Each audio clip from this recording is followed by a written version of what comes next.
What is up? What is up? Friday night screams with some more Scream talk. What's up, everybody? We're doing our weekly Friday night hangout. Glad to see the chat rolling in. What's up, everybody? I have some things I want to talk about tonight. I have some images that we're gonna break down, and I think we're gonna have some friends come along and be a part of the show. We're gonna have some guests tonight, and some of them you probably know, some of them you probably don't. Might be first timers, but yeah, we should have a pretty good night. So I hope everyone has their drinks, has their snacks, has their questions, and I want to see that chat rolling. Just bring it to me. With all these new trailers and TV spots of Scream, we got to see what's going on. I want to hear y'all's thoughts on this, because are they showing us too much, or are they showing us just enough to like make us think a little? Because it's got my head spinning. I don't know about y'all, but tonight we already have somebody knocking at the door. We have my very own brother. He's been on the channel before. It's been a while. Some of you that's been with me from day one know him by Raw Head, but it's my good buddy Nick. Nick is going to be joining us here in just a little bit. Raw Head Nick, you've seen him before. He actually, I think he just got dropped for a second. So let's wait for him to reconnect, and then I'll bring him in. But until then, let me go ahead and hit this chat up. That was bad timing. All right, we got Jen in the house. What's up, Jen? What's up? Hello, everyone. It's Friday night. Yes, it is. I'm so glad it's Friday. It's been a long week. It's been a very long week. You know, here's the Friday. I am so glad to be hanging out with all of you. And Jen, you're so great to me. You always staying connected. You always checking on me, and you're like family. You are family. All of y'all are. Y'all are. But Jen's been with me from the beginning. That's all I gotta say. So yeah. Jen says she's a little tired, but great. How are you, Nick? Yeah, he'll be able to answer that when he gets up in here. He was in here. Yeah, I don't know how the weather is where y'all are at, but we've had some sketchy weather lately this week. So internet's been in and out. I think our internet has dropped like a few times this week. So yeah, just bear with us. If we get dropped, we get dropped. But we'll try to reconnect as soon as possible. So yeah. I hope everybody, we had like a lot of freezing, rain, snow, sleet, and been bundled up. I've been in this house since what, 7 days now. I got out last night to go see Cabin in the Woods. Knock at the Cabin, and it was still kind of a mess, but it was able to be drivable and everything. So I want to talk a little bit about Knock at the Cabin. Not going to give away any spoilers, not tonight. I just want to hear if any of y'all have seen it. We're going to touch on it for just a moment, and then we're going to dive straight into some Scream talk. So we're not going to linger there too long. But very interesting movie, and I'm very interested in seeing what your guys' thoughts are. Karma! Hey, hi, guys. What's up, Karma? Great to see you.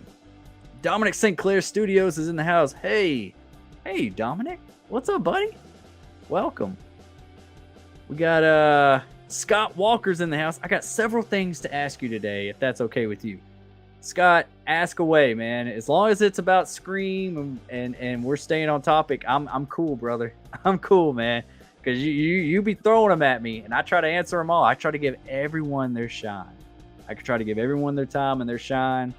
But yeah, absolutely. Because I got a lot of questions too. Let's see here. We have Jen says right now it's -7 degrees. Wow. Jen, don't go anywhere. Just stay home. Hang out on some Destination Station tonight. And tonight I'm kind of like changing it up a little bit. No background tonight. I'm just kind of like, like just with my backdrop, with some of my, stuff back there. Just kind of change it up. I don't like to do the same old all the time, Mega Giants 89's in the house. Hey, Destination Station, what's up? Welcome to the party, pal. Karma says, "Hi, I'm going on vacation on Sunday, so tonight will be my last night watching." Oh, that's okay, Karma. Enjoy yourself. Vacations. We all need vacations. I need one right now. So I'm curious, where are you going? It sounds like a lot of fun. So yeah, enjoy yourself. We're not going anywhere. We're right here, and we'll be here when you get back. Jen, hey, what's up? Dominic St. Clair says, "I have feeling Tara is the killer the way she was looking." Yes, Dominic, we're definitely going to talk about that later on tonight. Let's just wait for some people to trickle in here and let's just hang out for a little bit. Let's get some more people up in here and let's try to get some connections together and we'll dive right into that because I have a lot of questions here and I got a lot of stuff to bring to y'all's attention too. Because these I feel like these TV spots are kind of giving us too much. I think the trailer was perfect, and if they come out with the trailer too, I almost don't even want to see it at this point because I feel like it's just going to be too much. We can blend it all together and be like, oh, that wasn't in that trailer. Oh, that wasn't in that TV spot. Oh, so that's where this happens and that's where that happens. I want to be surprised at some of this stuff, you know, especially whoever is Ghostface. Rawhead, oh Rawhead, yeah, he's trying to make it in here right now. Let's see, let's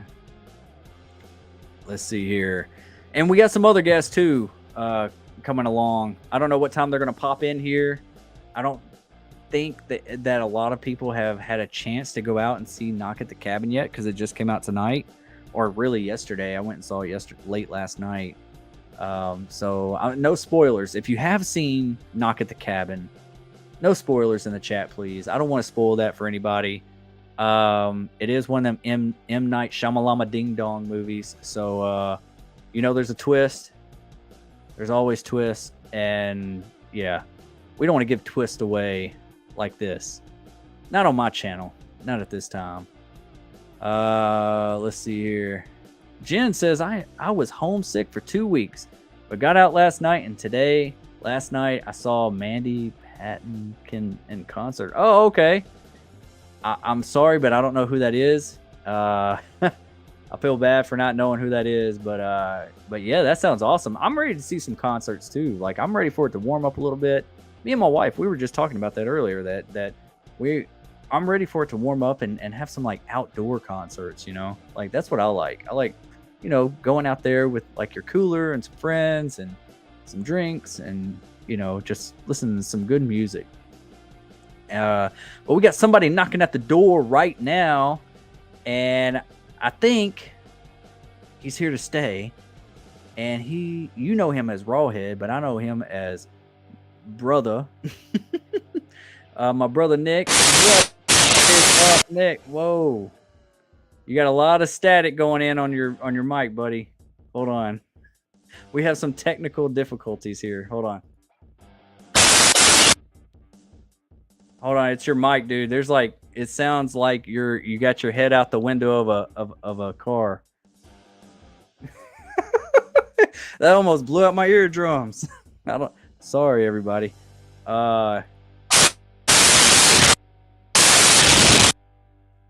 We can't hear you, buddy.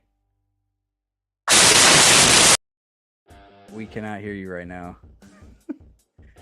Hold on. Hey,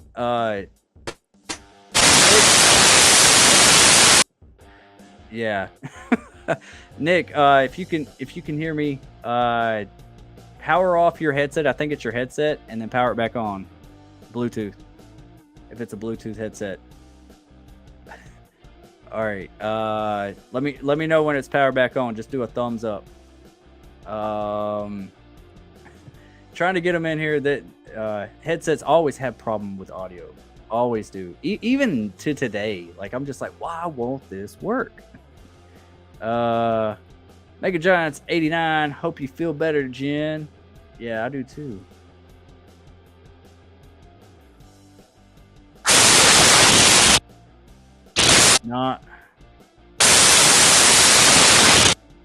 No, dude, it's still the same. It's still the same, dude. Yeah. Scott Walker says it's summertime over here in Melbourne, Australia.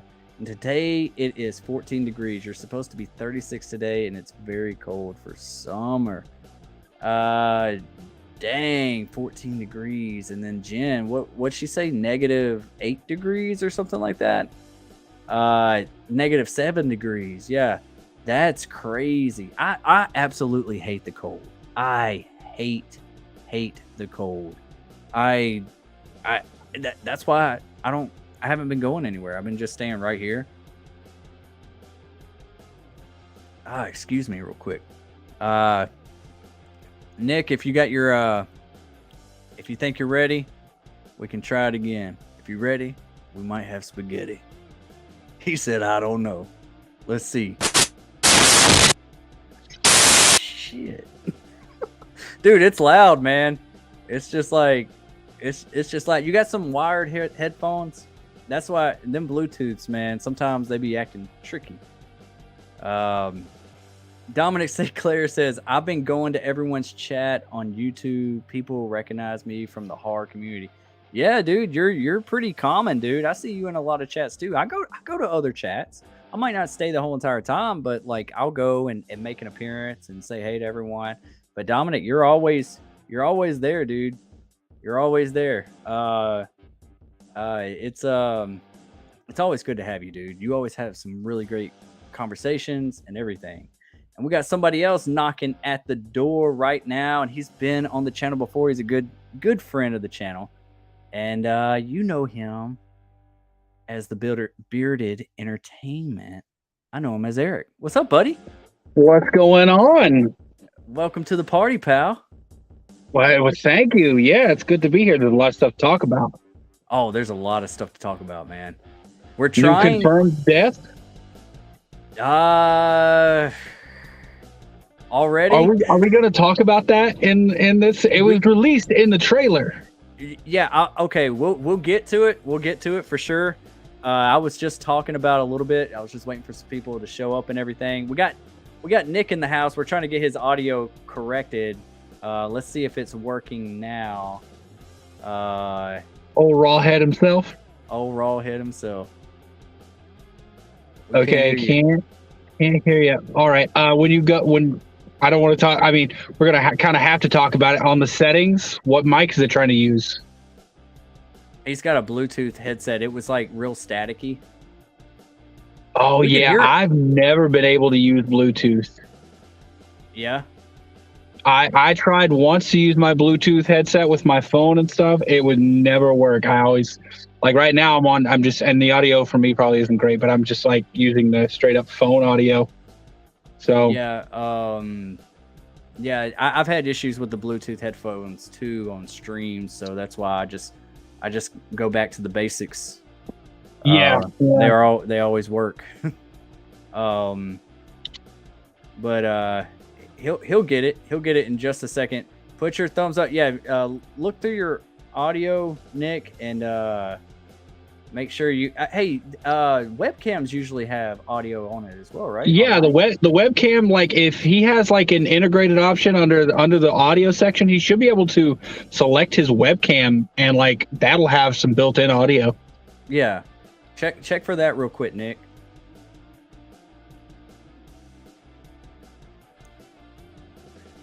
He just got a new setup today, or not today, this week. So we're trying I saw getting ready for the stream specifically. Jesus. Yeah. Dang, that was a bright light. Yeah. I'm trying to make sure I got some shadow casting over here. The only problem is I got this little light here, and it's a tiny panel there, but it puts out so much light. Mm-hmm. I'm gonna try to. That's actually in reverse. Like that's pointed away from me. That's helping. Actually, cool. That doesn't look bad. That looks good. Yeah, there was just a shadow coming off my hat over here, so I was like, let's try to get something working there. I got you. We'll make this work. Yeah. Yeah. Nick can just be there, just make facial expressions on what we say. I mean, if he's got to go, it's okay. Then there's no beard competition here. So Oh make yeah, sure yeah. I'm my it's- old baby face over here. All right, Anyway. so yeah, I got a question ahead. for you. Go ahead. Did you see on the thing on the particular TV spot, the 30-second one that I saw, it said in cinemas March 8th. I did see that. That kind of confused me. Because it's supposed to come out on the 10th, which obviously means they'll do like daytime showings on the 9th. Mm-hmm. Maybe they'll push it 2 days earlier. That means Well, that just. I was thinking maybe they'll do midnight showings on the 8th. Oh, we hear. Yeah, Nick, I barely Can you hear me? heard you. Yeah, yeah. Oh yeah, there you go. There you go, man. There we go. Yeah. Is it not like I'm gonna win? No, I don't.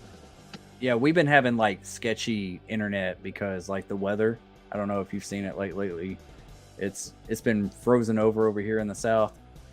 Oh, I mean, over here in Florida, we had a decent rain today, but yeah, overall, it's been pretty nice here in Florida. I'm not going to be in Florida too much longer, though. Yeah. What's next? What's after Florida? Yeah, everything down here is still pretty. Okay, yeah, I've seen some videos of a particular bridge in Texas. I don't know if y'all know who Crispy is. The Rice Krispie? No, Crispy. He's an Army veteran who got. Oh no. Personally, I think the nickname is a little messed up, but he uses it himself. He got hit with an IED when he was in the Army, and he got burned really bad. And his nickname is Crispy, so he goes by Crispy. But he's a Texas native, and he's healed up and stuff now. He's wrote a book about it and all that. But anyways, he posted some pictures on his Instagram story, showing a particular bridge in Texas where people are just sliding down. Huh? What? What's that, Nick? I think there might be a delay. Everyone's kind of freezing and choppy a little bit. Is that just me? I think there's a little bit of delay. I don't want to say yeah. It's all of us, man. It's the whole thing. Actually, you're kind of smoother than you were earlier, so maybe it'll work itself out. But yeah, hey, Bearded, I want to talk about something. Didn't you tell me that you were going to see Knock at the Cabin? Did you tell me that, or was that somebody else? I did tell you that. That was a plan. Unfortunately, I didn't get to see it last night. Okay. Because I wanted to talk about that first and just kind of like touch on it before we get into Scream Talk like completely. But I don't want no spoilers. I'm not putting any spoilers out there. I just wanted to hear like people's like initial thoughts if you had a chance to see it. And I thought you were already got to see it early, but I know you got to see what was it, Infinity Pool? Yeah, I saw Infinity Pool. Okay. Did you? I know you asked me about it, and what I said was it was pretty artsy. Yeah, I think I'm just gonna wait for streaming. I think I'm gonna wait for it to come out, and then I'll buy it like when it's on digital or something. I don't think I'm gonna go to the theaters to see it. I do want to see it though. I do want to see it. Okay. Be prepared. Don't watch it with your kids. Oh, absolutely not. There is a lot of adult stuff. I've heard. Not even just from you. I've heard from a lot of people. Like it's pretty out there. It's pretty wild. There's several of them that are out there. Wow. Is it? Well, I mean, what type of genre is it? Like, what is it? Is it? I heard it's like kind of like Natural Born Killers a little bit. It's trippy. That's what I would say. It's like it. The twist of the movie, in my opinion, is revealed way too early. Okay. And then you kind of just sit with it the rest of the movie and see how things progress from it. Mm-hmm. And I thought it would have been, I don't know. And from that point on, it's just kind of like a trippy movie. Like if you read the synopsis of the movie, it really does explain it perfectly. They're kind of hedonistic people, and they just try to get in as much trouble and have as much fun as possible. Okay. All right. I'll definitely check it out. I'll definitely check it out. Well, since nobody's really had a chance to see Cabin in the Woods, or not, I keep calling it Cabin in the Woods. Knock at the cabin door. Cabin, yeah. I'm not gonna stay too much on it because we definitely want to get in some Scream talk, and people have been waiting for a while, and I don't really see too many people talking about it in the chat, so I don't want to give away anything. It's one of those movies that's like, that M. Night Shyamalan, he has his special way of telling a story, and that's the best way to go into it, the least you know. But it is, I've seen a lot of controversy around it. Don't really understand it that much, but it's good. I actually, from the moment the movie came on, it puts a tense on the story, and it doesn't let up until the end. Like, it was one of those movies that's like one setting. They do some flashbacks that is not in that setting that were really well done for like character development, but it's like one setting, and as soon as the movie comes on, it's just like, boom, we're in it, and it just pops off. And do you know what another movie he has like that is, and it's my favorite M. Night Shyamalan movie? What's that? Devil. Devil is so good, even though I don't think he directed that one.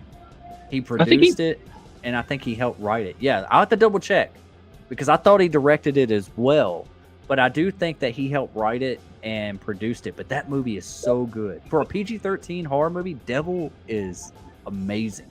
I think it's so underrated. Yes, and it's a great whodunit. It's a very Devil is a good one. Yeah.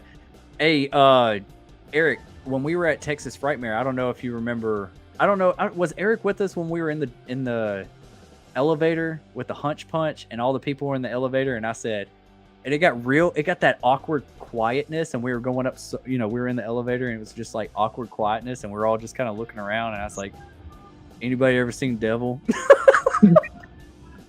I wasn't there, but I would have loved to have been. And like everyone started busting out laughing, and I was like, spoiler alert, I'm the devil. Dude, it was so funny. You just had to have been there. You are right. He did not direct it. He wrote it and produced it. Yeah, so that's what I thought. They just marketed it as an M. Night Shyamalan movie, but he did not direct it. Who directed it? John Eric Dowdle. Never heard of him. Me either. I don't know. Hold on. Let me look. Let me see what else he's done. Well, I can tell that I'm going to be spending most of my time trying to put the conversation together because everything is so choppy in the like y'all's conversation. I'm getting like every third or fourth word, so I'm just going to be back here just trying to figure out what's being really talked smooth. about. That everything you just said, Nick, was pretty smooth. So I feel like it's getting better. Oh man, this dude actually has some serious writing. Like pieces of conversation. We'll make it work. Hopefully the chat doesn't judge us too much. Hopefully we're good. We're good. Hopefully. So yeah, John Eric Dowdle, he also he wrote and directed As Above, So Below. I don't know if you remember that one about the catacombs. Yeah, the found footage type movie. He also wrote and directed Quarantine. Nice. And the Poughkeepsie tapes. So they were all like found footage movies before he did that. Yeah. Wow. I feel like writing a found footage movie, like I feel like you just have to be there and direct it. Like writing a found footage movie feels like it'd be like hard to like do a shot list for, or something. Like I don't know. It's one of those that it's you gotta kind of go in chronological order, which is odd because most movies you can't do that. The benefit though is that you don't have to like redo scenes to set up different camera angles. Yeah. So Look who's in the chat right now. I shot him 6 times. Marcus, I sent you an invite, buddy. If you want to be a part of the chat. I don't know if you saw Instagram, but he did just reply to the chat and say he's down. So the link's in there, buddy. Jump on. Yeah, jump in, man. That's why it's there. Okay, I haven't checked that message in a minute. So, yeah, Marcus, come on in, buddy. The water's fine. Hey, the more the merrier, man. The water's good over here. So, anyways, I'm going to go ahead and get this out the way. Knock at the Cabin. Don't listen to all the negativity. Go into it with your own mindset. If you like it, if you like M. Night Shyamalan, I think it's one of his better movies. I was not a big fan of that. What was that? What was this last movie? Old? Big fan. I was not a big fan of Old. I wanted to like it. That was a little bit out there. Yeah, it just didn't do it for me. And I actually like Knock at the Cabin, and Dave Bautista gave a damn good performance. I think he's pretty underrated, and I think he's going to come to be very popular. As a person, I think he's a good guy. There's some stuff I've heard him do, like seeing some stuff backstage or interviews and stuff. Mm-hmm. And I think he's a good guy. He said some stuff in terms of the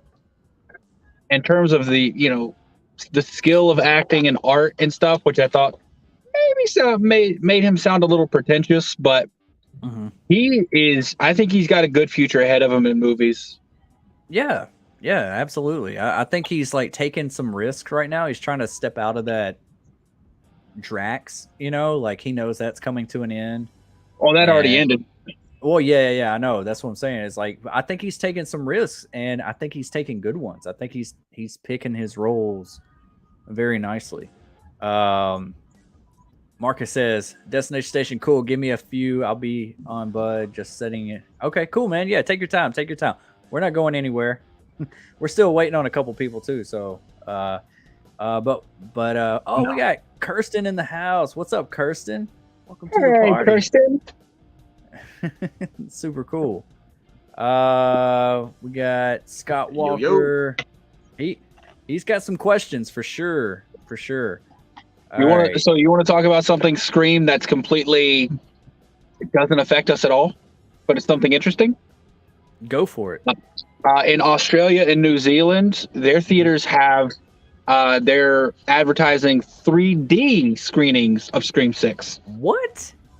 They are advertised in Australia and New Zealand. I was talking to somebody from Reddit about it, and I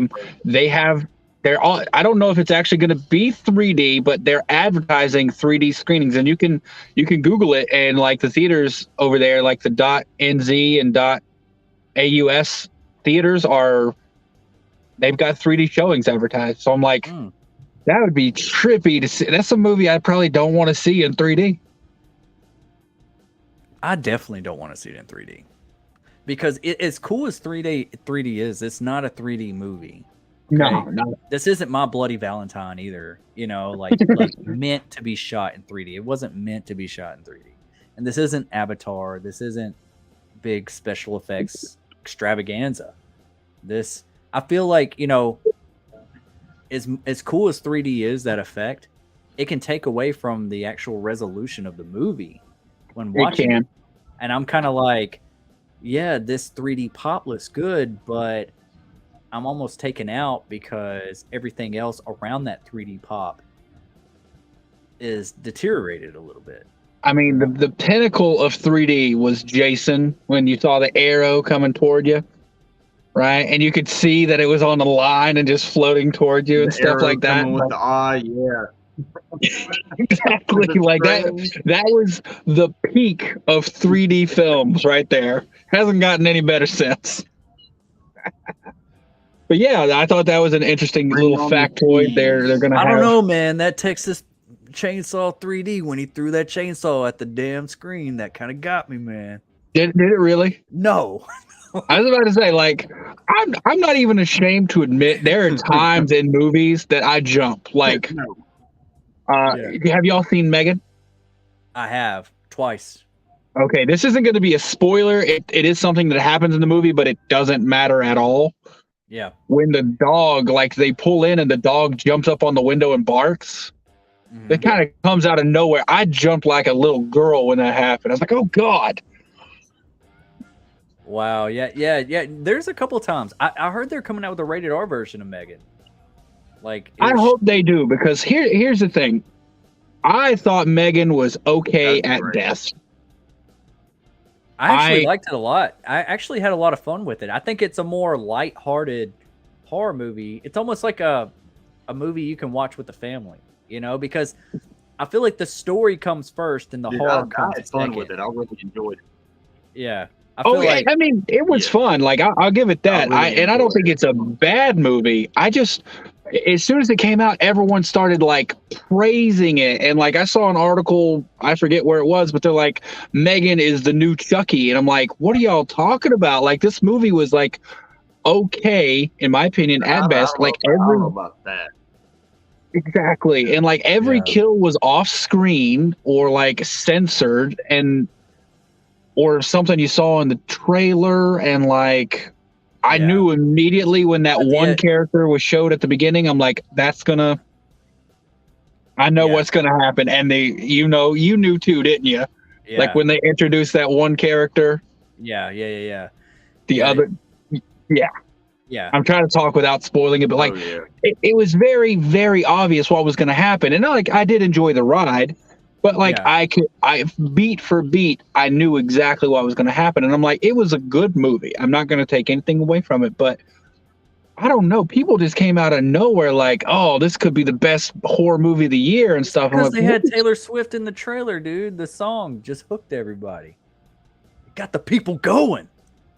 Nobody knows what it means, but it's provocative. Anybody Give in me the a chat know what we're biscuit. talking I'm about? sorry, but the intro to that movie, I did not see coming. The ending? Oh, the We're gonna intro. get this Scream Talk, people. I promise. No, the intro about the satire with the little.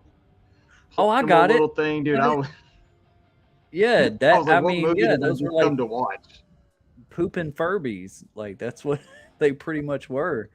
I mean, it's just that's what Yeah, I'm saying. like, The I mean, story it- was I get ahead it. of time. Yeah. Go ahead, Nick.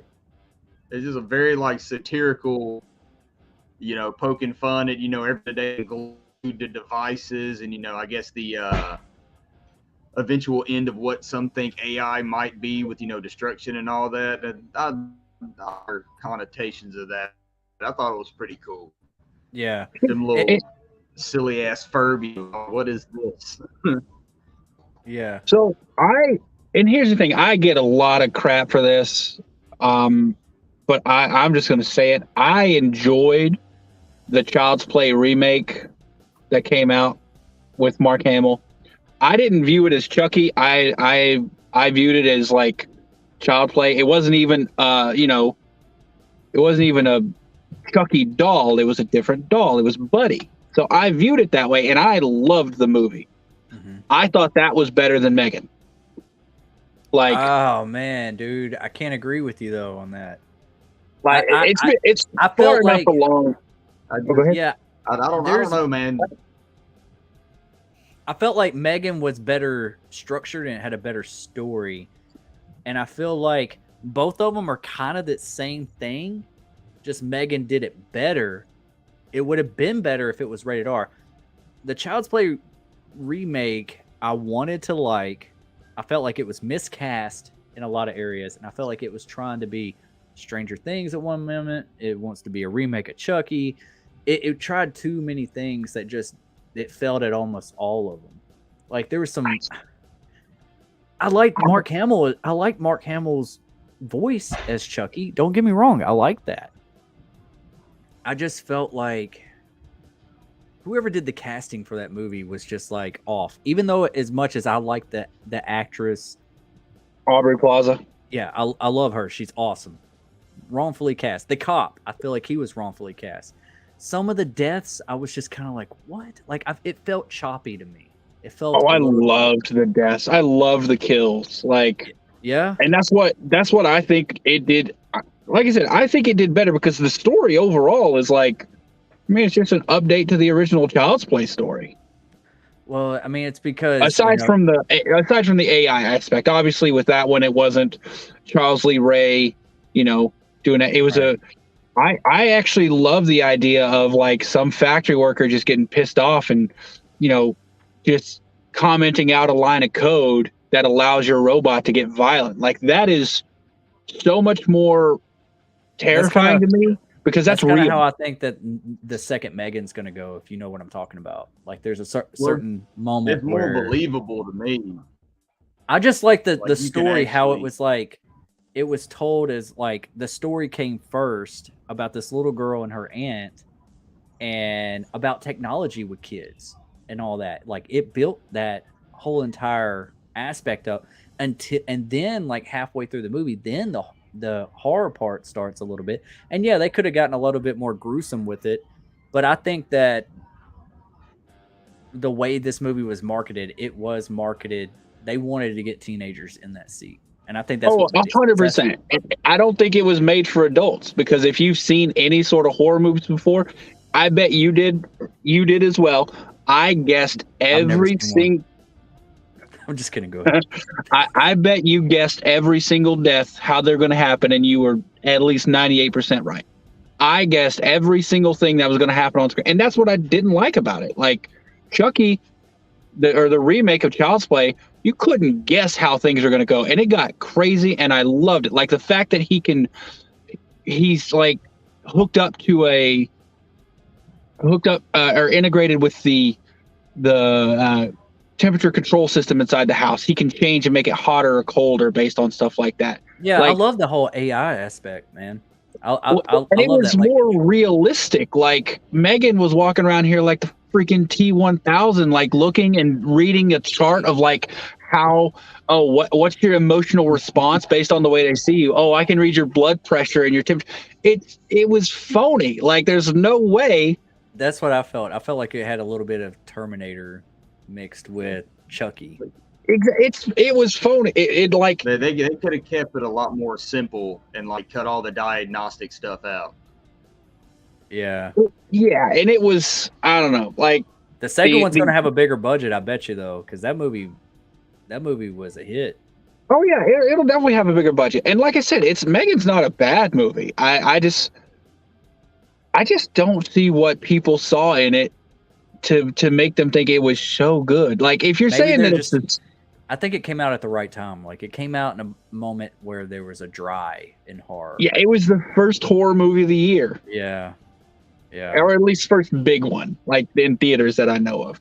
So like I'm not had like an actual relevant doll movie.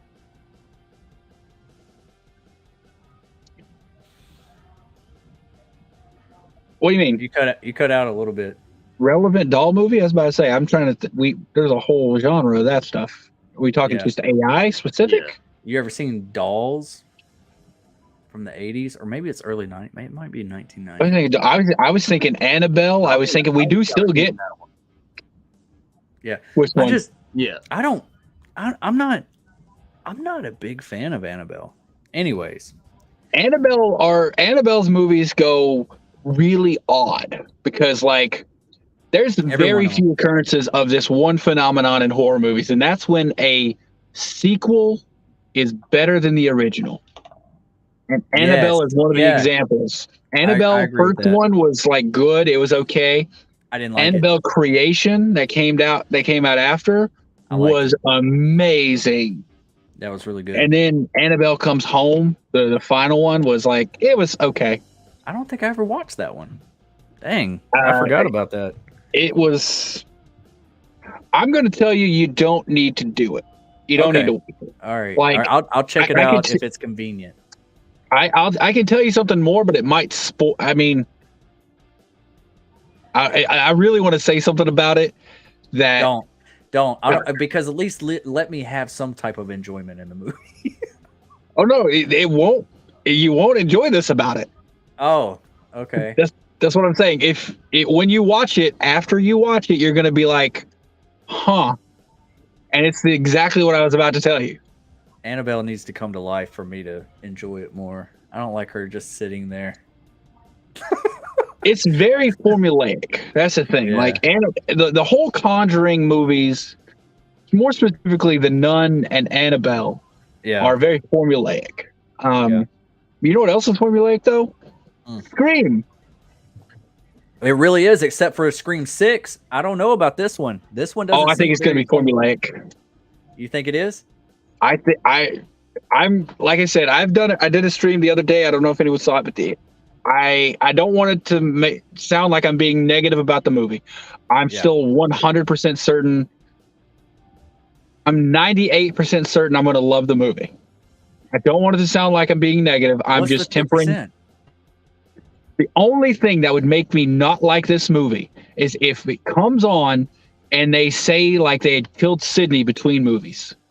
Oh, dude! Like if we pull a Halloween 4. Even though I love Halloween 4, blow. Yeah, that's what I'm saying. That is the only thing they could do that would make me not like this movie. Anything else that I could possibly fathom, I could work through that. So I'm 98% sure I'm gonna love the movie, and so if I say anything that sounds negative, it's not me being intentionally negative. I'm just like, I'm tempering my expectations, because I talked about this with Steven the other day, and I want to talk about you too. I talked to you about it as well. Were you doing YouTube videos before Part 5 came out? Yes. Did you have theory videos about Part 5? No. Okay. Because I told Steven what you should do is you should go back on a live stream and look at the theories you had for Part 5 and compare them to what really happened in Part 5. Dude, a lot of my theories came out. And that's fine for a lot, like other people who have these wild out there theories. I'm like, I want you to do that and then keep that in mind when you start making theories for Part 6, because it's the same writers and same directors in Part 6 it was for Part 5. And you can say that Part 5 was just them doing something to honor Wes. In the end, they wrote that before the studio picked it up. So they didn't have to write a movie honoring Wes. Yeah. They chose to do that. So they chose to write the movie we're getting next. So I'm like I said, I don't want to sound negative. I'm just tempering my expectations. And with that, I'll say, I think this is going to be a pretty formulaic Scream movie, and that's perfectly fine with me. Okay, because I got some things I want to know your opinion on. I want to see, you know, Craven Something Scary. He's supposed to come through here, maybe here in a little bit. And let's see if Marcus gets up in here. Nick, if he can get a strong connection. And we might have a couple other people in here. Hey, what do you think about this? Dominic St. Clair has a question for you, Eric. What's up? Do I love Jason Goes to Hell? Yeah. Oh no. Let me make sure. That's the one where it's not Jason. Jason becomes this little alien parasite and goes into other people and they become Jason? No, I don't love that. Yeah. Don't love that. Yeah, I wasn't a big fan. I mean, I want to like it. It has the diner scene always sticks in my mind. Every time I think about that movie, I'm like, what was the highlights of that movie? Like the diner scene was really cool. You know, where lady gets elbowed in her jaw and it caves in or whatever. I've never got that out of my mind since I've seen it whenever I was young. The opening scene, it was great. I will say I do like it. I just don't love it. And then it leaves on a good note with the whole Freddy glove coming up. Like, we wouldn't get that movie for like more than a decade later, right? And it was nothing like that. Yeah. I love Freddy versus Jason. I don't care who talks down on it or bad about it. I love Freddy versus Jason. I do too. I wanted a different version of Jason, but and some of the comedy I wanted to be scaled down, but like overall, I'm just glad this movie exists. Like I'm just and it's so much better than a lot of the scripts they received. I don't know if you read any of the scripts. A lot of them are available online, but some of them were bad. Like the thing that I always go back to, and I don't know if all of y'all know this, but one of the scripts had Freddy and Jason literally in hell boxing with like Hitler and Mussolini in the stands watching. That sounds like a Saturday Night Live skit or something. Right? Like it could have. What we got was so much better, even than some of the stuff they filmed for the movie. Like if you see some of the outtakes, they're pretty bad. Like the movie we got was like that bed scene, that bed kill when he folds the dude in half. Yeah. After stabbing him, I like the visual of the camera under the bed and the machete coming through and the blood starts dripping down. That is such a cool visual to me. And then he just folds the guy in half. And I'm like, that's pretty beast right there. Yeah. It was definitely good. And Freddy looked good in it. Jason, like that whole backstory with him going back in time and all that, or, you know, like when Jason was a kid at the camp, and like, that was really cool. I wanted that to be expanded on a little bit, but yeah, I mean, like, you know, I've talked about it probably before on this channel, and I know we got to get to Scream Talk. We got to stick to what this is about tonight. But I'm gonna say this real quick about Jason, and Jason Goes to Hell, and Freddy versus Jason. You know, the whole talk about how Kane Hodder was supposed to play Jason, right? And he was the Jason up until that point, because he was in X, and then something happened with Freddy versus Jason. So I had a chance to talk to Kane about this, and you know, I've heard on his documentary, and I've heard him talk a lot to other fans and stuff like that about how he's kind of a little, he acts like he's really butthurt about that. You know, they told him he had the part, and then they just started filming without him, pretty much. Like he felt like the thing was just stolen from him. So, well, when I hung out with Robert Englund and asked him about it, and you at Texas Frightmare, me and Nick, we I've seen the photos. Yeah, for like 4.5 hours just sitting there getting drunk with drunk Freddy.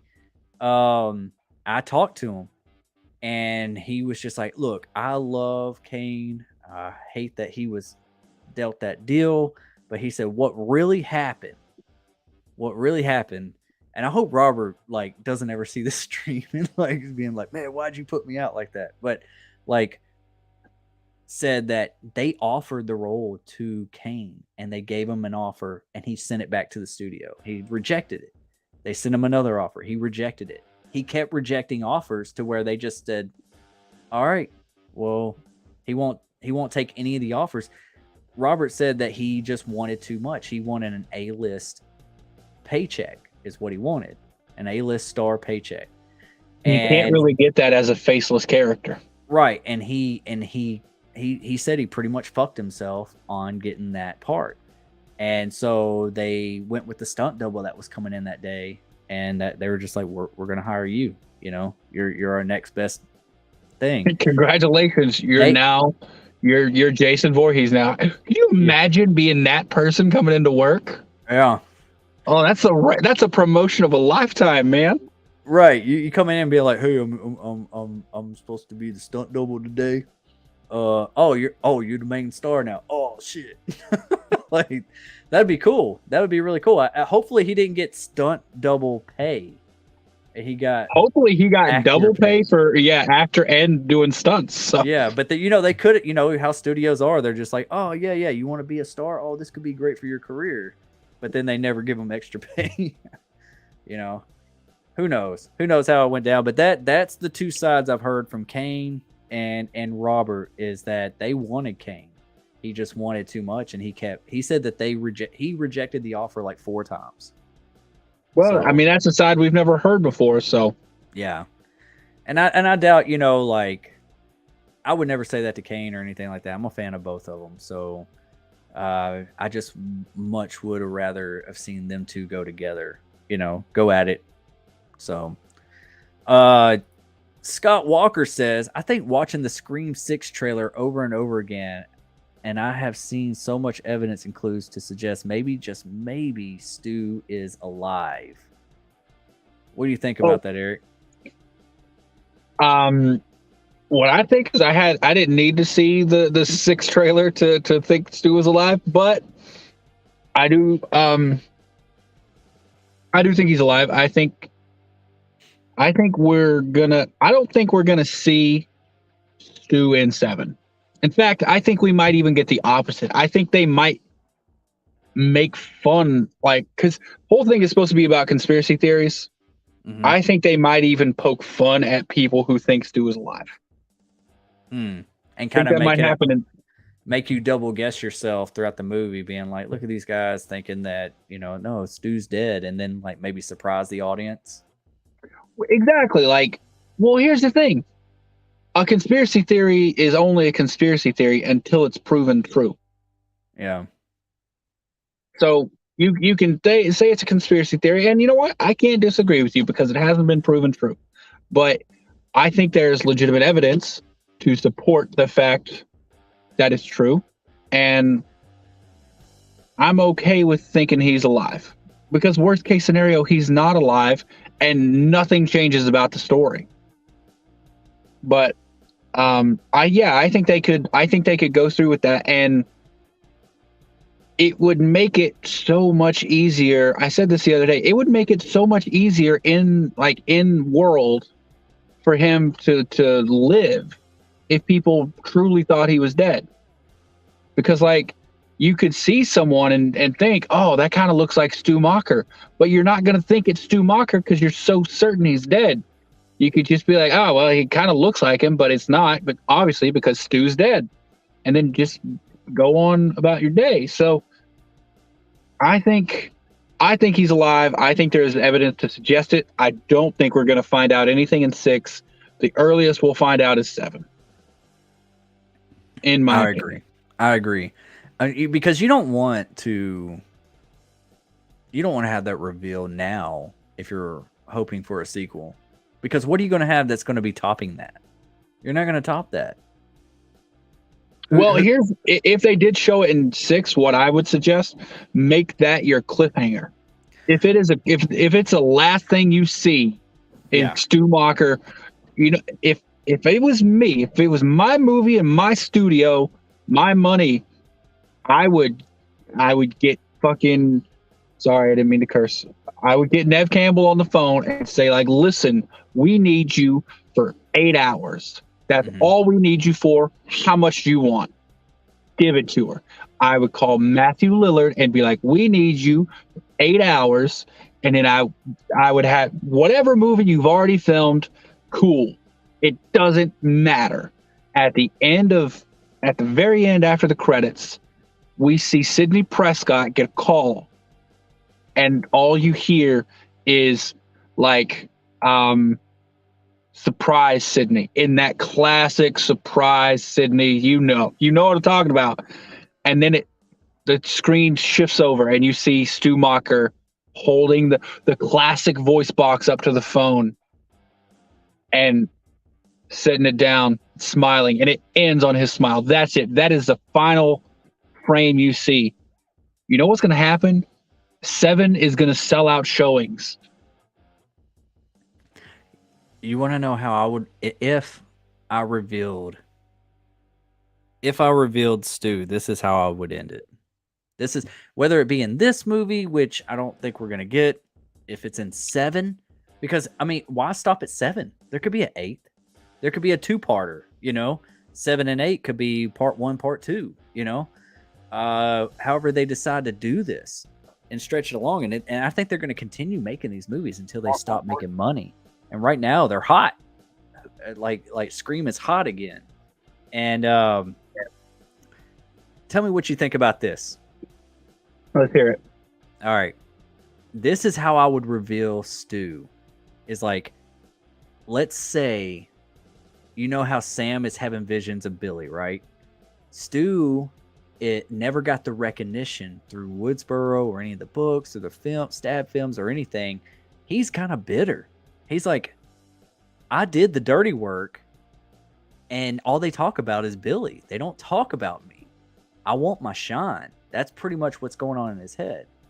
and maybe he's trying to recruit Sam in some way, like giving her, like when he's giving his speech, how he survived, how I've been watching you, me and your dad, we did XYZ, and we don't know which way Sam's going to go. We don't know if she's going to give in or if she's going to fight back. From us, from the audience perspective, it looks like Sam's almost giving in. But then there's something in Sam, and they start fighting, and they start stabbing each other, and the camera's like panning like this, and I picture this in the Stu Macher house, like right there at the bottom of the steps, like right in front of the front door. And when the camera's panning around while they're fighting, you see Billy in the mirror nodding, like yes, and then maybe Stu gets his upper hand on Sam. Sam's laying on the ground, he's got the knife, and next thing you know, you see the blue lights, red and blue lights, police lights come on, pulling up in the front, and she looks up at him and she's just like, "It's over, you're done, it's over." And he's like, "No, it's just begun." And he walks out, and everyone's like, "Get down on the ground," and like they go to apprehend Stu Macher. He gets down on his knees, he throws down the knife, and he's just staring at Sam at the doorway while they're apprehending him. He wanted to get caught. This is his time to shine. And like news is coming up, like, "You're still alive, like what, where have you been all this time? Why'd you do what you did? Blah, blah, blah." We hear all this, but we're just like, the camera's just focused on Stu Macher's face, looking at Sam like, "I planned this. I wanted." So like setting up part 3, basically. Setting the original up the next part 3. Setting up the next one. He wanted to get apprehended. And they asked, like, "Why did you do it?" And he just looks over and goes, "It was fun." Boom, credits in. Like, that was it. And that would just like lead into the next movie. Like we know that he's alive. It was a reveal in this one, but we're leading into him being alive and being incarcerated in the next one, and maybe he's still orchestrating whatever from behind bars. Like, make him a big part of the story in the next film. Like he's a reveal. Like he's a reveal in this one, but in the next one, he's got this whole entire thing orchestrated, and Sam and Tara are trying to figure it out, in the next film. So what I would like, if it were me, I would have, in my opinion, everything will always go back to Woodsboro. They're going to leave, obviously, but they're always going to go back to Woodsboro in some fashion, in some way. What I want, very end of 6, we get Stu Macher, we get that sound. What does that do? That brings Sydney back. Sydney comes to talk to the new people, like, comes to talk to Sam, Tara, all that, about the most recent attacks. And she's like, "I got a call from Stu Macher." Everyone's like, "Stu Macher's dead. He died." And Sydney's like, "Yeah, obviously I killed him." Da, da, da. They got to go back to Woodsboro. Excavate his grave, like exhume his grave, and like to see if that's really Stu Macher. Blood test, boom, not Stu Macher. Also, have it rigged, since you know what they're gonna do. Like at that immediately once he reveals himself, he knows they're gonna go try to prove he's dead, because they all think he's dead. So you can have your cult waiting at every corner. Like, "Oh, I know which hotel they're going to stay at. Guess what? We're in the room next door." Like, you could do so much with that, and it would literally have in part 7 have them trying to prove Stu Macher's dead while he's a step ahead of them, because he's had 20 years to plan this. Yeah, he's Jigsaw now. He's got. I wouldn't say Jigsaw, but like, I'm not saying like he's setting traps, but I'm saying like he's planned this out for years. Yeah. So that's what could go down. I do feel, though, maybe it's just me, the next full movie where Stu is a legitimate character, if he comes back, he will die for certain. Like, I don't think Stu's going to come back and have like a multi-movie arc. Stu's going to come back and get killed for real. Yeah. That's what I think is going to happen. You think he's going to, the movie he gets revealed in, he'll die as well? No, well, it depends. Like if he gets revealed at the beginning of the movie and he's an actual character for that movie, yeah, he'll die. But if like he gets revealed at the very end of 6, he'll be a full character in 7, but he'll die at the end of 7. Yeah, you got to But the let him next, breathe a little bit. yeah, the next movie where he plays a part in the story, he's gonna die. I kind of think that. I think that's how it has to be, because he will be the first ever Ghostface to come back. And that's already one new thing. If he then survives like 2 or 3 movies, he'd be the first antagonist to have a 3-movie arc, and that's just not what Scream is. It's not what Scream's about. You're at that point, you're moving into just standard slasher territory, and I don't want Scream to become that. Right, me either. No. So if when he comes back, whenever the next movie he plays a significant part in, like where he's part of the story, he's got to die. And I think that is when Sidney Prescott probably hangs up her hat or rides off into the sunset. Yeah. She has to be the one to kill Stu Macher. Yeah. I think that'll be the end of Sydney and Stu and of that. And they're trying to move away from that with the Carpenter sisters and all that, but it's still connected to the past, still connected to Billy, it's still connected to that moment, you know, to that time. There's going to have to be a point, because I really don't ever see Scream has life. It's one of those slashers. I don't think it'll ever die. I think you might get a pause. I think you might get for it to go to sleep for a while, but it's always going to get rebooted somewhere down the line. And I think the same thing about Saw. I think Saw is going to keep getting rebooted on down the line. There's always going to be somebody else, you know. As long as there's sick and twisted people to think up traps and stories, then there's going to be movies. Yeah, exactly. And that's what I'm wondering is like is Scream going to move that route? Like we see him getting more vicious in this one, and I'm wondering I wonder like exactly how this one's going to play out, because I want to ask you real quick, how would you feel if Tara was a killer? What are you thinking about this image that's out? Oh, I think first of all, I think the new teaser completely nullifies that. Because of what she says to her back to back? But yeah, because they're very obviously working together. Okay. If she was a killer. Right here? Yeah. If she was a killer, think to yourself as a killer. When's going to be the best time to enact a plan against Sam if she was going after Sam there? Would it be maybe while Sam has her back turned because she's focusing on another killer? She could very easily, she could do anything she wanted to Sam right there. She could stab her. She could slit her throat. She could inject a freaking paralyzing agent into her. She could do so many things to Sam right there while Sam isn't paying attention. So, but you think she's going to instead get into a position where Sam is literally holding her off the ground and she's very clearly holding on, trying not to fall? Like, it doesn't make sense to me. And we know this is before she's hanging on, because right here, Sam's arm isn't cut. There's no blood. Look there. She's holding on and there's blood on her hand while she's trying to hold Tara. So everything you see right there, that image of them back to back, is before this. Right. I agree with that. I agree with that. 100%. So I don't see it happening that way. Like,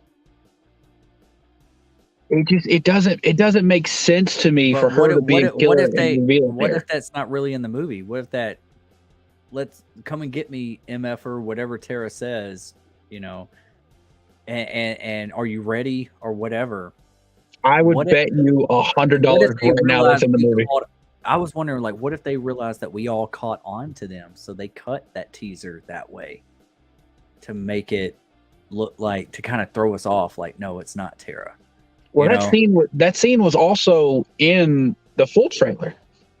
Yeah, for a glimpse, but not the saying, not the stuff that was said. So I mean, I honestly think that what I really think, I think that whoever is the ghost face or ghost faces, whoever is revealed, I think they're going to be trying to play the sisters against each other.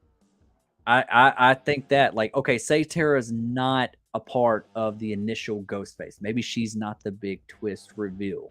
Okay. I still think that in this moment, we are going to be seeing the ghost face trying to manipulate Tara and say, hey, your sister tore your family apart. She did X, Y, and Z. Also, she's unstable. You know, they're gonna say this whole stuff. They're gonna try to make it look like Sam is a bad guy or really the bad person. So Tara side with us, and maybe for a moment Tara does. Maybe Tara grabs the knife from Ghostface, and maybe Tara, or you know, like, and this is all just speculation. This is just theorizing here. I put out a whole video about how Kirby, I want to talk about Kirby in this whole scenario here. Kirby was a victim in Scream 4 and Left 4 Dead, right? Mm-hmm. So was Tara in Scream 5. No, she wasn't. She, at the beginning of the movie, she was stabbed and she was a victim. She was a victim. Well, she was a victim, but she wasn't Left 4 Dead. Like, the police were there while Ghostface was still there. So, like, Tara's chance of surviving was so high. Kirby, the difference between Kirby, I would agree Kirby was Left 4 Dead, because after Kirby was stabbed, the only person left functioning was the killer. Like, that's the difference between Kirby and Tara, in my opinion, is there was always still someone there fighting for Tara. There was never a point where Tara was on her own. But if Kirby comes off as maybe now she's obsessed with this because she was Left 4 Dead, maybe she has some animosity towards stuff, and she's gotten obsessed with the cases, you know, and the past killers. She looked like deeply into it. And what if Kirby and Tara are working together? I mean, that's a possibility. Maybe Kirby reached out to Tara. I really think that the whole scenario, the whole situation, the family dynamics between Sam, Tara, Christina Carpenter, and the dad that left, I think there's more to that story. What if, I think that, you know, I've said it before, and I know some people don't agree with me, and I might be completely wrong, but I don't think Sam has I don't think Richie was her first kill. I think that maybe she's, if she, you know, with Tara's dad leaving town or leaving the family because of what Sam did, you know, Sam tore up the family by revealing all that. I don't see a dad leaving his other biological kid. Well, that happens all the time, man. That like, easily. Fathers leave kids for reasons way less than that. Like, fathers will leave multiple children. I don't think. Well, I couldn't. I know. Well, yeah, but you're a good person. Like, keep in mind, these are not good people. Like, these parents, even the mother who stayed was not a good parent. There's no good parents in the Scream universe, except for Judy Hicks. Judy Hicks was the exception. Here's another thing, though. Okay, so Sam has had. Okay, so I've always speculated that Sam actually killed Tara's dad. Maybe it'd be a blackout moment. Maybe she didn't mean to at a young age. Maybe Tara's dad started treating her differently once he realized it wasn't his daughter, and he you know, guarantee he physically abused her. Oh no, he didn't do that. He treated her different, but I don't think he would have done that. But maybe a freak accident happened. But I don't. Or maybe Sam didn't kill Tara's dad, but maybe she killed somebody else. I just still think that Sam has killed before. I think it'll be revealed that that's one reason why she left, was to protect Tara, because she's unstable. She knew that with her visions and that dark side that she's fighting. I think that something happened to where she was just like, I can't even trust myself. I got to get out of here. And another thing that I was thinking, somebody brought to my attention that, well, they just speculated that maybe Tara is having visions as well. Maybe the visions aren't from Billy Loomis. The hereditary stuff is maybe from Christina. Well, I think that person might be going off that fake synopsis that came out, because that fake synopsis said Tara was seeing ghosts of past killers. Yeah, I saw that. So that might be where this person that person got that. But as of right now, there's no, I mean, nothing to suggest that. And that's the thing, we can't discount any of these theories. Right. Like I can't confirm any of them are dead. I will say personally, I don't agree with most of the stuff you just said. I don't think Sam was killed before. If she had killed before and she was that worried about it, she wouldn't have gone back. Well, she had to. Her sister was attacked. Her sister was alive. She didn't have to go back. She has a mother. Her sister has friends. Like, she didn't have to go back. If she really thinks she's that dangerous, she wouldn't have gone back. She would have known her sister would be better off, safer without her there. I mean, I don't think, if Ghostface tries to play Tara and Sam against each other, I don't think it's going to work. I don't think everyone's saying that moment, like she looks angry or it looks sinister. I don't agree. I don't know. I don't see sinister there. I don't. I see sadness. I see, broken. I see brokenness, because she knows she has to fall. Because what I'm putting together from the footage we've seen is, I don't know if you have a photo of it, but you see Ghostface dragging a bloody knife across that rail. Ghostface is, Sam can't defend herself right there. Sam can't defend herself anymore because she's trying to hold Tara. And Ghostface is on his way, or on her way over to Sam. So Tara sees that. Tara knows, if you don't let go, you're going to die, and I might die. How about you just let me go? I'll take my chances, and you can at least have a fighting chance as well. And then she lets her go. He brokenness. And then he kicks her off. Something maybe kicks her off. I think there's more of a fight up there. Like, I think we're going to think that Tara is dead. I think we're going to look down. We might see Tara laying there and think she's dead, but she's not going to be. And then what happens is there's going to be a fight up there, and whatever happens, she gets kicked off. We know she doesn't die. Right. And if she can fall like this, then Tara being dropped to her feet. Maybe. I don't think she should land on her feet. If she lands on her feet, she's definitely breaking a leg or an ankle, especially, hell, her ankle might not have healed that well since part 5. Well, yeah, I'm just saying, if Sam can survive this fall, then Tara can survive it from being let go from here. And here, I just want to throw this out there. Technically, we don't know that Sam survives this. Well, yeah, we do. We do. Because my thought was about to be, it could have been her, because we're all saying that we know she survives because we see her bandaged in that one scene we see her arm bandaged up, right? Mm-hmm.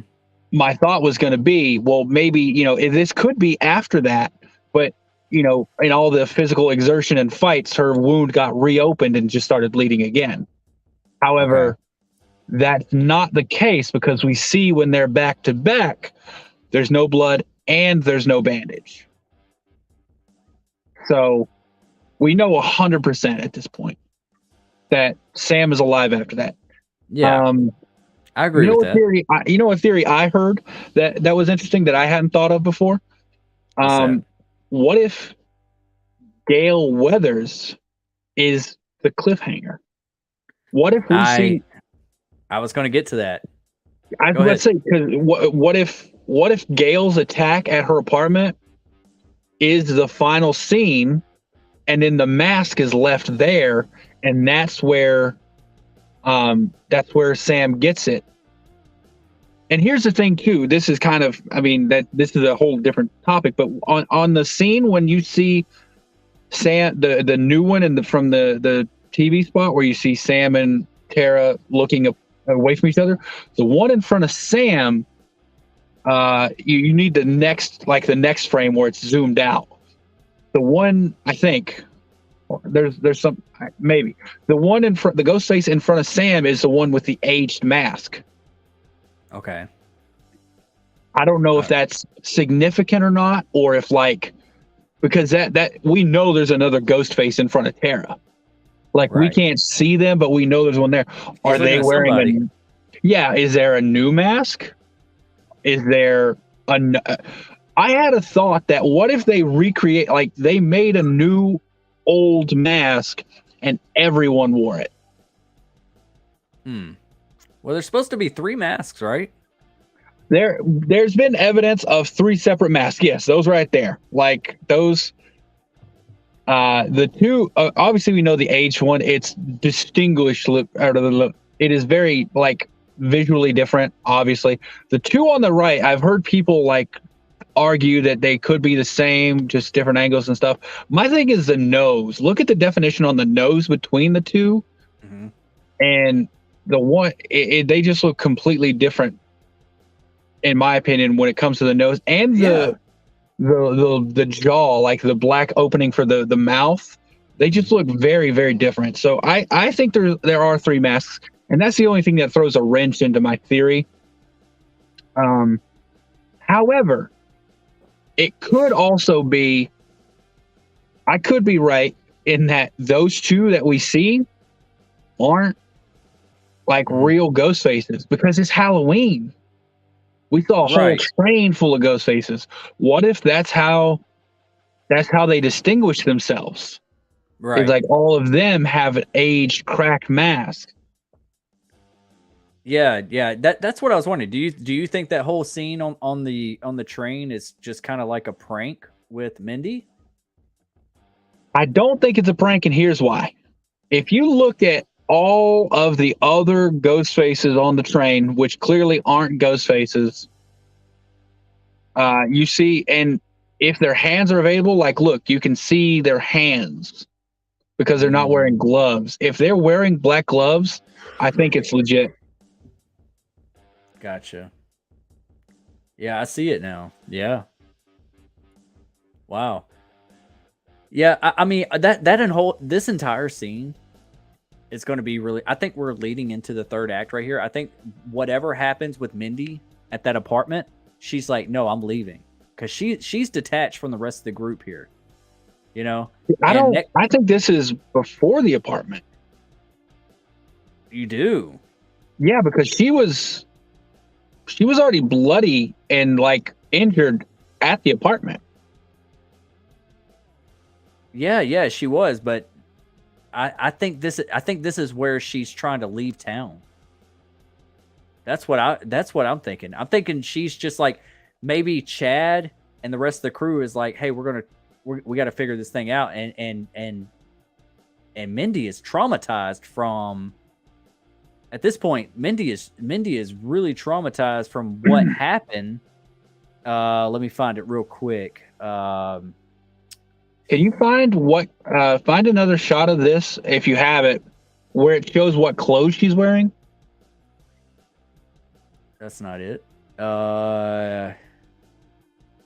You're talking about right there. She's wearing a different. Is that the same outfit she's wearing in the subway? I think it is. Hold on, I got the trailer pulled up on my phone. I'm gonna scroll through it really quick and see, but I'm pretty sure that's the same one she's wearing on the subway. I think she's traumatized from what happens here. This is all in the same apartment, and then they try to escape Ghostface here. This was in the teaser that came out. Yeah. That's very. That's from what I understand. That's Annika. That's supposed to be Mindy's girlfriend. Okay. And then after this whole entire scenario, because where is it again? I have so many on here. Because look, she's crawling away right here. Mindy is. So she's in a completely different outfit. I think this is all before she gets in the subway. Wait, hold on. So go back to the shrine. To the shrine? Yeah. Right here? When you saw her? Okay, so I don't know if you can see go back. Can you pull up my screen so you can see my camera? Yeah. Oh, come on now. That's what she's wearing on the train. Yeah. That's the same thing. Yeah, that's what I'm saying. Is I think this is all set on early on in the film before things start popping up, because all this is supposed to be happening mainly in the same night, correct? They said a large portion. It didn't specify how much is going to happen in the same night, but They said like 75. They said like most of the movie is going to be happening in the same night as the opening scene. Isn't that what was said? I heard I think specifically what it said is, unlike previous installments, a lot of this movie takes place on one night, but it didn't, in my opinion, from what I saw, give any indication as to how much. It just said a lot. Do you have the promo shots that came out like in Entertainment Weekly before we even got the trailers? I do have. I think I do. Do you have the ones? Yeah, those were some, or that's the second round of them, I think. Maybe. Do you have the one where it shows Gale coming up the ladder or coming up the stairs to get into the shrine? You mean the elevator? Well, it was stairs, but wasn't it? Stair. Let me see what I got here. Yeah. I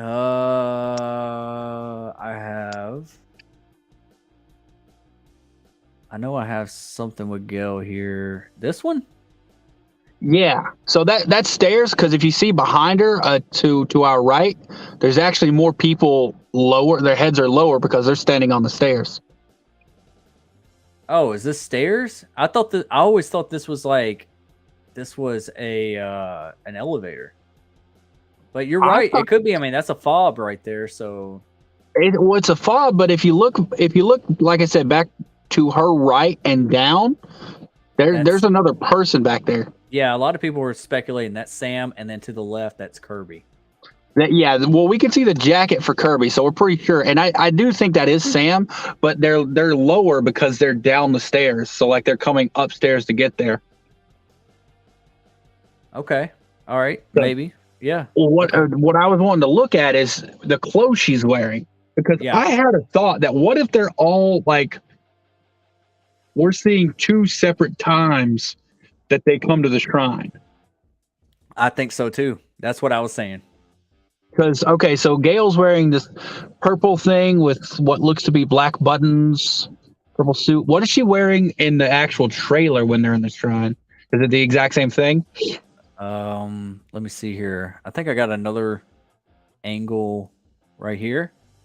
There she is in the back. Yeah, it looks to be the same thing. Yeah. And you're sure those are stairs?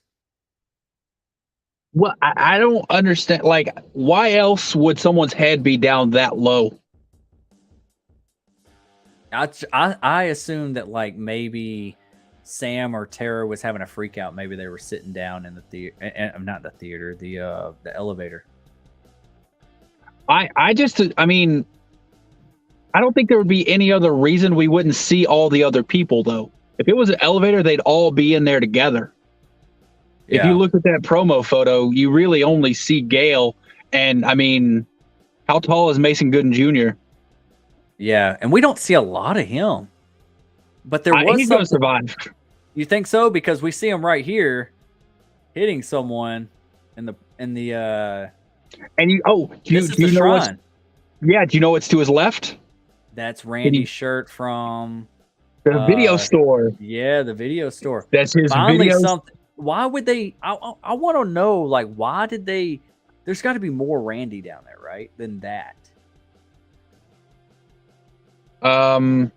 Like maybe his green jacket or green shirt, you know, that was kind of like his signature look. Was something green? Yeah, here's the thing, man. We don't see anywhere near all of the shrine because it goes off to the left and to the right from that one great scene we have. Yeah. So like there's so much more in that shrine that we don't see. Oh gosh, so beautiful, isn't it? So that is awesome. Remember that first when the first one came out, there's an angle to the left showing Sam walking up to Billy's. Like it's basically the same thing, but we're seeing it from left. And you see the one robe open and you see white underneath it. Yeah. You know what I think that is? What's that? I think it's Roman. Remember how he pulled his open and showed the bulletproof vest and it was white? Yeah. Yeah. I think that might be Roman's robe, and that's why, because he pulled it open to show the white underneath. Wow. That would make the most sense. But you're not talking about the one that's like in the case in front, right? No. There's an angle from the it's from the first trailer. It's like right after we see it, she's walking up to the one in the front, but we're on the left-hand side looking over at her. Yeah. I've seen that. I have that image. I don't have it on here, but yeah. Yeah, and it's the only one that's open, and it's the only one you see something white underneath. And I think it's Roman's, because if you remember when he meets Sydney, he pulls it open to show the white bulletproof vest. I just watched part 3. By the way, anyone in the chat, or you as well, Scream 1, 2, and 3 are free to watch on YouTube right now. I own them all on DVD. I assume most of us do, but if you don't, they're free to watch on YouTube right now. So like, go have at it. So I just watched part 3. Where do you think this lands? I think that's Gail's apartment. You think that's the same apartment? There's a lot of lighting compared to. I was thinking the same thing. That was the first thing that my mind came to was, oh, this has got to be a part of. But look, the lighting is different. Well, the lighting's different in that direction. There's a lot of light in this one. I don't know. Yeah, like every light in the house is on. Yeah, but here's the thing, though. And this is like more of a regular apartment, not a studio.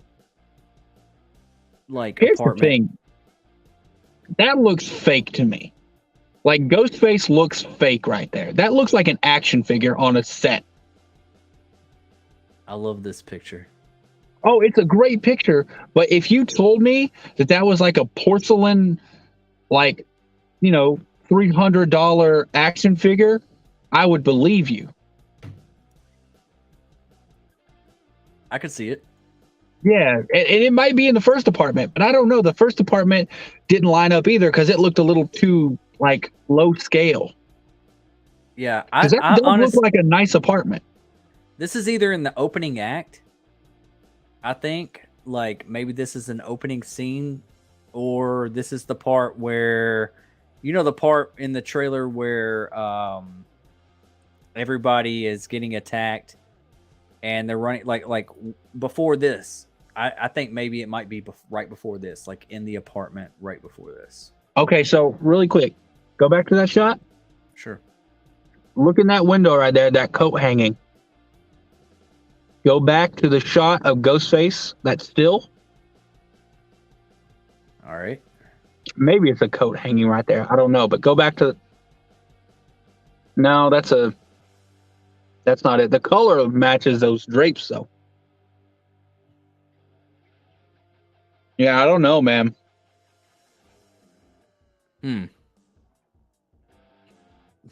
So you don't suspect this lady right here? You don't suspect that she's changed on us? Not at all. I'd bet on it.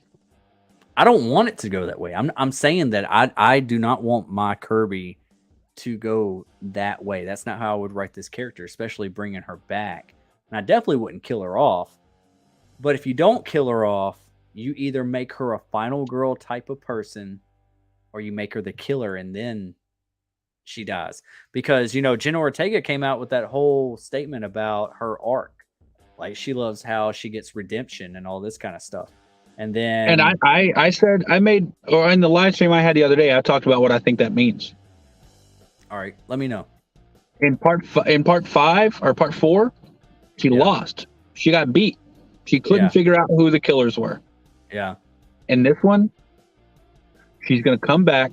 She's going to figure it out, and she's going to save people. I do think she's going to die, but she's going to die saving people, which is, I think, what she wants to do now. Otherwise, she wouldn't have gone into law enforcement. That's the thing.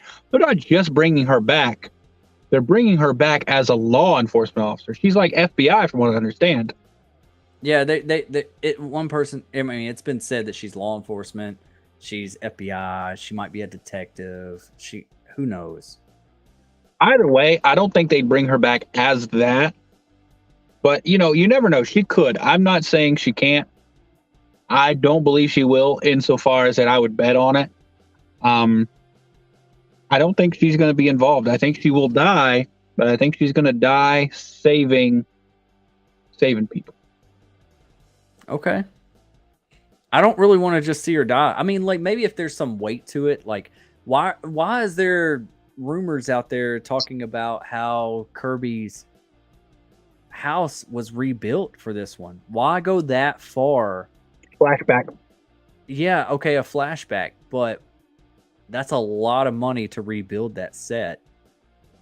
A lot of time and effort that you could spend in dialogue and just get it over with. Kirby comes to and say, and just explain. Kirby could just explain to the crew, like, yeah, back in such and such, I was stabbed and left for dead, and she could just explain it. They don't have to, unless there's some more significance of her living at that moment. And see, here's the thing, though, that you could say the same thing. Hey, let's not forget, this is supposed to be a meta commentary on the state of horror movies. What are a lot of requels doing? They're doing a flashback scene to reveal old information. Halloween Kills is the best example. Yeah. They very much could have foregone that entire scene and just had Hawkins say, I could have shot Michael. I tried and missed and killed my partner, and then I stopped Loomis from killing him, and I regret it. That does everything that flashback scene did. I got you, Marcus. I'm seeing Marcus in the chat saying resend him that link. Okay. Yeah. So yeah. Continue that thought. I just wanted to let him know. I'm just saying, like, that's why they would do it, because they have to comment on the state of the genre, and one way to do that is to do what the genre is doing, and that's a big thing, man. Like, so that's why they would do it. I think there might be a flashback. Do you think there's more to 4, a more connection than just her surviving? Do you think there's more to this story and the connection of 4 and the overall like of her arc and redemption? Could we be seeing like a reveal from something from 4? Like something about Jill? So. No? I've said this once and I'll say it again. You know what? That 98% I said, make it 96, because if they tell me Jill is alive and functioning, I'm out. I'm out. Like, Jill was shot in the heart after getting a defibrillator to the brain. Y'all, her brain would be mush. Like, she would not be able to function if they revealed Jill or something. Now, here's what they could do, because we gotta remember, at the point when she was stabbed, she didn't know Jill was the killer. Yeah. So it could be something where she, like, it's just displaying that she didn't know, and she thought Jill was, like, she was asking about Jill and, like, very concerned about her or something, only to figure out that, no, by the way, this friend that you thought you had, he was actually plotting to kill you all along. That could be that could be something that drives her to become a detective, to figure these things out. Like, that could be a redemption arc to me, but I don't. You think she's obsessed with it? You think she's maybe they'll make her a red herring a little bit, being like, oh, she's a little too obsessed with this. She could very much be the Mark Kincaid of this movie. He was so much of a red herring, and it would fit. He's a detective. Man, I like Mark Kincaid. If I liked Mark Kincaid, and I know that they wrote him as the husband and of Sydney, but man, I always thought that, like, what if he got away with it? You know, maybe he was the accomplice. Like, I would be more shocked if Mark Kincaid was the killer than Angelina. And I was about to say, if he's revealed now, he's really playing the long game, so much so that he won the game. He got what he wanted. Nev Campbell. He was obsessed with Sydney. That was his prize. He's married to her. Oh, maybe. I don't think he was. I don't think he had anything to do with it. First of all, I think he was a red herring. Like I said, I can't say it's not in the next movie. I can say it's not in any movie we've had so far. He would have been a good killer, I think, though. And we got somebody knocking at the door. Yeah. I already know what he's going to talk about. Yeah, I'm waiting. He's already laughing. We can't hear him, but we will. I have a feeling we're going to hear about another killer from 4 that isn't Jill. Okay. All right. Maybe I'm new to this. I haven't heard this. I haven't had Marcus on my channel in a while, but what is up? I shot him 6 times. What's going on, gentlemen? How are you guys doing tonight? Man. You know, I am ready to hear about Charlie Walker. Oh. I mean, yeah, man. I mean, Destin, I don't know if you've been like keeping up with any of my videos and stuff. I know you've probably been busy and stuff, but yeah, I've been on this Charlie Walker kick, man. Like I just take it from The Shrine. We know he's a massive Stab fan, you know, and we never seen him get the double tap, even though he did get stabbed twice. And I know he got stabbed in the heart, but, and in my last video, I pointed out, like, you know, something I looked up or whatever in terms of like, can you survive a stab wound to the heart? And it's not impossible. You know what I mean? It's not impossible at all.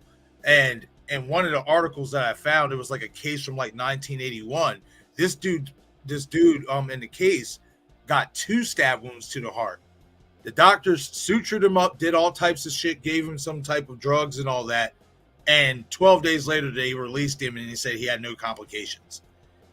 Now, did it say how long he was waiting before he got sutured up? What? See, I'd have to go back into the article or whatever, but they said he showed up at the hospital, and then like basically, well, when they got him to the hospital, he went right into cardiac arrest, and then that's when they did everything and stuff like that. Now, I'm not saying that Charlie, you know, got stabbed in the heart and he's gonna just be yippee-ki-yay, you know, hey, I didn't, you know, it didn't do anything. And this is why I think that, so when you hear Ghostface breathing really heavy in the trailer, you know what I mean? If that is Charlie Walker, well, that would make sense because he got stabbed in the heart. So maybe he has a hard time breathing. Maybe that's why he's breathing heavy like that and stuff. And then there's just so many other things, like I said, with the Ghostface Shrine.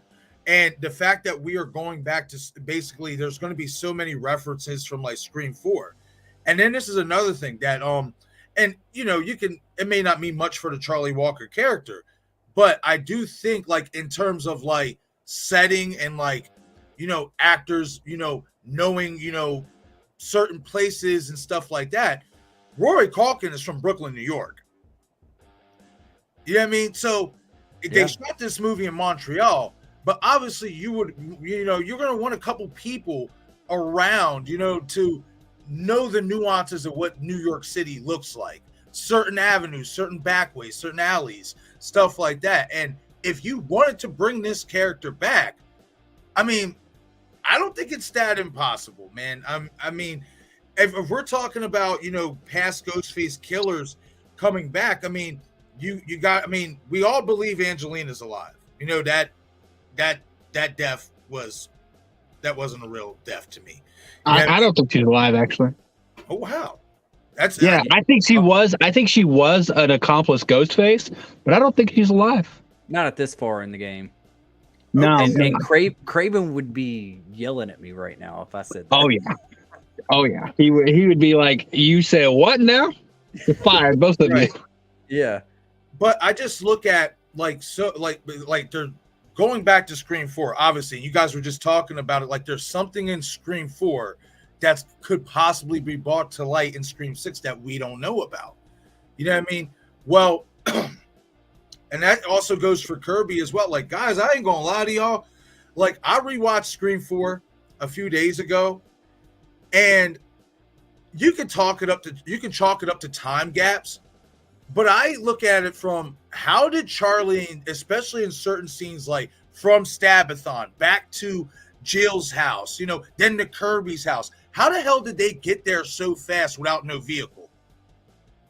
Kirby's the only one who had a vehicle. I didn't. Okay, I have a love-hate relationship with Scream 4. I really do. It's my least favorite Scream movie. It really is. I just, it doesn't feel, it's too, everyone complained about how comedic Scream 3 was. Did they not learn their lesson? You would think that, I didn't like the editing. It wasn't Patrick Lussier. I think that was missing from Scream 4. And I just thought it was too comedy. And it was almost like Scary Movie with just a little bit more gore. With a good twist, even though that both of our Ghostface characters are 4 foot tall. Okay, I'll give it. All right. That part annoyed me. When you see Jill walking around for the reveal, and you see actual Jill. Do you not? I was like, "Are you kidding me right now? Are you not struggling? And you see how like when Sydney looks down the basement for like Kirby or Jill or whatever she says, and Kirby. Charlie comes up and grabs her. He is struggling. I'm like, Nevs, Sydney's about to beat your ass. Like, what is going on right now? Well, see, and that's another thing that I feel like in terms of Charlie Walker, like, I know a lot of people don't really care for him as Ghostface, and they point to him like, oh, Sydney was able to, manhandle him. Like, she pushed him back into the wall. He was so weak. And I'm just like, okay, but Sydney did that to Mickey. She beat the hell out of Mickey Altieri. You know what I mean? She beat the hell out of Stu. She beat the hell out of Billy. She beat the hell out of Miss Loomis. She did it to everybody. You know what I mean? So, dude, that fight with Roman was like that was WWE level. I just rewatching that. That's what I want to see in this next one. I want to see knockdown, drag out, boot to the face. Like Roman was the first Ghostface I saw in rewatching 1, 2, and 3, where I'm like, he is legitimately trying everything he can to kill this woman. Yeah, I want to see that type of fighting between Sydney and Stu. I want to see that because that was the closest thing we got. I mean, well, yeah. I mean, her and Stu really went at it, before she drops the TV on his head. I want to see that this time. Like, they're both going at it like her and Roman did. That's what I want. I didn't realize how short Rory Culkin is. Yeah. Yeah, he is. And see, that's funny. I'm glad you brought that up, Eric, because somebody had said to me in Wolfman and Scott Nard's chat, like, oh, well, like you say that, Amber is too small, to kill Dewey. But then look at Charlie Walker. Like you're saying, if he is underneath that mask, look how small he is. I said, okay, but this is the thing. One, if this is Charlie Walker, let's just say, who did kill Dewey, this is like 10 plus years. He's a fully grown man. I mean, that's a big difference. And then two, or whatever, and stuff. Charlie Walker, like he doesn't get enough credit for being one of the most violent killers in the franchise. Dude, I've said that so many times. And like, here's the thing: if they brought Charlie back, you know what it would be for? You know what I think his motive would be? Almost the exact same as Stu's. Like, y'all want to disrespect me and don't reveal. Like, people don't realize how hard Charlie went because Jill didn't do many kills. No, like Jill didn't get her hands too dirty. No. Yeah. When She was he the went in on Olivia, she was the setup. She oh yeah, 100%, and I'm okay with that because he was the muscle. And when you see what he did, like he made Sydney double take. Like when she walked into that room and Olivia was inside out, strewn about that room, like even Sydney was like, maybe oh, there was maybe, and which I always wanted, maybe there was a third killer in 4 that was never revealed. Maybe that's what's going to be the connection with Kirby. I don't know. I just looked up. You know how tall Hayden Panettiere is? Have a guess. 5'2". Okay, what's your guess? 5'6". She's 5 foot even. Damn. If they make her a ghost face, you know what? She'd be really good at it because everyone wouldn't even see her. Their eye line is just straight over her. Yeah. That's the one thing is like at least make one of the ghost face like the height of whoever is behind the mask. Guys, I'm gonna let y'all talk for a second. I'll be right back, all right? Yeah. All right, I'll be right back. I'll be right back. I don't think they're gonna be Charlie back. I don't believe he's alive. And I think that more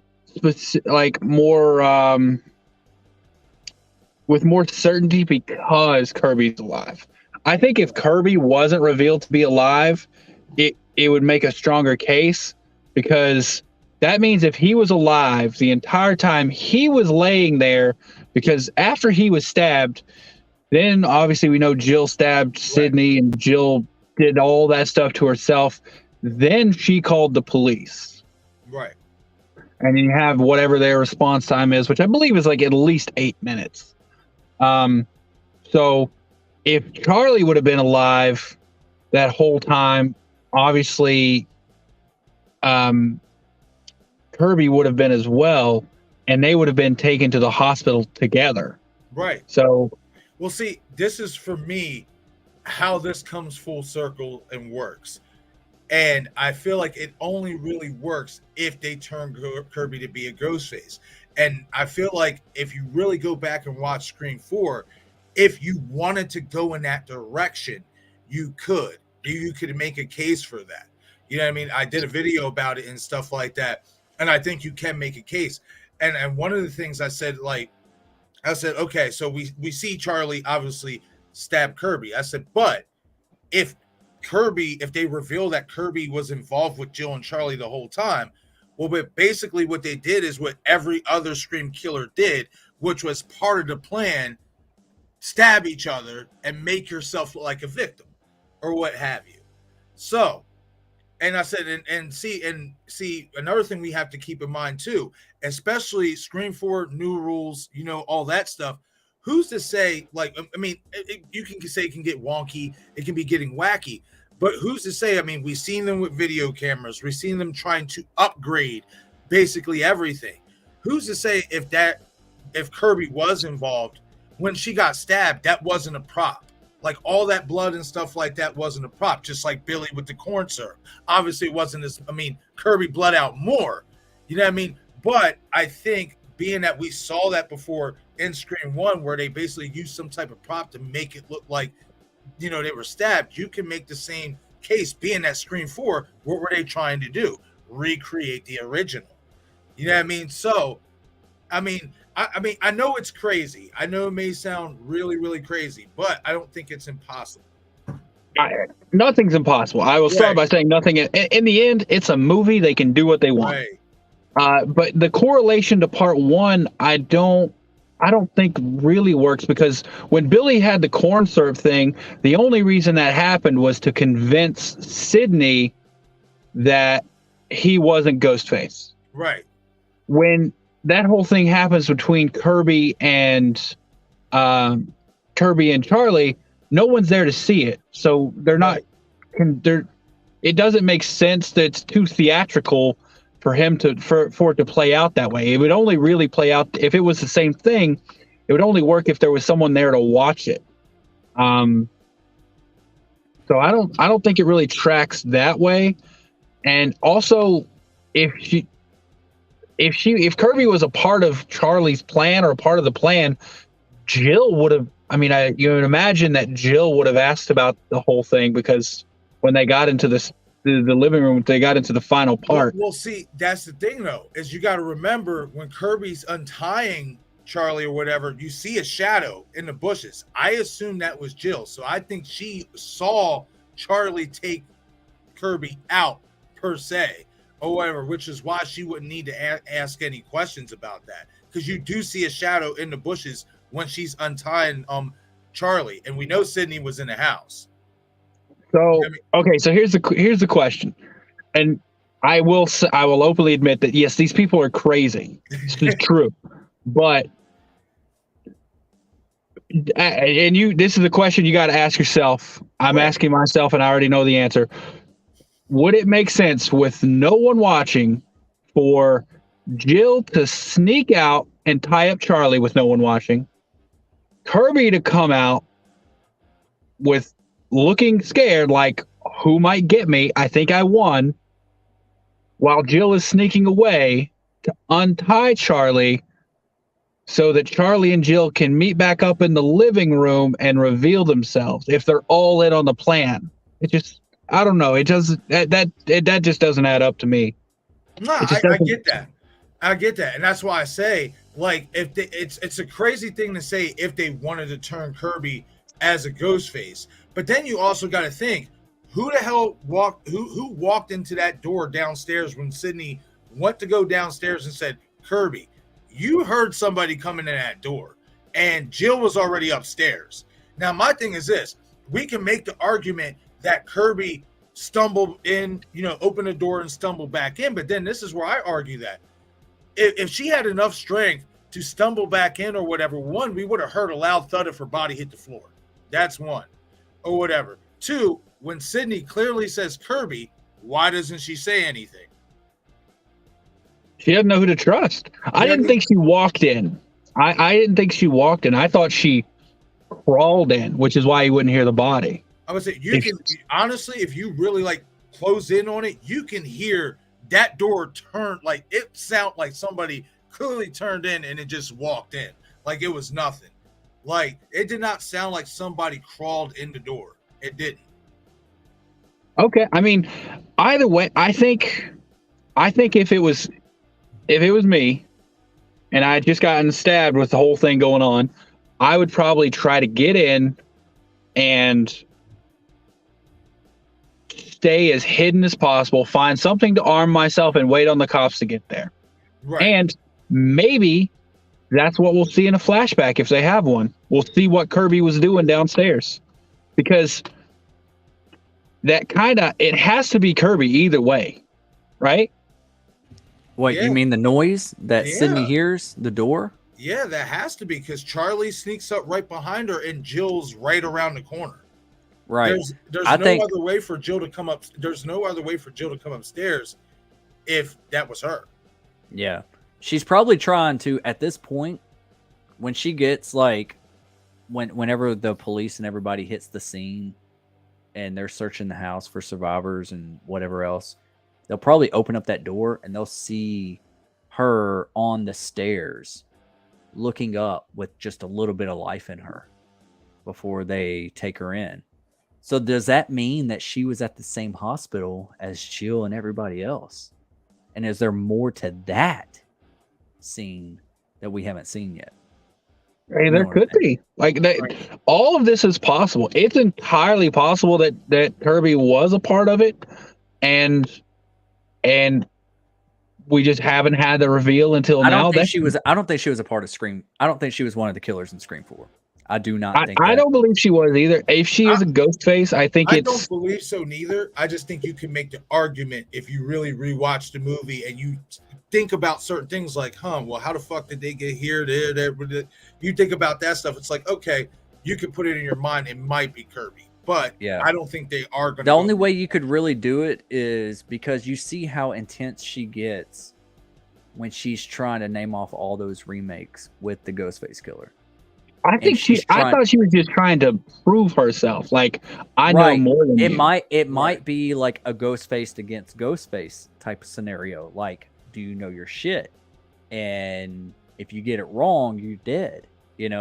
and maybe that's part of the cult whole scenario. I don't know. I'm just, I don't really think. I think we're reaching a little bit too much. Maybe we're overthinking it, but Bro, think that's all that's happened since the trailer came out. We are reaching so far. Heck yeah. And think about it. It's gonna be here before we know it. It's like here in like a month and a week. Hold on. I got a countdown timer. Are tickets on sale yet? Are tickets on sale? They're not. I looked them up. Hold on, you can't. It's not showing my phone. You can't see. I have an alert set on my phone from Google and from AMC's website when they go on sale it'll email me. But it's 33 days, 14 hours, and 3 minutes. Damn. Yeah, it's like less. It's. Oh yeah. Well, I know when the first showing is going to be at the theater I go to. I thought, and that's another thing. Like with them saying that it's in cinemas on the 8th, that would be wrong. That means you take a day off of that, so it'd only be 32 days. So I don't know what's up with that. Well, see, here's the thing. Obviously, it's originally supposed to be out on the 10th, right? But then you know that, that's a Friday. They always have movies always come out on Fridays, but they actually have Thursday showings. The first showings at the theater I go to are always at 3 p.m. on a Thursday. That's the earliest you can see a new movie. Mm-hmm. So that's what I got my timer set for. The problem is now they're saying it's on the 8th. So my assumption would be they do a midnight showing on Wednesday. Okay. But if they're advertising for the 8th, that's weird though. Well, are you talking about that TV spot? Yeah. I think that might actually be like international, because I know that the international ones are opening on Wednesday. And I know the one I watched, the trailer I watched was from like Paramount International or something like that. Okay. Yeah. Well, I know AMC's website does say the 10th. Oh, okay, cool. So that's what I knew it for here. Yeah, I usually go to AMC or Cinemark. I have that AMC A-list thing. I don't know if y'all. I do too. Yeah, dude, it's so worth it. It is worth it, man. It's so worth it because you can see it's what, $25 a month, something like that. You get a lot of movies. Well, it's $25 a month, and you can see 4 movies a week. Yeah. So $25 for 16 movies. That's nice. Yeah. Like I got it. I see like that. Down the street. Yeah. That's why I got it. That's what I went and saw Knock at the Cabin. My wife's always like, "Where are you going?" I'm like, "I'm going to utilize this. Like, I'm going to go watch a free movie right now." As long as you see 2 movies a month, it's worth it. Like, because you'll save money, and you also they're hoping is that you're going to buy concessions or alcohol or snacks, whatever. Yeah, and you even get a discount on some of those things. Yeah, because that's the only way that theaters make money is from the concessions and everything. They don't make money off of the ticket sales. Their theater's biggest income revenue is from popcorn. Well, I'd assume that. Yeah, because popcorn is the cheapest thing they buy. That's why it's like $13 for a small bag. Dude, it's ridiculous. Popcorn is so expensive at the theater. Sorry. What were you saying, Marcus? No, you're good. Talking about expensive, man. I went to the store the other day, and I love me some Middlesworth chips here in Pennsylvania. The best chips in the world, in my opinion. You know what I mean? What are they called? Middlesworth. Never had them. Oh, man, bad boys. What? Whew. Well, here. Send some to me. So here we used to get a fucking like a bag like this for like $1. You know what I mean? Decent sized bag, not too bad. Go to the store, and then they had a medium sized bag for 50 cents. Go to the store the other day. Don't even pay attention to it. Just grab my usual stuff. You know what I mean? Go to the register. Mind you, I get 3 50-cent bags. $3. Wait, what are you talking about? $3? These are 50-cent bags. Oh no, look at the price. Oh look, they're all $1 a piece now. Double the price. Yeah. I still have faith. As long as those Arizona teas don't go I heard a rumor they were going to go to $1.50, but I haven't seen it. They're still 99 cents. Nice. I'm like, as long as those hold out, I still have faith. But the second those go up, I'm convinced the economy's going to crash. Dang. Oh man, Arizona teas are classic. Gotta love Right? Dude, they do the best Arnold Palmer, in my opinion. I don't think I ever had I think I have had like one Arizona tea. I don't think I was a big fan of it. Honestly, I can't remember anything that was like a bottled tea. I never liked like anything. Oh, it can. You got Arizona's in a can. Yeah. Oh, It's in okay. the tall They boy have can, some too. that. they do have some that's in a bottle, but you want the one that's in the can. I want some from. I don't think I've had the bottle. I want something from like Popeyes, like a gallon of grandma's tea. Like that's me. So I used to. Fun fact about me: my first job was at McDonald's, way back in the day, and one of the when we made sweet tea. Obviously, McDonald's has sweet tea. Their sweet tea has so much sugar in it. They use a pound of sugar per gallon of tea. Dang. Like they make the tea in 5-gallon buckets and add a 5-pound bag of sugar to it. So if you ever think McDonald's tea is sweet, it's because there's a pound of sugar per gallon of tea. So this is ridiculously sweet. That's how it is in the South, man. For salt on their fries? Huh? Do they add the same amount for salt on their fries? They don't. They don't. Some people pisses me off if I get some fries with no salt. It pisses me off. See, I used to order. I'm weird. I like my food fresh, and having worked at McDonald's, I know what happens around lunchtime when they start just pre-making like double cheeseburgers and stuff to keep them out there for fast. I like my stuff fresh, so I always order stuff custom. I just do. And I always order fries with no salt because they make them really fresh. But then I just pour salt on them myself as soon as I get them because I can control the amount of salt. I get fresh, hot fries. It's just the best way to do it, in my opinion. I know that's right. Hey, that's McDonald's fries do bad. That's a McDonald's hack right there. Okay. Yeah. So back to Scream Talk because I've been dying to talk about this. Are we kind of certain at this point that Annika's going to die, right? We're pretty sure at this point. Yeah. I think Annika's going to die. Yeah. And one thing that I wanted to talk about, I really wanted Craven in here to talk about this too, but you know what? It's all right. What is it? Because we are not seeing eye to eye on. Hold on, let me find it. The whole entire Gale scene. Y'all want to talk about the Gale scene? Bro, this is some tricky editing they're doing. Like, okay, with Gale, it is so out of order. The way it's played in the trailer. Mm-hmm. Somebody, okay, I'm not gonna say who, but I put out a theory video about the Gale scene being at the end of the film. And then I guess Behind the Mask did the same thing like a day after me. And then people were blowing up my chat trying to say I stole it from Behind the Mask. And I'm like, well, if you look at who posted it first, I clearly did not. So I went back and watched his video. I was like, wow, that was pretty similar of what we said. And I was like, did he steal it from me? Like, I was like, what the fuck is going on here? So I was like, you can clearly see I posted mine a day before him.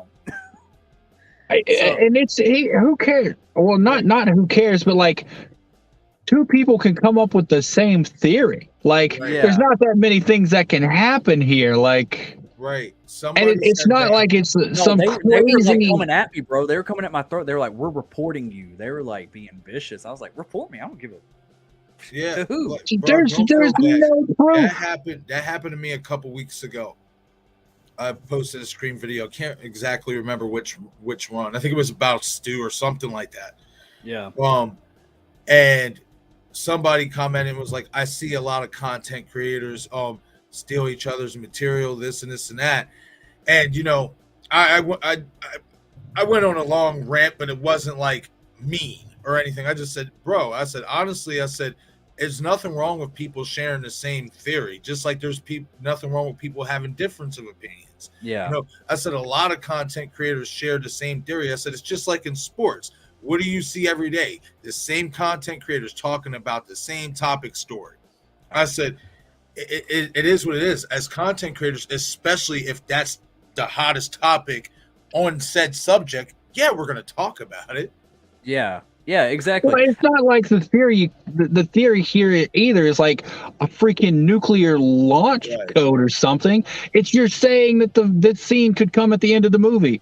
Yeah. It doesn't take a freaking brain surgeon to think of that. Not saying that you're not smart or anything. I'm just saying, like, down this trailer is going to be like, hold on, this doesn't. Where does this fit in? Yeah. Because if this is the same night and all this, like, where, how does the? Because in Scream 5, the trailer, we were kind of like, okay, well, this happens during the day, this happens here, and then this is the climax, which they shouldn't have shown us Stu's house in the trailer, but we all knew that was going to be the climax. Here, we're kind of like, okay, well, this doesn't add up here.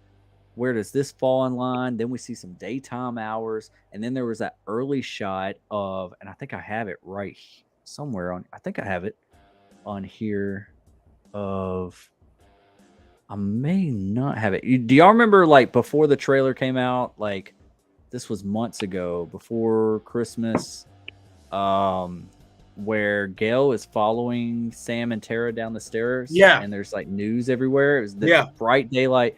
It looked like they didn't want anything to do with Gail. Yeah. I saw that. I think I just saw that the other day too, actually. Yeah. I think that might be near the end of the movie. I think that might be the aftermath. I think that we're going to see something with Gail where she's struggling with fame and being herself. I think it's not where I want to see her character go, especially after 5 and what happened to Dewey. Rest in peace. But I think that she might, with everything resurfacing, I think she might have new deals, new contracts, all this kind of stuff. And she's struggling within herself, fame and fortune, or her morals. Like this is and maybe we see her kind of slip back into her old Gail ways. And that's what Sam and Tara doesn't like. Gotcha. And then after whatever happens in the shrine, in this whole scenario, because if you see here, all right, and I'm gonna break it down right here since we're talking about it, because like I just put out a video about this entire thing.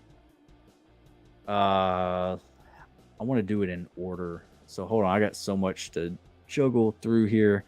I just showed it earlier. Just overlooking it. Okay, so we got her right here in purple, right? And I kept thinking this was an elevator, but Bearded, you said this was a stairwell. Okay, it could be either or. This is the entrance to the shrine, right? And then we have her with the rest of the crew. Apparently she knows where the lights are or whatever. She even says like it's a shrine. Like she kind of has knowledge of this spot. Mm-hmm. And she brings this to everybody's attention. Here, she is not injured at all. No one not is. See her. You don't see her injured whatsoever. And then we see her with the entire, I know we're all going to be on the edge of our seats. Like, how are they really going to pull this off? And a lot of people think this is going to be the opening scene. Maybe this is the second act, the beginning of second act. But we have her to where Ghostface gives her that call, takes out her bodyguard. I really don't think it's a bodyguard. I think it might be somebody that works with her, or maybe it's a neighbor that maybe we get introduced to that's kind of like knocks on her door like early on or something. And is like, maybe a nosy neighbor or so. I don't know who this person is, but I don't think it's a love interest. I really don't think the guy that gets taken out right before this scene is a love interest. And then after that, where he busts in, he grabs her wrist with the gun in it. And I really do think that he actually gets a stab. I just don't see him not injuring her in this scene. With Gail, if she gets stabbed here, then how in the hell is she not hurt later on in the film? I just don't understand it. This has to be after that scene with the shrine. It has to be. Or she doesn't get stabbed. I just don't see her not getting stabbed. Unless we don't see it right now, but unless like somebody comes in and like shoots Disco's face and they run off. I mean, I would have to assume, like, at least from what we see right now, she's gonna at least get it stabbed or something. So here's something too. Sorry, when I said this trailer is out of order, this scene is out of order. When you see her running into that room and closing the door, that happens after this, and she's not injured. Okay. Well, and it's whichever way door. that, but okay, well, it could be re-edited within this scene.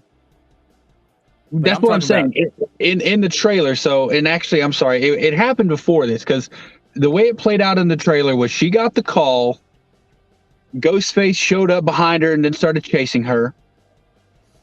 Right? Exactly this right here. She runs into a room, mm-hmm. and she has the phone, right? Mm-hmm. And then it shows her shoot the door. Mm-hmm. And then Ghostface busts through that door, right? Yeah. The door that she runs into is not the door that she shoots into. It's edited weird. So okay. if you put like right there, what you're seeing, that is the front door to her apartment. That goes outside, and you see elevators back there. That is the front door to her apartment. Then maybe she shoots the door and she thinks he runs off, and then she goes to the front door and opens it, and boom, he's right there at the front door. Here's the problem. After this is when she runs into another room, because see, here she has the phone and the gun. Mm-hmm. And after this, she runs into a different room. You can tell because the front doors, the ones she shoots into right here, those are double doors. Like you can see there's two of them that open in the middle. Mm-hmm. The one she runs into is a single door with an entirely different frame, and she doesn't have the gun and the phone at that point. So she's already gotten the call. This has already happened. She's running from him, or the only other option is they filmed this two different ways. Because here's the thing, it doesn't make sense, because now he's attacking from the front door when just a second ago he attacked from the left side of the room behind that big bookshelf. Okay. Or this is like right there. This is actually the same room. So where she was on that previous picture getting attacked by Ghostface, that's the exact same room. Okay. So it doesn't, and the attack that you're seeing there, right there, not this one, but the one before, happens before that. This right here happens. So this happens before this? Yes, because if you look, if you watch the trailer and go frame by frame, you can see the angle changes where you see behind Gale. And the room, the furniture is all perfectly placed. There's nothing on the ground. It's perfectly clean. So either there's a continuity error, or this is a different time period, or this happens before that other attack. Because when the camera pans, you see the exact same blue vase on the right side of the bookshelf. The bookshelf is intact, and there's nothing on the ground. So right there, you see that? I see her like this happening before this, because she's on the phone and she's just like, "You're like the 10th guy to try this," and then that dude gets taken out behind her. She seems so calm. And see, here's the thing. And that's the thing. That's why I'm saying there's some tricky editing going on, because so see right here, you see how there's stuff laying on the ground because the body was just thrown through. He's like Ghostface is running through. Yeah. If you pull up the trailer and go frame by frame, when he attacks her, the camera pans for like a split second, and you see behind them, and it's the exact same room, and everything is neat and tidy. Like there's nothing on the ground.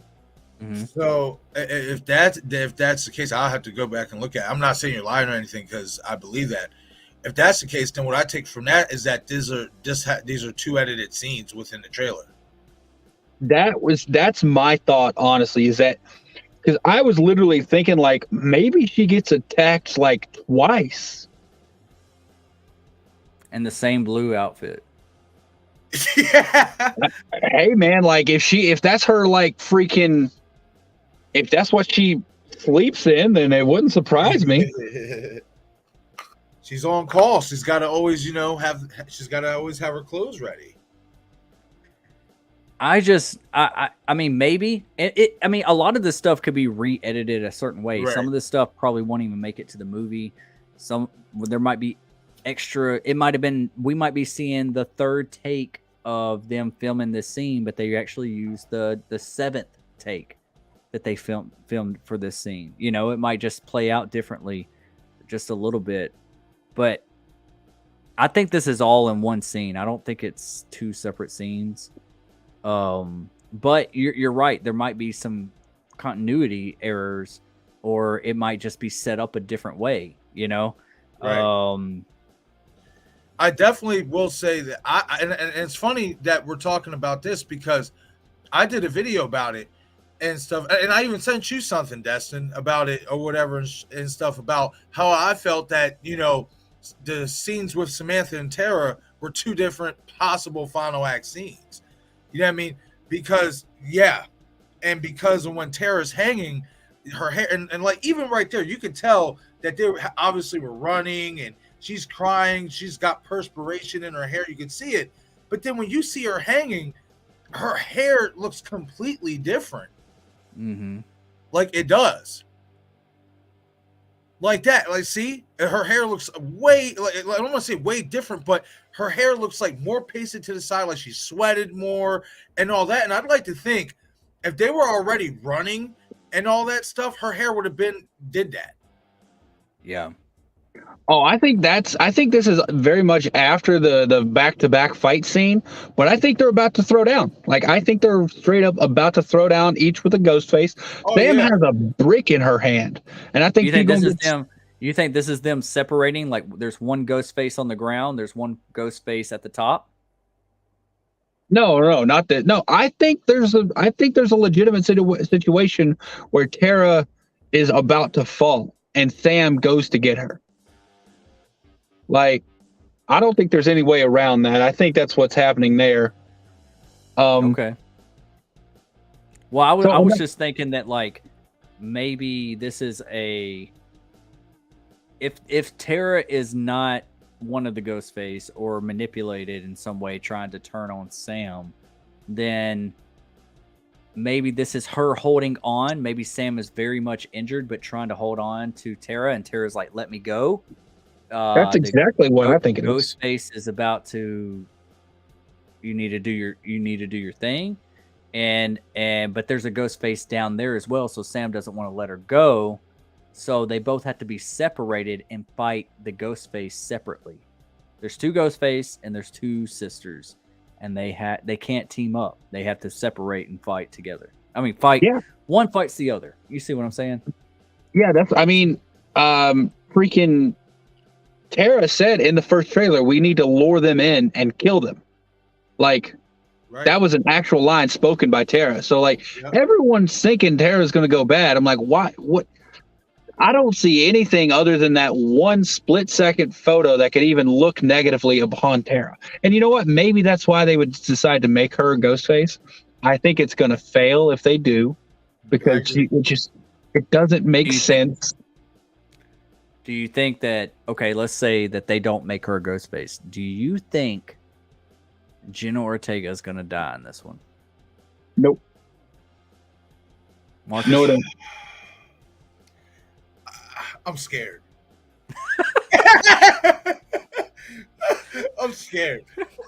I'll be honest. I'm That was like- scared, man. I don't want to answer that. I'm scared. I'm scared, and the only reason why I say that is because I look at the Nev situation, and you already know that Jenna's going to have a lot more projects. She's going to be doing Wednesday again. Is her asking price going to be too much? And if it is, if her asking, I'll put it say, not even too much. If her asking price compared to 5 and now 6 increases, do they want to pay that money? And I'm scared because I feel like if you didn't want to give the queen, her flowers, you know what I mean? And she was supposed to have, we know we're getting a B script here. I mean, she was supposed to be in this movie for a good, 20 minutes, they said? So Yeah, they said she was a significant part of the movie. Right. So I just feel like Jenna's blown up now. If her asking price even slightly increases, I feel like they're not going to want to bring her back. And I feel like I feel like they could be setting her up to kill the character off. And if they do, I think that's the reason why. See, I agree with that too. See, I think it's the opposite. Yes, you're right. Jenna's asking price is probably going to go up. Jenna does have other products, but guess what else Jenna does have? And I don't want this to sound negative because I love Sidney Prescott. I love Neve Campbell. But right now, who's going to put butts in seats? I agree. Jenna Ortega. I don't want her to die. And not even and that's why I don't think she's going to die. Like, if you go look at the comments on the trailers, how many new people are finding this movie because Jenna Ortega is in it and they've never seen another one, and they're going to come see it because of Jenna Ortega. So they're going to make more money because of her. So I think even if they don't plan on having her in 7, I don't think they're going to kill her off. Just like we've had done with Hank Loomis, with Neil Prescott. Like, they didn't kill these characters off. They just don't put them in the movies. They can do the exact same thing with Jenna. They can say, that's not a good comparison, I don't think. Hank Loomis comparing it to Jenna Ortega's character, I think. Okay, we'll compare it to Sidney. Yeah, I'm about to say, and that's what I'm saying. I mean, at least I've always felt like how Scream 5 positioned Sam and Tara. Tara, to me, was the Sidney Prescott. You know what I mean? She was. I thought that's what they were building up to be. She was the one who took the punishment for Samantha's secret, like Sidney did with Maureen. Mm-hmm. And I feel like that you set it up that way. And if you decide to either turn her as a ghost face or kill her off, then for all that, you should have just did that in Scream 5. You know what I mean? I don't think they're going to. I think they're going to write if they don't plan on using her in 7, I think they're just going to not include her in 7. We're doing the same thing with Sidney here. Sidney's not dead. We know she could come back in future sequels. She's just not in this one. And they could very well do that with Tara. I don't think we're of this mentality right now that we either have to, they got to live and be in the next one, or they got to die. And I'm like, they could live and just go off and be somewhere else. Like Joel, the cameraman, did it. Sisters up so much. Yeah, and that's the thing. If you were going to do that, why even give her so much screen time? Like, why make her an integral part of the story? Right. You want it. Scream is about making it hurt for our beloved characters. They've done it so many times. The only movie that they never really stabbed me and no pun intended, but hurt me was Scream 4. I think that's what. No, Scream 3, Cotton Weary. That burned me a little bit. Scream 2. That's yeah. Scream 2 was Randy. There was Scream 5 was Dewey. Like they've always had that one moment that was just like, damn. And you know what they're going to do in 6? It's going to be Kirby. I think it's going to be Gale. It might be both. I don't think they're going to kill them both, and I don't think they're going to kill Gale. I've been saying it. Down goes Weathers. I would make a bet on that right now.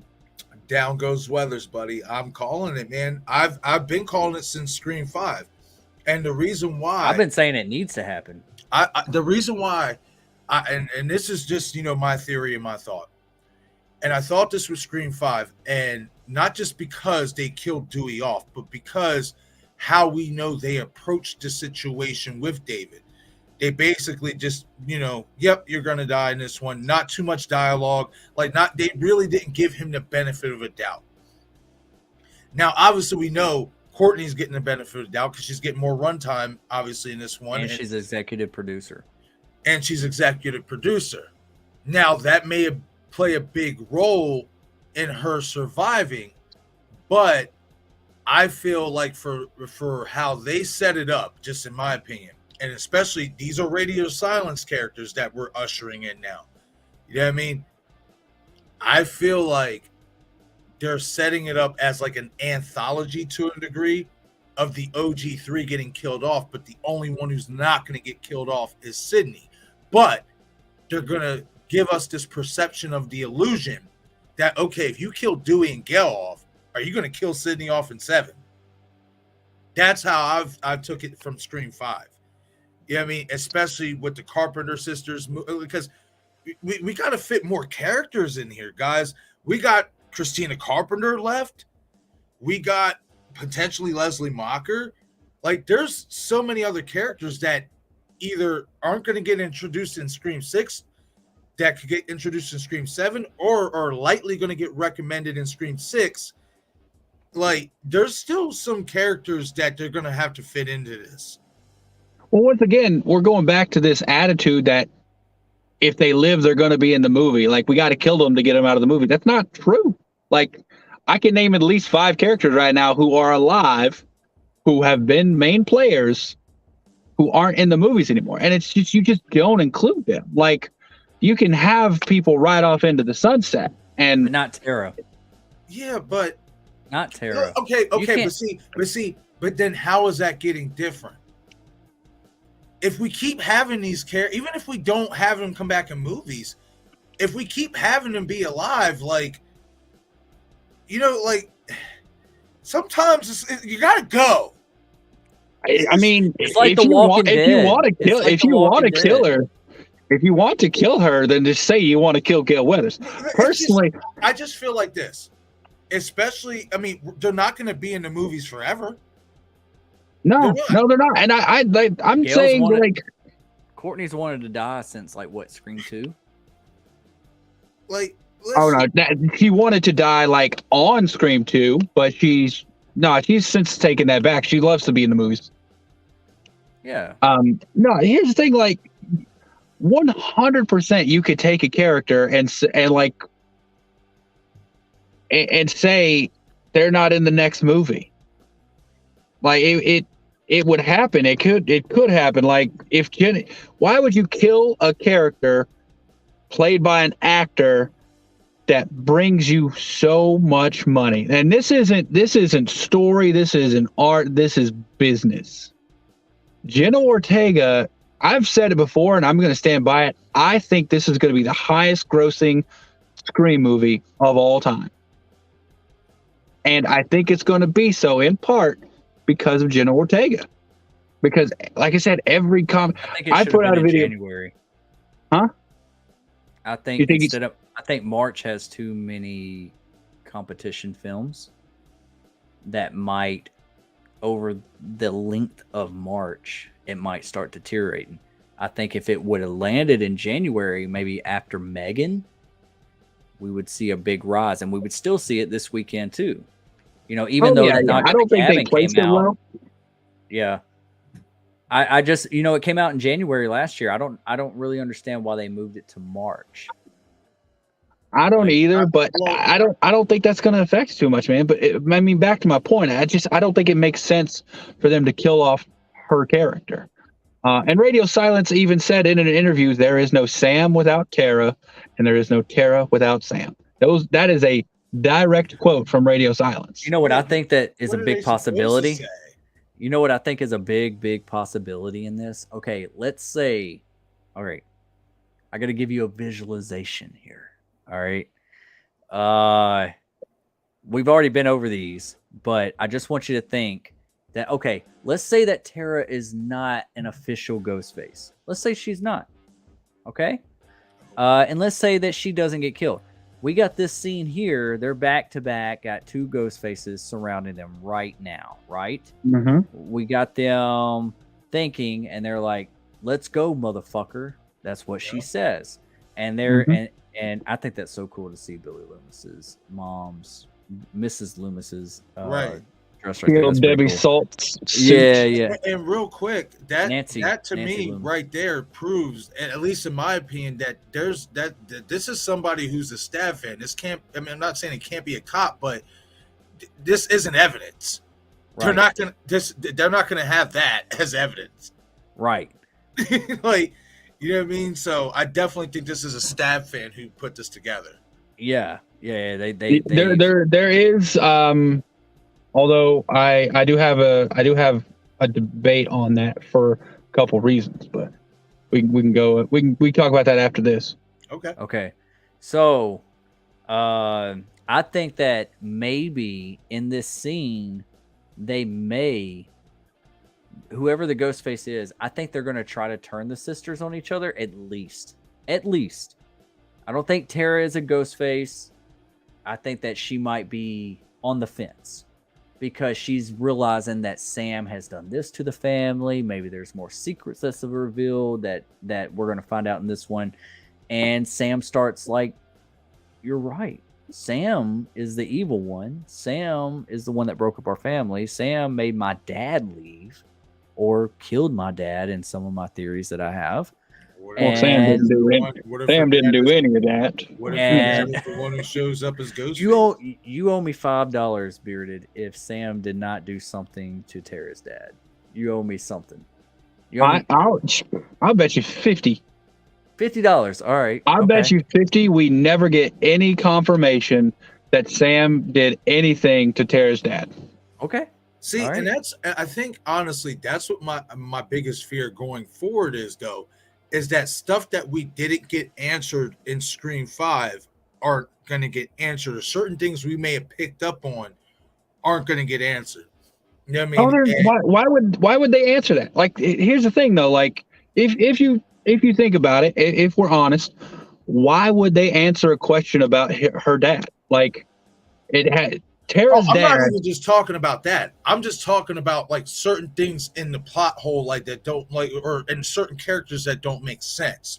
You know what I mean? And stuff like that. Like my whole theory about Samantha being Ghostface. You know what I mean? How did Richie like know about the visions? Stuff like that. He didn't. Huh? I think it would have been cool that he tampered with Sam's medicine. No, he did. He said it. What did he say? He was like when she was talking about, you know, they were in the final act, and he says you're the villain. He's like, you're the villain, Sam. If you see fucked up visions of your dead dad. She told him in the hospital. You know what I mean? She didn't tell him about the visions. She told him about Billy. He heard about Billy Loomis, or whatever, about being her dad. She didn't tell him about the visions. Well, the way that he stole Tara's inhaler, I thought it would have been cool to see that he put placebos in her medicine. Like, I think that would have been cool to see something like that. Wait, I'm still confused. So he knew about the visions. He somehow, she had to have told him, but we didn't get that revealed in Scream 5 that she told him. She was talking to Tara, and then she comes out of the room when Tara tells her to get out. Richie pops up behind her, and she's like, "You heard that or whatever?" She was like, "So you know my dad's a serial killer, and you're not like trying to get out?" She said nothing about the visions. Nothing. Never mentioned nothing about the visions. And then another thing that I always found odd about Sam.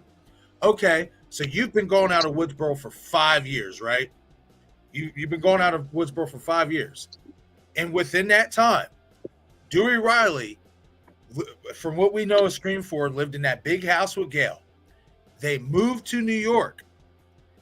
Dewey leaves New York, moves into his trailer or whatever. How does Sam know where Dewey lives after all this time? Like, did she just up and knew where he lived? I know where to get help. Google. You know what I mean? He's a famous person. Like, he's a famous person in real life, but he's also a celebrity. Like, that's not a question they're ever going to answer. But at the same time, given especially the events with Ghostface and all that, and being an officer of the law, his information should not be public like that. It should be confidential. Because he's you know who they could ask? They could ask Mindy. Or not Mindy. Oh gosh. God, why am I spacing on Randy's sister? Martha. Mindy's mother. See, that's Martha. the thing, though. That's not how it was implied. As soon as they were at the hospital, Richie said, "So what are we going to do next?" And she just pops up and says, "I know where to find help." And then they show right up at Dewey's house. Yeah, that's. But here's the thing, That was though. just convenient writing. Yeah, I was about to say we gotta recognize the difference between like a plot hole and a storytelling device. Because like that's, to me, that's not a plot hole. That's just storytelling. Just like when you hang up the phone, you never say goodbye. Like they just hang up. Like that's not something that's missing as so much as it's just a way to speed up. Because if they went through and said how they found like every little thing, then the movie would just drag on. And there is certain things I agree. Like, but that's what I'm saying. But if you're trying to pass her off as the final girl or whatever and stuff like that, there's certain things that you can really point out to be like, well, wait a minute, hold on here. You know what I mean? Especially, and this is my biggest thing. She knows everything about Stab. She knows everything about her dad. Amber Freeman lived in that house for 6 years. She didn't know that was Stu Macher's house. She knew. How? I don't think she did. Public record. What?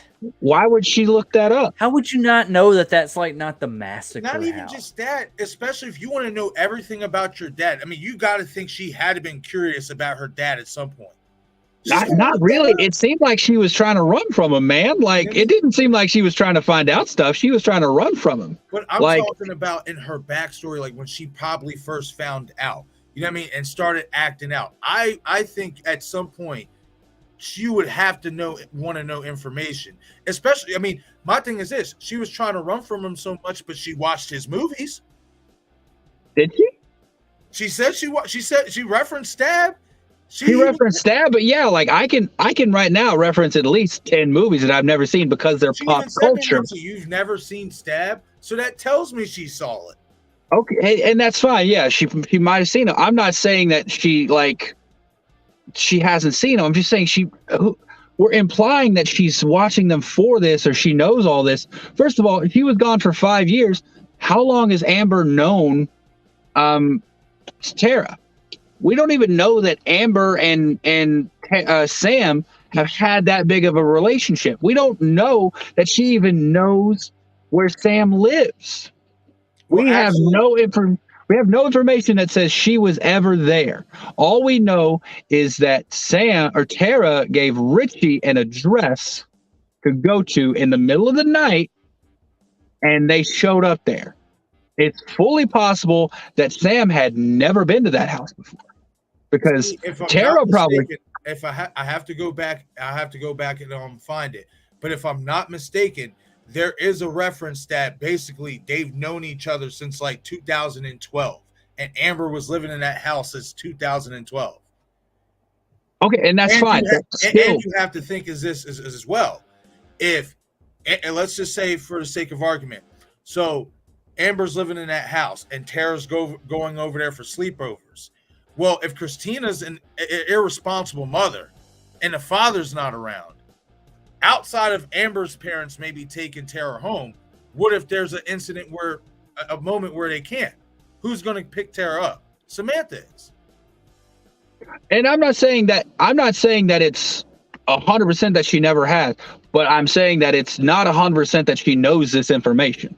Like, We have nothing. We have nothing to show that she knew about it. Like, and if so, she had known her since 2012. I think they in so many ways they made it seem like she didn't know about it, but it's, in my opinion, it's impossible for her to not know about it. That's just how I feel. It's impossible. Well, also one thing. Here's the thing. Okay, I think this piece of evidence for me, and I just thought about it, was this proves for me that it's possible. Who's probably the biggest stab fan in that movie, in Scream 5? I would say Mindy. Would you say Mindy or would you say Amber? Amber. Oh, Amber, you're talking about 5. I'm about 5. Oh, in 5. Here's the thing, and irregardless, I think you can say Amber was a huge stab fan. I feel like this. I just feel like I didn't get enough dialogue. I didn't get enough dialogue for me to pick up on that. Yeah, Amber was kind of like, they didn't develop her character. Like, well, that's fine, but we know she was a stab fan, a huge stab fan, right? Because that's the reason. What did she say about the house? She had to research to figure out that house was Stu Macher's house. You know what that tells me? In the stab movies, they didn't show the real house. And if she had to research to find out it was Stu Macher's house, that means other people probably don't know it's Stu Macher's house. Okay, but here's the thing. She said that. One, she lies. You know what I mean? That's one. She definitely lies. But also, you know what I mean? She's just a fucking but also, liar. She Googled up, or at least, you know, she acted like it. I mean, we don't know if she really did, but she Googled up who Vince Snyder was and as Leslie Macher's son. So that tells me, like, there has to be some public record on Stu Macher in that house. There has to be, especially, and this is what I'm saying, especially in terms of Samantha, and especially in Woodsboro. You know what I mean? There has to be some form of public record about that. You know what I mean? It was all over the fucking news. Yeah, it was all over the news 25 years ago. They're living in the town. Before these people were alive. The thing is, like, okay, but how does she know about Sam's mother being a town drunk, but doesn't know that she's living in the Stu Macher house? Like, that doesn't make sense. Because one is gossip and one is like public record. Don't think that would be gossip? Like, hey, do you not know how many people got murdered in your house in 1996? Well, when she first moved there, probably that would have been gossip. What are you not going to do as gossip? Talk to a freaking 12-year-old about people who were killed in their house. Yeah, she's older now. But the school students would talk about it. Their parents would talk about it to their kids. Maybe I'm not. I mean, personally, I'm not telling my elementary and middle school. And by the way, 2 kids were, like 4 kids were chopped up in that house over there. No, probably that's not going to happen. And we honestly don't know that things haven't changed. Like, you can have a road name changed, you can have an address changed. Like, things, they do these things, like realtors do these things if something like that happens to get rid of the stigma to sell a house. We don't know that the address. You know what I would have thought that would have been so. We know nothing. I mean, we don't know if obviously they didn't change it in the stab movies, but we know nothing changed because even when Sydney, found out where Sam and them were because of the tracker, she was like, "Oh shit!" And then Gail looks and was like, "Oh shit!" So they knew where it was. It even said Turner Lane. It even said the old address. Okay, and that's fine. But what I'm just saying, like, there's no way you can prove that they knew. I think it would have been a lot more interesting if Tara, the opening scene, if Tara and Sam's family lived in the Macher house from the beginning. I don't think so, because that would have revealed the Macher house right up front. We already knew it from the trailer, though. And see, I didn't want that, though. That was wrong. I didn't want it either, but it was just kind of like, well, hell. And I mean, I don't know. I think we're all kind of like overthinking this whole thing. I don't think that they even thought that deep into it. See, and that's Like, this is why I said at the beginning, I don't want to sound like I'm being negative, No. but I think this is going to be so much of a. I think this is going to be a formulaic, run of the mill stab or scream movie. I don't think we're going to have anything crazy and over the top. I think the twists, the new stuff they're going to have, it's in New York and there's going to be more than 2 killers. That's what's going to be new, but I think it's going to follow the exact same pattern. I don't think we're going to get some crazy backstory. You think we're just going to get Oh no, I don't expect the backstory. I never expected the backstory to really come in 6, especially once Nev was when she left the project or whatever. I'm just worried about it for 7 because I would like to assume 7 we're probably going back to Woodsboro. I would think so. I would think Right. And my thing is this, At least for the especially with second the half. especially with the backstory of like Christina Carpenter. Is there more information in those diaries that Samantha found? Like, is there any other secrets and stuff? I just don't want. I mean, I want them to make their movie, but I also want a continuation of some things that, you know, I do want some questions answered. I don't want everything to just get swept under the rug. Like, Yeah. because I think they can do really well with certain directions if they do it right. I think, especially from a story arc standpoint, they can do it right with Christina Carpenter, possibly Leslie Macher, Stu possibly coming back, whatever. You know what I mean? I just hope they don't shy away from that. That's what I'm concerned about. See, I don't think they're gonna mention their mother at all. I don't think so either. I don't think Carpenter, like the Carpenter mother, is gonna be involved at all. I don't think they'll. Here's the thing. I don't think they'll. Just like a negligent mother. Yeah. What about Stu Macher's parents? They were gone through the entire first one. Never heard anything else about. I mean, that's how it is with all the parents. But exactly, like I said, the only good parent in Woodsboro is Judy. Judy Hicks And Jill's mom. She was the who? Jill's mom. I hated that kill. I hated Jill's mom's kill so much. Jill's mom wasn't a good mother. Well, I mean, she was there. Well, I mean, she was present. home. She was home, but she wasn't groceries. She was home. But that don't mean she's a good mother. Just saying. Tried, man. Judy Hicks was the first parent who wasn't self-centered, who looked like.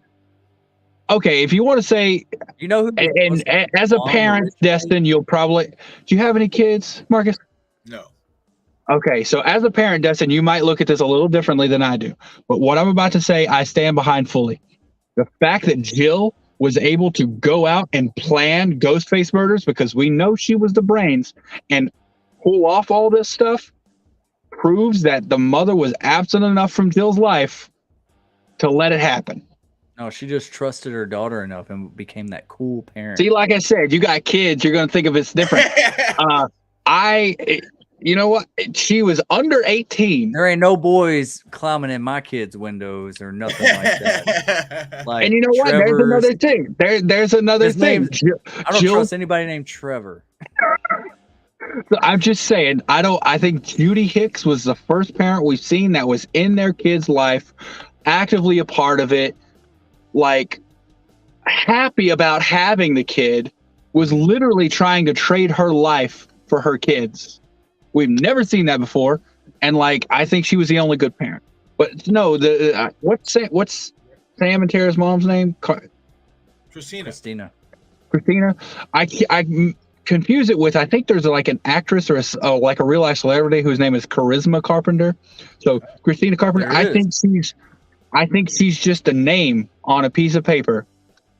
Just like how you don't think that what if Christina Carpenter, whoever it is their mom? What if their mom is one of the killers? If their mom's one of the killers, well, I think that's just a rehash of part 2.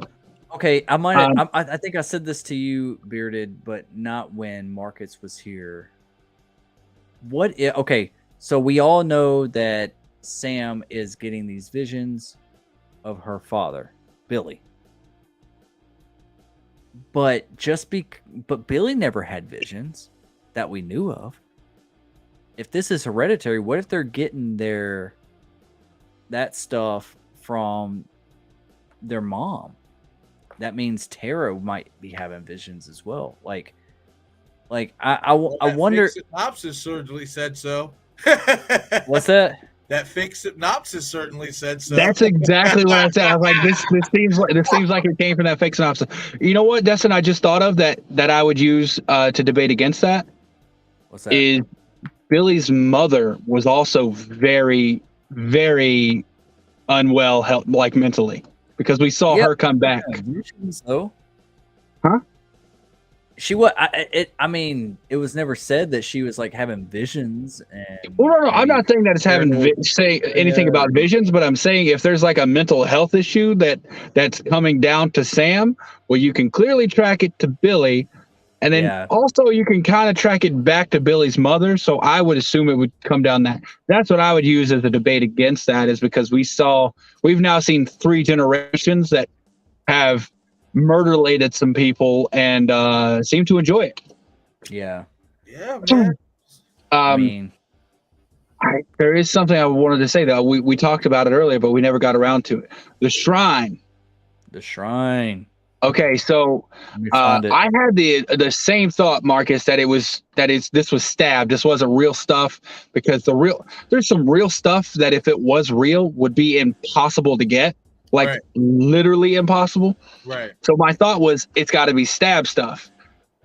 The only issue is anything past part 3 doesn't line up. Because if you remember, after part 3, it was revealed that Sydney sued the studio so they couldn't use her story anymore. So stabs 4 through 9 aren't real stories. So anything that's referencing a killer or a victim from part 4 or 5, can't be stab material. That's I had the exact same thought, man. But that's so okay. See that just smacked me in my jaw. Okay.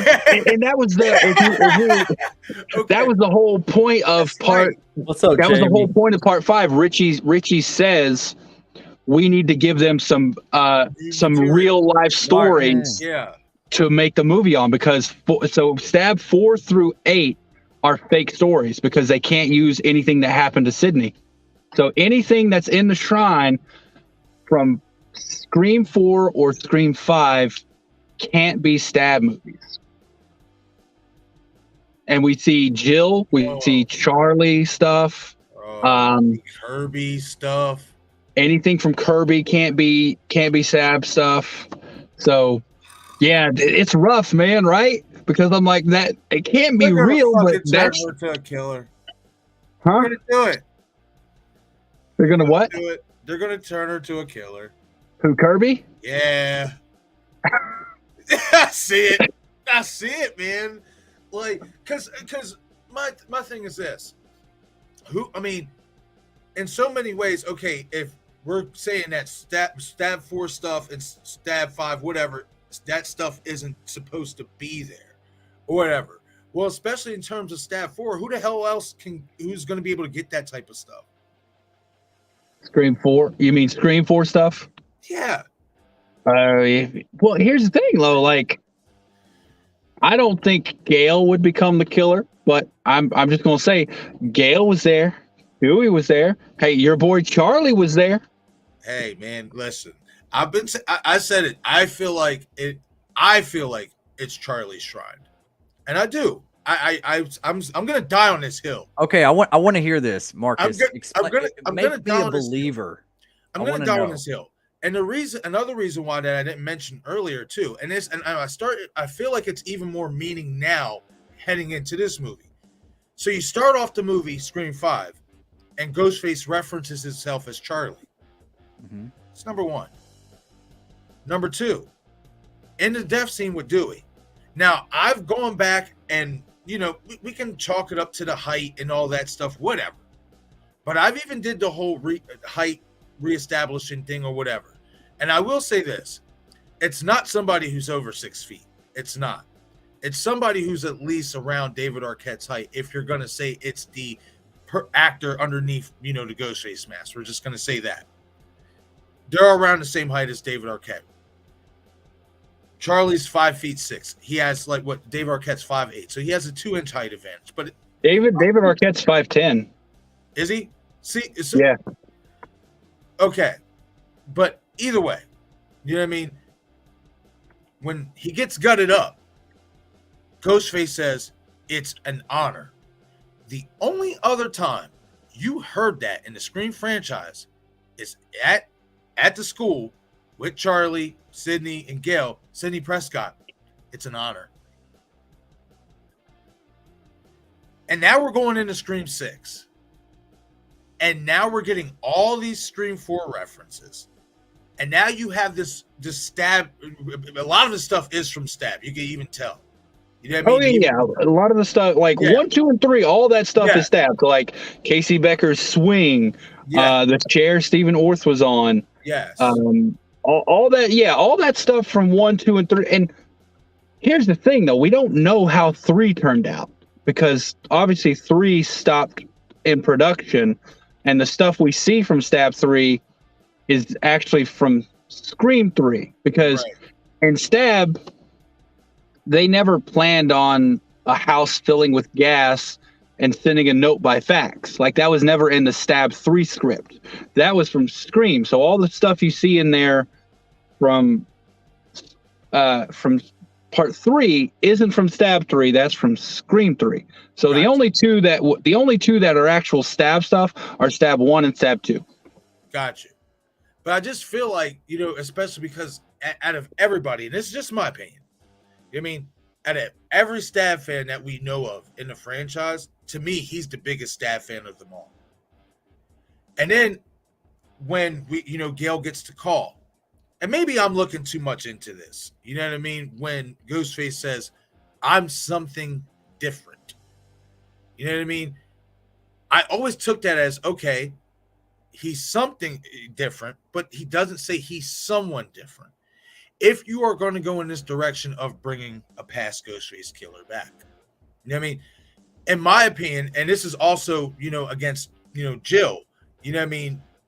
In comparison about bringing Jill or Charlie back, I think if you were going to bring either one of those killers back, it would make more sense to bring Charlie back because of the Kirby reference. Obviously, you would have to, explain how he lived, explain, maybe to a degree how maybe, because this is another thing, and I don't think a lot of people take this into account. You know what I mean? Is that, especially in Charlie's case with Jill, when the cops show up or whatever, they see Charlie on the ground or whatever and stuff like that. Now, Jill tells them, oh, it was Trevor and Charlie. And then you hear Dewey tell her that, Sidney could be alive, but she might not remember much of anything. Now, we got to deal with the whole Kirby thing or whatever and stuff. But my whole thing, with Sidney and all that, is Sidney might have not even remembered that Charlie, was a part of Jill's plan. And the only reason why she remembered Jill is because fucking Jill decided to go up in the room and finish her off. I feel like if Jill wouldn't have done that, if they decided to, because this is actually was going to be part of the Scream 5 script. I don't know if you guys know this, that Wes wanted to do. He wanted Jill to live till Scream 5. And he was going to have her basically be a Ghostface survivor while being a Ghostface. But in that Scream 5, somebody knows her secret. Sidney and everybody else don't know her secret. But there's somebody out there that knows her secret and comes after her. Wait, are you saying that Sidney doesn't know about Charlie? Or what? This is what I'm saying. If you wanted to go in that direction, and you even hear it in Scream 4, when Dewey brings up about Sidney or whatever, and Jill's like, "Wait, Sidney's alive," and he's like, "Barely." She might make it, but she might not remember. She might not remember anything. That's exactly what he said to her. So if you wanted to go in a direction or whatever that Charlie Walker was alive, Sydney might not remember that he was involved with Jill. And the only reason why she remembered Jill is because Jill came into the room trying to kill her. I don't think he didn't say remember, did he? Yes, he did. He said she may not remember anything. It's touch and go. And Jill, obviously feeling like she can't leave nothing to chance, decided to said, F that. I'm going up there and I'm gonna finish her ass. Like, now, obviously, we have to get through the whole Kirby part, but who's to make? Okay, so let's just make the argument that theory of Kirby's not Ghostface or whatever. She passed out, she got stabbed or whatever. She's a Ghostface survivor, whatever, and stuff. What if when she got stabbed, she fucking passes out and she don't remember anything neither from what happened. She may not remember who stabbed her. Anything can happen, especially when you pass out. Yeah. I'm about to pull that scene up. I really don't remember him saying she might not remember. Yeah. But It's This touch is making and me go. think I a lot. remember, like, Sydney spoke to I'm telling you, I have been putting a lot of damn thought into this. You know what y'all are making me feel like? I put this in my video and everything, like that little clip when Dewey says that. Just like I've been this deep into this. You know what y'all are making me feel like right now? What? Got it. Okay. And this is the upper. Enough! Do you want my head to explode? In the name of all that is good and decent, no more for today!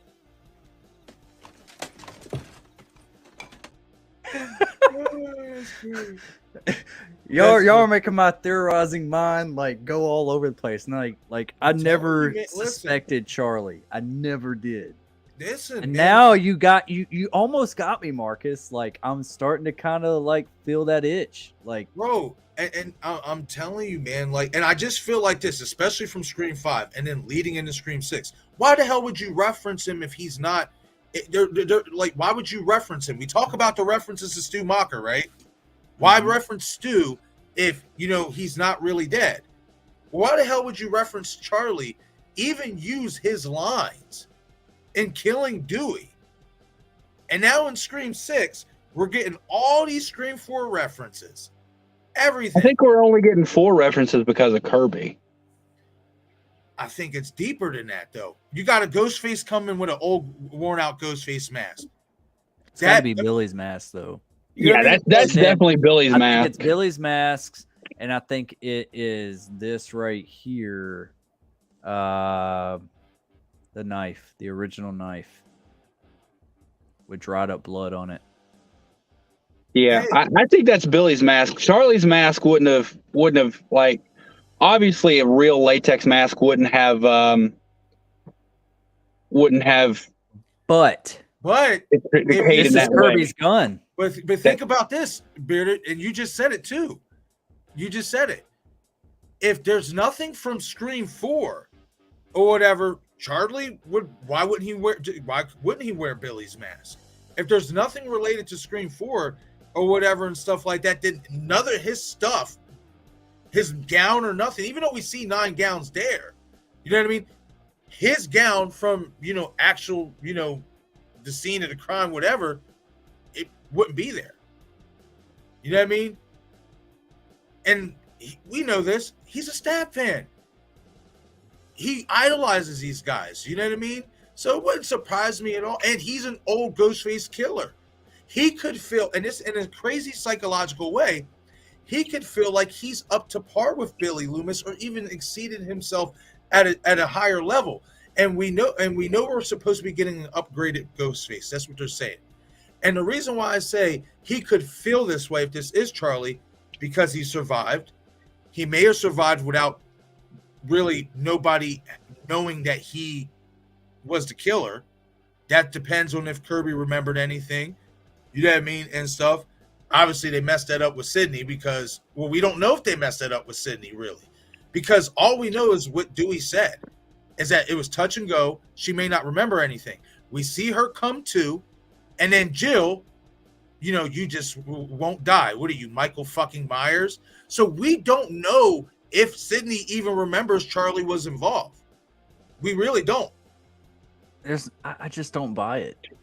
I think that she would have known. I get it. I get it is a crazy, you know, theory to have and all that. But I'm just speaking in the context. Because we've never had any like indication that Sydney has taken any type of brain trauma. Yeah, he does say that. You're right, but she definitely knows, because what did she say? Never fuck with the original? Was that her or is that Gail? No, that was Sydney. Okay, well then she clearly knows. She remembers everything, because that's what they were talking about. Because Charlie says, we're the new, we're the, how does he say it? Sydney and Randy. He calls himself Randy. Like the whole thing was talking about remakes. Yeah, like but even Jill was even saying it too. You know what I mean? So she could even just been a reference to that to Jill, because even Jill was talking about, you know, I'm the new you. You know what I mean? And that's fine, but. Yeah. What it's not saying, I'm not saying specifically she remembers Randy. I'm saying she remembers that time. So her memory of that time is there because she made up that line. Like she came out with that. No one had to help her. Like, and it didn't say she won't remember anything. It said she may not remember. May not. But that's what I'm saying. And that's the thing. If it was a normal person, they may not. But this is Sydney Prescott, who's gone through this 3 times before. So this is just an average Thursday for her. But see, this is the thing. She never took that type of near-death punishment in either one of the movies up until that point. Yeah, she got beat up by Roman, but she had that bulletproof vest on. She didn't. Bro, have you ever been shot with a bulletproof vest? Well, no, yes. But I'm saying I have. It is rough. But she wasn't bleeding out. She, you know what I mean? None of that. I mean, it hurts. I'm sure that shit hurts. I can only imagine. But she wasn't bleeding out. She didn't pass out. In Scream 4, that was the most you could probably make a case. You said, "Oh shit, is Sydney Prescott going to die?" Yeah. Like, oh yeah. I 100% think Jill got Sydney closer to death than any Ghostface before. Yeah, anybody. And that's I've always given that. When the people down talk part 4, I'm like, you had a ferocious killer in Charlie. Like, the thing about Charlie, and it's the reason I don't think they'll bring him back, is once, and I don't know how you'll feel about this, once the robe came off, Charlie had no character. Like prior to his reveal, he was a great character. The knowledge was there. Right. He had like some cool, like, he was kind of like Randy, but honestly a little more cocky. Right. But not as That's cool. what he was. And I liked it. He put the mask on. He was a great Ghostface. Yes. And he did work, man. Like what he did to Olivia will go down is like one of the top. Well, that's fine. That's fine. That was a great death scene. This is what I'm saying. I just don't. I couldn't. That's what I'm saying though, because like he was such a great like Ghostface. You know what I mean? In terms of killing and stuff like. And the way they're marketing this anyway is we're getting an upgraded Ghostface. Who's to say that if he did live or whatever, and he's been waiting in the wings, you know what I mean, all these years, you know what I mean, to make a comeback or whatever. Who's to say he didn't evolve? You know what I mean? Especially mentally. He'd be, at least from what we see, unless we finally get Stu to come back, he'd be the first Ghostface killer who we thought was dead that is actually alive. So, of course, mentally, he's going to feel on cloud fucking 9. He's going to feel like he's better than all of them. And not only that, they said this is going to be the most. I think it's uninteresting. Why? That's what a lot of people say about Charlie after the Ghostface mask comes off. Like after the reveal, his character without the Ghostface is kind of lackluster. He's forgettable. Like he was just there to serve Jill. That's all he was for. Whereas every other character, it's kind of like how Mickey was for Debbie Salt. Don't you say that. Mickey was an amazing character. I'm just saying Mickey got better after the reveal. I'm saying that Debbie Salt, or that's not her real name, but she used Mickey, and then but I'm saying that's what 100%. Jill did to him. That's why I think the hired gun theory is a little weak, because that's essentially what Mickey was. Like, Miss Loomis had this plan to carry out revenge. She went online and found Mickey, an active serial killer, to infiltrate the group, and she paid his tuition. Like, that was their setup. They even said so. But what I'm talking about is, like, post-reveal characters of Ghostfaces are always over the top and, like, great. Like, Billy and Stu, obviously classic, Right. like the best you can get. Miss Loomis and Mickey's post-reveal Ghostface is probably my favorite of all time, because he is unhinged. Yeah. Like, No, I get what you're saying. I do. I and definitely. that's the problem with. When Charlie does reveal, he does kind of like sour. I get that. You know what I mean? I'm just looking at it for more of an opportunity to, if they wanted to bring a dead Ghostface killer back, why not do it with the guy that mostly everybody doesn't like and try to enhance that character, give him some character. And another thing, another reason why I feel like it could be, it's a possibility, it's him, the aggressiveness. You know what I mean? Like, the aggressiveness of this Ghostface killer. We haven't seen an aggressive Ghostface like this since him. You know what I mean? Yeah. Although when the attack they put on Tara at the beginning, which once again it's debatable that it was either of, Richie or Amber, and it could have been Stu. Now, I want to ask you. I want to ask you something real quick. And I did a video on this, and I know a lot of us in the community have talked about, the Scream 3 Ghostface, the voice changer possibly, coming back or whatever, this and that. Well, you can make the argument that at the beginning scene, it was used in Scream 5. And the reason why is because if you are saying that it was, let's just say if it was Amber or Richie, let's just say that it's Amber and Richie who's at Tara's or whatever. Well, one of them's making a phone call. Well, how would they change their voice to Ghostface from talking normal like that? I know it's Roger L. Jackson doing it, but you have to think of it in the context of it's, the Ghostface killers, right? Well, I don't think they'd change it from the voice to Ghostface. I think the whole change is supposed to be just the aggressiveness in their voice, because it's the same voice all along. It's just him emphasizing and getting more threatening, because it was the same way in part 1. I watched part 1 recently, and it's the exact same thing. When he first calls Casey, it's the exact same thing. He's talking, and it's very low and calm. And then as soon as he starts, like, ramping up.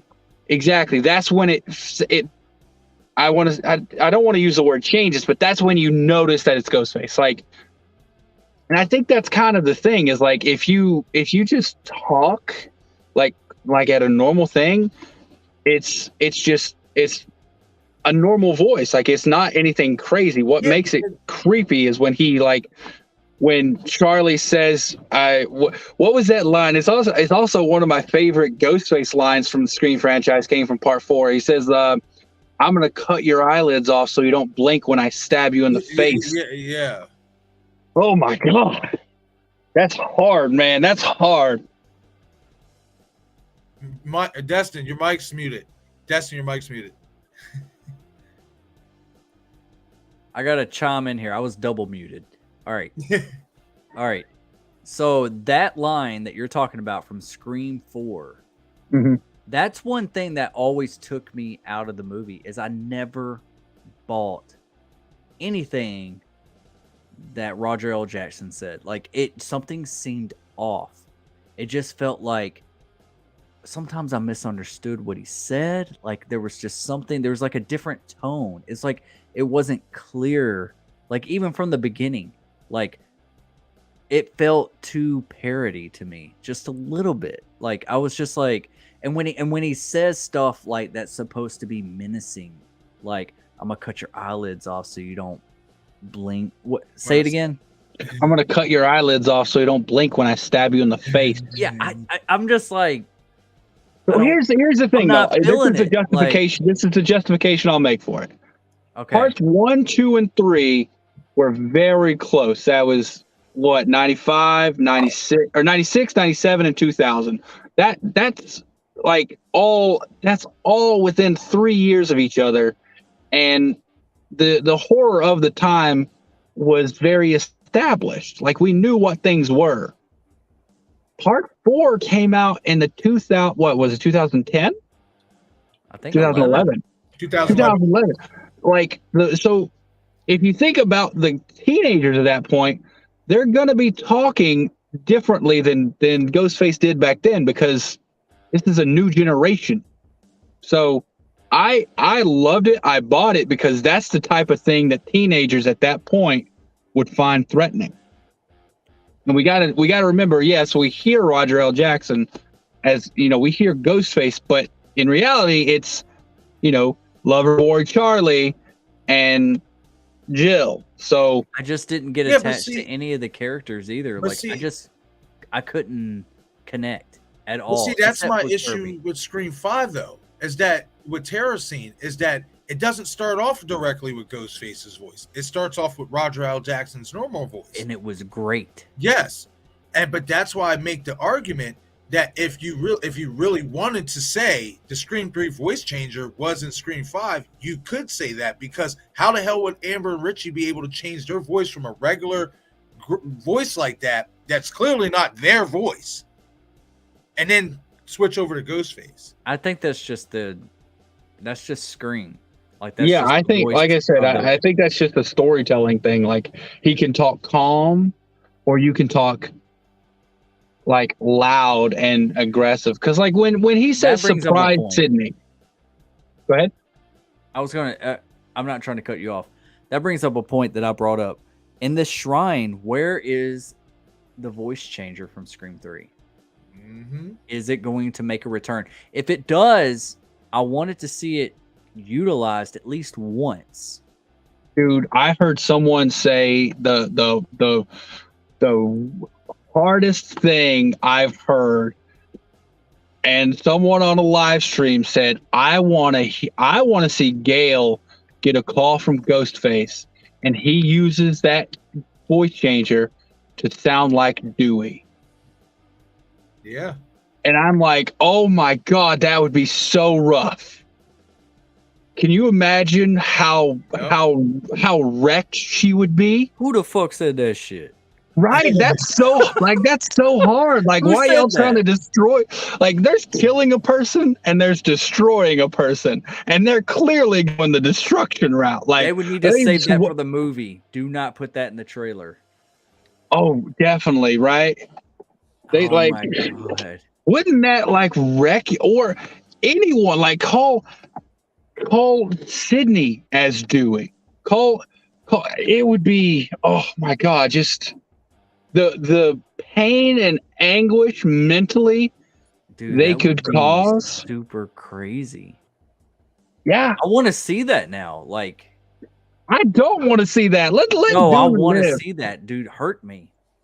Well, see, here's the thing, and this, to go back to what you said earlier when we were talking about Kirby's house being rebuilt. Yeah, we could get more Dewey. We know Dewey and Kirby were like talking because Dewey's phone showed Kirby. Like, that would be a great time to have a flashback that showed Kirby and Dewey talking. Maybe it's even him talking to her about law enforcement, because that's something she wants to do. Like, maybe I like that. Maybe David's the special guest cameo. Who knows, man? That would be. Although I'm thinking that special guest cameo, we probably already know what it is. We just haven't said it out loud. Say it. I think it's Heather Langenkamp. I think it's Heather Langenkamp too. Did you see the cake on that table? In the photo of them? Yeah. I mean, I knew there was a cake. I didn't see anything on it. It's a Scream face cake. It's a ghost face cake. Well, yeah, but it's also all the cast of Scream. Maybe she was just there. Who knows? I'm not saying it can't be, but I thought, once again, I'm lowering my expectations. I think I smell Heather Langenkamp as Leslie Macher. As Heather What about Christina Langenkamp as Carpenter? What if she's a killer? Let's do it. I don't think- Curtis took off his hat. Oh no, that wasn't because Hey, y'all. I I just- had to scratch my head there. No, they're not going to do that. No, they're not gonna do that. No, Why not? I don't think they're gonna do that either. I mean, like, I just don't understand if they're saying like, oh, there's this like, okay, as much as I love Heather Langenkamp and I'm a fan of Nightmare on Elm Street, like that's my jam, that's my childhood. I don't see that being a secret cameo. I see it like as a horror alum being a part of another horror movie. Okay, Gotcha. cool. Yeah. Why? I don't see it. Why it should be a secret. Right. And if they're here's what you got to ask yourself as well. If they're bringing in a secret cameo, which means they're going to be in it for like a second or two, that's it. Mhm. Do you really want it to be Christina Carpenter or Leslie Macher? Because that means you're not getting any story. You're just going to see them. Yeah, that's true. So I don't think it's going to be I mean, everyone. Here's Unless they're here's doing a it on a wild out there theory that I subscribe to. Everyone immediately has said, as soon as Henry Czerny's character was announced to be Dr. Christopher Stone, that he's Sam's therapist. Possibly. yeah. You're absolutely right. It's possibly, but no, that's not what they're saying. Everyone said Loomis? he is her therapist. No one has ever given a second thought to what his character will be. He's the therapist. Probably a ghost face, but he's our therapist. Says who? Like, we have no indication other than the word doctor that he could be her therapist. He could Right. be a And- professor. That's what I was saying in a video the other day. Like, 3 of my acting teachers in college were doctors. Right. Like, doctor doesn't mean medical at all. Mm-hmm. So how do we know? Because initially what I heard was that the secret cameo was going to be Sam's therapist. That's what I heard. Whatever secret cameo was going to show up. And I didn't But hear he's it as definitely not a secret cameo. No. And that's the thing. Like, that's why I was saying, like, how do we know he is her therapist? We don't. We never see him in any sort of therapist capacity. We might just see him like as him prescribing her pills or something at the doctor's office. Well, we see her in therapy, though. Well, yeah. I know that. That's what I'm saying. But he might be not there. He might be, at an emergency room or something. Because it looks like there's one scene where they're all. Hold on, let me see if I have it. They're either Well, outside of originally they're outside of a police station or they're outside of a hospital. I think I know what you're talking about. Initially, he was credited as a professor, Mm-hmm. and then they updated it to now it's Dr. Christopher Stone. But it doesn't say he's not a professor. It just says doctor. Like, he could be a professor at the school. Because as of right now, the fact that they're in college means nothing. Right. Because we have nothing on campus. The most we've got out of them being in college is a sweatshirt that freaking Chad is wearing. So yeah, that sweatshirt right there that he's wearing most of the movie. Tara is pretty small. Tara is tiny. She's like 5'2" or 5'1". Like, if you're telling me that's a ghost face, I'm calling bullshit. Do you think all four? Do you think all 4 of them are going to live, or do you think No. I think Mindy's gonna die. I think Sam, Tara, and Chad are the new Dewey, Gale, and Sydney.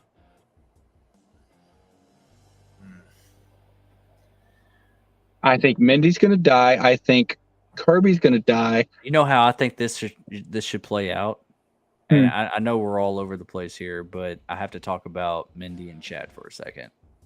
Okay. This whole situation here, and it looks like she's separated from the rest of the crew, right? She is. Yep.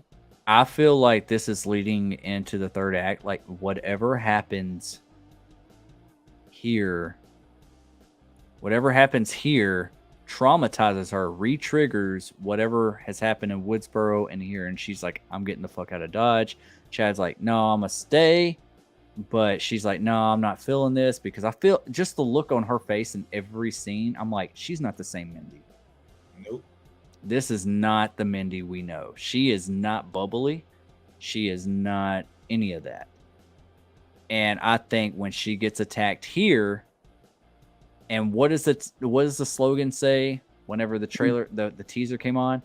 In New York, new rules. No, in a city where no Of one millions? can hear you, a city of millions, no one can hear you scream, because no one. That's the thing they're going to go with. They're going to be like, oh, there's a crime happening. No one's going to come to your aid. They're just going to be like, oh, it's just another day or whatever. They're just going to look the other way. Opening of part 2. Right. Yeah. Similar to that. And when this is happening up against this, I think that they're in the other cart. And when stuff starts happening and she gets stabbed, I think people are going to scram out. But these doors between her, where she's got her back against, and the cart behind them, I think they're going to be struggling trying to get into that cart when they're going to see her get murdered, similar to how Dewey was murdered with Gale in Scream 2 in that sound booth. Like, seeing her going down the window, getting stabbed to death. And I think Chad's going to, like, be punching. Like, I would write it as Chad's, like, trying to break that door down, trying to get through it, but he cannot. He's just punching that door, punching the window, and cannot get to his sister. You know what I would liken it to? You ever seen Princess Bride? I have. I love that movie. Remember when Inigo's trying to get into the Six Finger Man, and he is like, I think this is a weird tangent, I know, but that's one of my favorite movies of all time. When he's trying to get into where the Six Finger Man is, he's like, he is beating on that door. He's slamming his shoulder in it, and he's yelling for Fezzik to come open this door.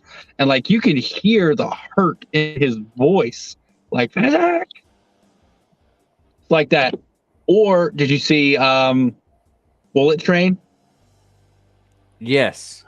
When Tangerine's trying to get back on the train, he's outside. Like that scene where he's just like punching, like he just starts going, and he ends up breaking it with his forehead. Yeah. Yeah. I think they're gonna because they're not together. I think this is them trying to catch up to Tara, or Mindy. I think this is them trying to catch up to Mindy, because she's probably wanting to go back home to her mom or whatever. She's just like, no, we're not safe here. I just want to get out of here. I want to go now. And they don't realize they're on the same train together. I don't know, man. Like if you look at her clothing so you're saying this is after that apartment scene. It's after the apartment scene. I think the apartment scene is going to be early on in the night. I don't think the train is after. I think the apartment scene happens. I think they try to crawl out. I think we get old girl. She gets dumped. That's her girlfriend. Yeah. I think that after that, Mindy, they go down. They reconnect. Let me find it. They reconnect. And then Gale was like, we got a shrine, shows them the shrine. And after that, I think Mindy is like, I'm not staying here. I'm done.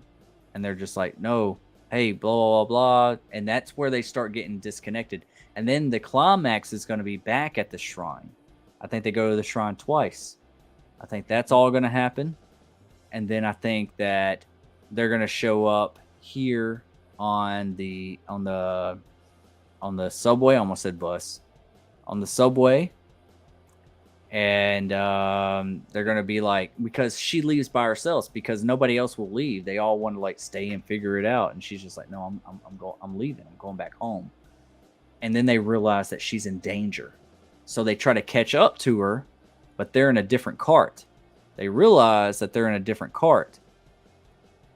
And they think that they don't know it yet, but then they realize it. And Mindy's like getting killed right there in front of her. Or maybe they kidnap Mindy and they take her to the shrine, and that's what brings them all back to the shrine. I don't know. I will say this. I mean, and this, I mean, could mean nothing at all. I mean, I don't know if you guys caught it. I mean, I can think it would be kind of hard to catch. You'd have to go down in the comments a good bit. But I don't know if you guys remember that tweet when Jenna Ortega was at the Golden Globes or whatever, and they teased all, you know, basically enjoy it while it lasts or what have you and stuff. Well, people, of course, were commenting and stuff like that. And the Scream, you know, 6 Twitter official page, the Ghostface, somebody said something or whatever. This and that. It said like Jenna Ortega's PR manager, but that was somebody's. You know how they have multiple accounts like that. Fans say that shit or whatever. Well, the Ghostface said, "I have been planning this for a long time,"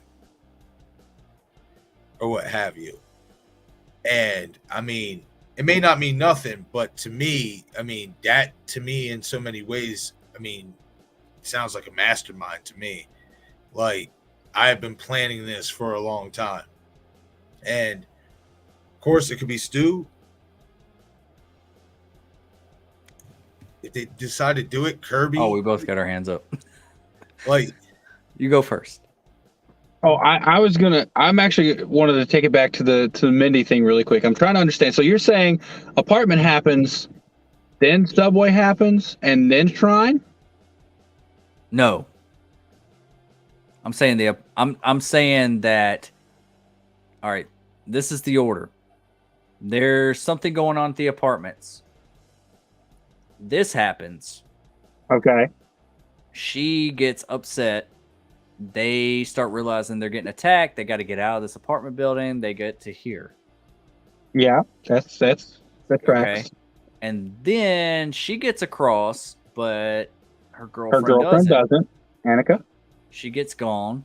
She gets got. And then they go for help with Gail Weathers and Kirby and whoever else at the police station or the hospital, wherever they decide. Whenever this shit happens, they end up at a point to where it brings them all together, either at the police station or at the hospital or both, whatever. This is them. And they decide to go down to this shrine. But this entire time, look at Mindy's face. She's not having it. She's not fucking. She's not. This is not her giving.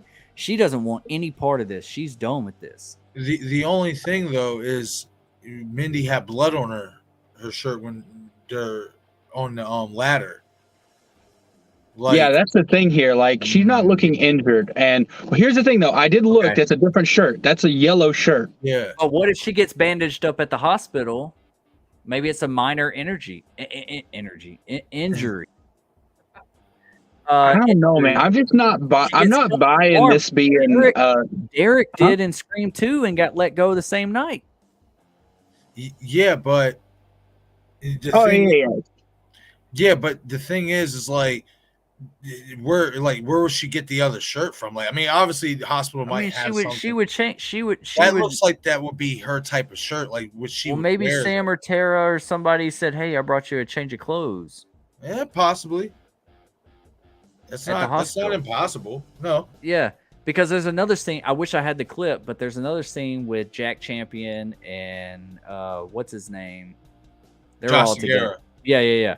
They're all there, and so. And that's the exact same place, actually.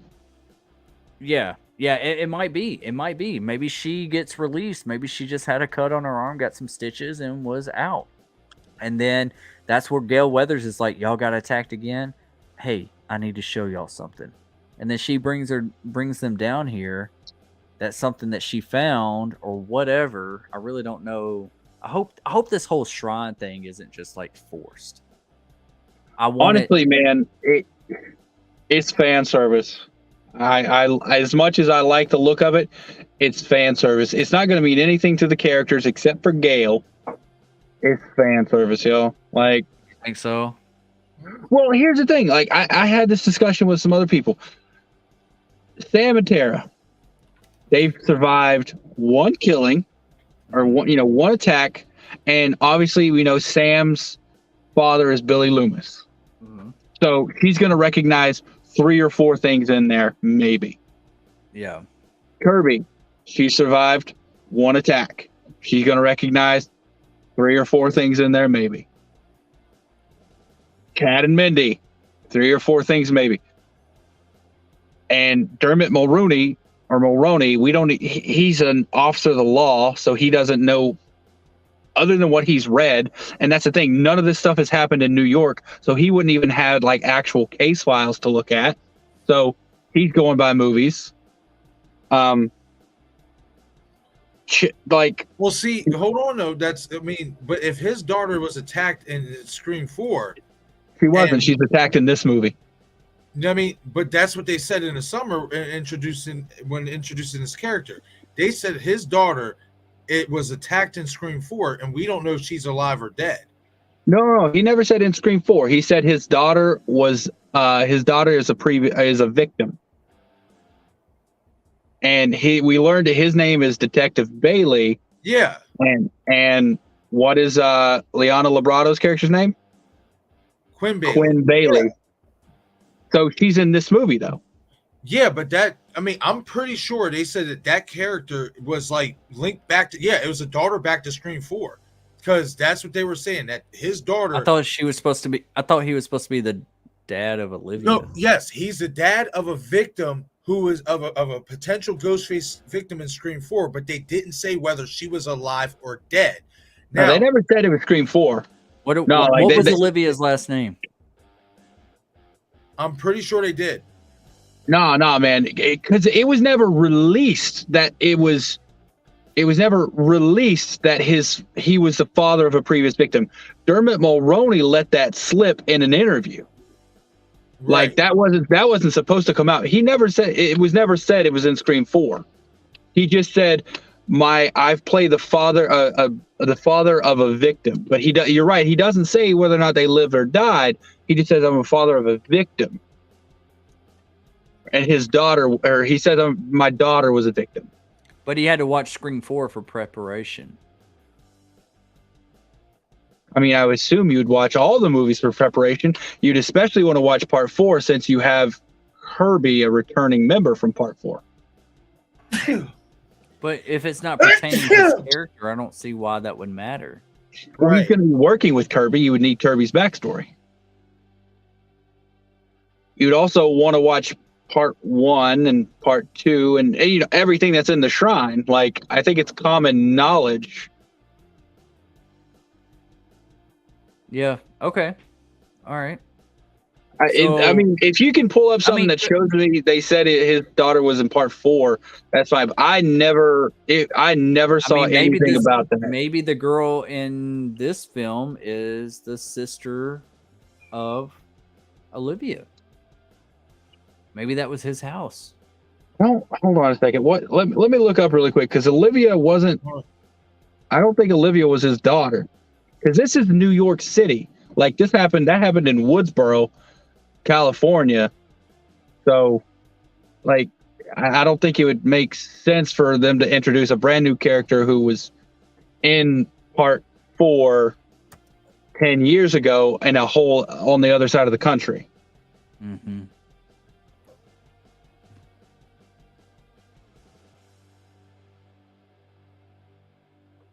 Do y'all think that Dermot is a killer or going to be a victim? You think he's innocent or he's guilty? Olivia Morris is Olivia from Part 4. Yeah. So that's not. And the other, let's see, who all died? There was Trudy, but Trudy doesn't have a last name. Jenny Randall, Marnie Cooper, Sidney Prescott, Rebecca Walters, Dewey Riley. It was originally thought that she was going to be Rebecca's father, right? Yeah. Sidney's like publicist. Right. But that's Rebecca Walters, so I don't think. Like I said, his Quinn Bailey. is, This is- a character in this movie. So my assumption is Quinn Bailey's going to die pretty early, which is what's going to pull him Right. into the story. Yeah, I think that like Because it does- maybe it she didn't say nothing dies. about that in that They article. all end up at the hospital, and he's there because of the death of his daughter, and he realizes that they're the group of what happened in Woodsboro, and he's like, "Hey, what's going on?" So like maybe he's like the newcomer trying to understand all this stuff that's going on. Calling You know- Jack Champion as a ghost face right now. Why? Because I he's think wearing out of all flannel? the new characters, he's like on my list. If there's no Well- like old returning characters, then yeah, definitely. Part of the reason, yes, Destin, because he's wearing plaid. Yeah, part of the reason is that. Second part is we haven't seen anything of him other than that still shot. Yeah, That's it. that's it. And as Josh Segura, we've got in the trailer. We've got in some still shots. Every other new character aside from him and Henry Czerny, we got nothing. So It's got to be more than okay. That's one. Who's the second? I think it could be Dermot Mulrooney. I do think it could be Dermot. I don't think so. Why? Because you see that. I wish I had the shot. I was looking for it. I thought I saved it on here. I think I But- have it. You have it? I think I have. Are you I talking about think the I one have. where he's on the phone and he's like all cut up, like he's been through some stuff? I mean, that could be like. I can't see that. Yeah, I know. I'm trying to get it to recognize. Yeah, it doesn't recognize it. Yeah, it's most likely. Um, It's most likely that his daughter is going to be killed in the beginning of the movie. why would he let his daughter Demont's get killed? character. I will say, I don't think he's going to let his daughter get killed. This is actually the theory I have. What's going to happen at the beginning of the movie? Because a lot of people feel like Samara could be the opening scene kill. Tony Revolori could be the opening scene kill. I think, especially if they want to pay homage to Scream 4 or reference Scream 4 heavy, what if we get that whole multiple kill opening scene? But this time, it's, with Samara, his daughter, and Tony Revolori. So But I would love a coordinated opening kill. the kills are done by all three, obviously, of the different Ghostface masks that we see that we think are three Ghostface killers, which would start off the movie and confirm we got three killers. I would love that. 3 like simultaneous opening Yes. kills. Yes. Hey, I would love that. I was thinking this earlier today, and this is the first time I really had this thought. All right, and just bear with me because I'm gonna show you. We all seen this, right? Yeah. Yep. This looks like before he goes down to stab. This is the camera up. We're about to get the title card. Scream 6, whatever. All right. And we all assume. Look, here it is, right here. I feel like we're about to get Scream 6 right after this slash. Yep. Everybody thinks that this is right here. Samara It is right Weaving's there. Right. opening kill. I want her to live just a little bit longer, but she could be our opening kill. Okay, fine. This could be like even halfway through, whatever. But what if after what happens here,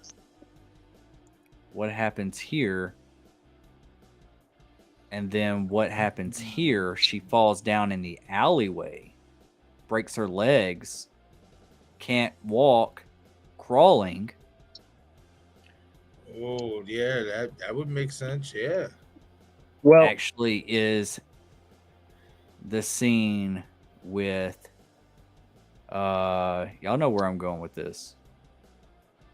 I'm trying to find it. Fuck. so that would just mean Right that here. like the opening kill Like- is Like the opening kill is like them getting all attacked and they get across, but the girl gets thrown down in between the buildings into the alleyway and she can't crawl away, and then just Ghostface, she's like screaming for help down the alley, can't crawl away, and Ghostface comes out and then kills her. And then that's actually the opening. And then we're just like balls running right there. Our cast is like headed out. I will say the alley that Samara is in is 100% unequivocally that same alley. I know, I've seen that. Yeah, so that she is 100% in that alley where Ghostface is right now. Whether or not the timeline matches up, yeah, right there. She's 100% in that same alley. This like one, if you, but it's one? Yeah. Go back. Yeah, you see that. Yeah, the window up behind him and those 2 black marks right under him. Yeah. Yep. Now it's change to the angle again. Yep. Yeah, it's 100% the same place. So, and I mean, we can't say that you're not right, man. Like, yeah, it could be maybe she's the opening kill. Samara just kind of wanders in, and she gets killed too. I don't know, but at this point, I'd say 95% certain Samara is about to die in the opening. Because what do you have to have for the opening of a Scream movie? You got to have a big name get killed. And I'm sorry, but is she really a big name? I mean, she's Samara Weaving? Yeah, she's a big name. She's a little bit of a big name. She's not a Drew Barrymore. She's not a Drew Barrymore, but who's a bigger name between her and the lady who falls off the ladder? Good point. All right, let's move on. I mean, like I said, I can't say you're wrong, man. Like you could have 100% correct theories, and I could be wrong. I just, once again, y'all, I'm just giving possibilities. I'm not saying that I really think that that's what's going to happen. I'm just saying that like we could be misinterpreting this whole alleyway thing. We could.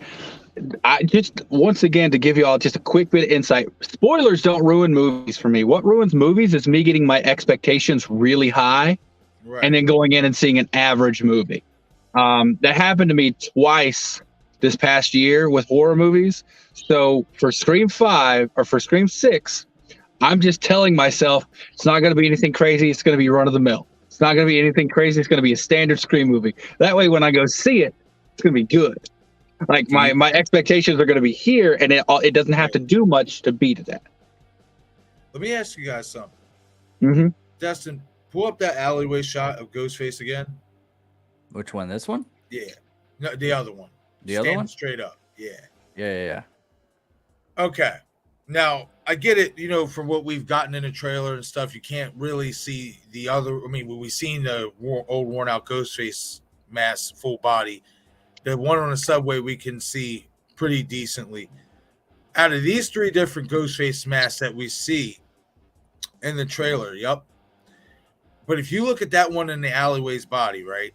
Now, if you're going to make a case for a Ghostface to be a female, right? If that's, supposed to be like, a female underneath that, would you say that would be a female Ghostface? Bearded got close. Yeah, I'm looking. I'm on my phone, so like the screen is actually really small. I would say no. You don't think so? I know what you're saying. I don't think that matters, man. I think when we're looking at Ghostface, like the way that they've always interpreted it is like it could be small, big, woman, man. I mean, here's one thing that always bothered me, and Marcus, I'm gonna let you finish your whole entire thought. Yeah. And I was thinking this earlier whenever we were talking about Debbie Salt or what's her name, Nancy Loomis, whatever the hell her name is.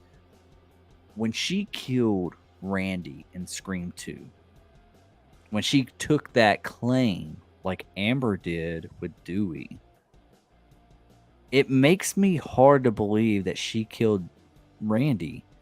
If you ever look at her feet when she gets out the van, the walk, the camera is underneath the van, and you see her walk off. That does not look like a Debbie Salt walk. And I'm not trying to be sexist here or anything like that, like a woman or anything. Like, it just did not look like her type of walk. You know, if you watch it, it just, I mean, and I know that like I'm thinking way too much into it. It really is probably just a stunt double. It probably is just, that's how it is always. Like, it could be tall, it could be small, it could be man, it could be woman. It doesn't matter who the reveal is. It's just there's one Ghostface stunt double. Right. It's one Ghostface stunt double, and it could just be anybody. That's just part of the character. That's just part of the storyline. And that's one of the things that I've always said, that I think that's a plot point. I think that's a plot hole, in my opinion. I agree. But they say they do that because it doesn't give away who it is. They consider that just a storytelling device. Right. Like, that's how they kind of hide who it's going to be. And that's another reason I think we're going to know all of our Ghostface killers. Because one of the things that makes Scream is a whodunit aspect, right? Right. And in order to be a whodunit, like, it's a rule. You have to introduce every character, including the killers. So when I've heard people talk about it's just going to be some random stranger, if they do that, they've taken Scream out of it. Like, that's not a whodunit, because in order to be a whodunit, we have to have all the characters available to try to guess who they are. So I think it's definitely gonna be out of the new character group. Like, I don't think we're gonna see anyone crazy who we've never thought to consider as a. But we only have so many new characters. That's the thing. We have what, 4 or 5 new characters? Well, we have Henry Czerny, and we can eliminate 2 or 3 of them. 3? We can eliminate Samara. We can eliminate Mindy's girlfriend. We can eliminate the dude from Spider-Man. Yeah, Tony. Okay. So that leaves. We got Jack Champion, and we got Josh Segarra, and we got Dermot Mulroney, and we got Henry Czerny, and we got one other female character as well, Liana Liberato, and you got the Brooks, Thomas Kudrot's character, the brother man. Yeah. I think he's just going to be sheriff. I think so too. I don't think. I was kind of hoping he was going to be like part of the group. I was kind of hoping he was going to maybe be like Joel's son, but I don't see it happening. I just hope that if they do make it a little bit predictable and it's just one of the new characters, okay, don't make both of the killers one of the new characters. Give us somebody from the past. Like, you could do a thing like Debbie Salt, like where we didn't know she was related to Billy Loomis. She's in here, but she played somebody else. I don't think they'll do that, because then people would just say you're just ripping off Scream 2, like you're just remaking. Because that was obviously a criticism they endured for their Scream in 2022, like Scream 5, was that it was just a blank copy of Part 1. If they do that, if they bring in another character who's a unknown relative of a previous character, the people are just going to say they're copying Scream 2. Yeah. I think I was on I might have done it on one of my streams, or I might have done it on someone else's streams. There's only, if they do want to be different, and this is one of the reasons I have a feeling it won't be different, is because in that trailer they said it 3 separate times that this is different. Like, it's going to be different. We're not the same. There's never been one like me before. They said that, but is that the ending of this film? Well, is that the last? I don't know, but what I'm saying is there's only a few ways to actually be different, because we're on the 6th movie here. There's only a few ways to be different. Okay, so let's look at what they have done. We didn't even let Marcus finish his thought earlier. I'm sorry, dude. No, we're good. We're good. We're on the news talk. All right. So let's look at what we have had. We've had the boyfriend or, boyfriend/girlfriend, the partner. We've had someone in the friend group. We've had a relative of a previous character who shows up in disguise. We've had the hired gun in Mickey. We had the secret relative of the main character who comes back from the beginning. We had the character, main character's relative and a boyfriend or someone from the friend group. Then we had the main character's boyfriend and someone from the friend group. So, like, to be honest, if they bring back a relative of someone, that's going to be played out. We've had it happen at least twice. If they try to say it's someone in the friend group, that's fine, because a friend group is usually all-encompassing, and it makes sense that whoever the killer would be would infiltrate the friend group to learn about them, where they're going to be, what are their habits, what do they do every day. But I hear a lot of stuff about the Machers, like Leslie Macher coming back to be a killer, or Stu Macher's parents even.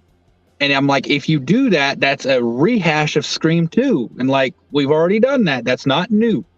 If you want to be new, be a cult. Haven't had that before. You could be a complete stranger, but I don't want that, because there's a reason you haven't been done before, because then that takes away the whodunit aspect. But we haven't had like a complete stranger as Ghostface. What if... All right, go ahead. We haven't had a previous victim become a Ghostface. I don't really want that. Doesn't make sense. We haven't had a previous killer we thought was dead come back. Those are like the 4 things we haven't had that could be new. It could be different. So unless it's one of those, it's just a rehash of something they've done before. Okay. Yeah. What if they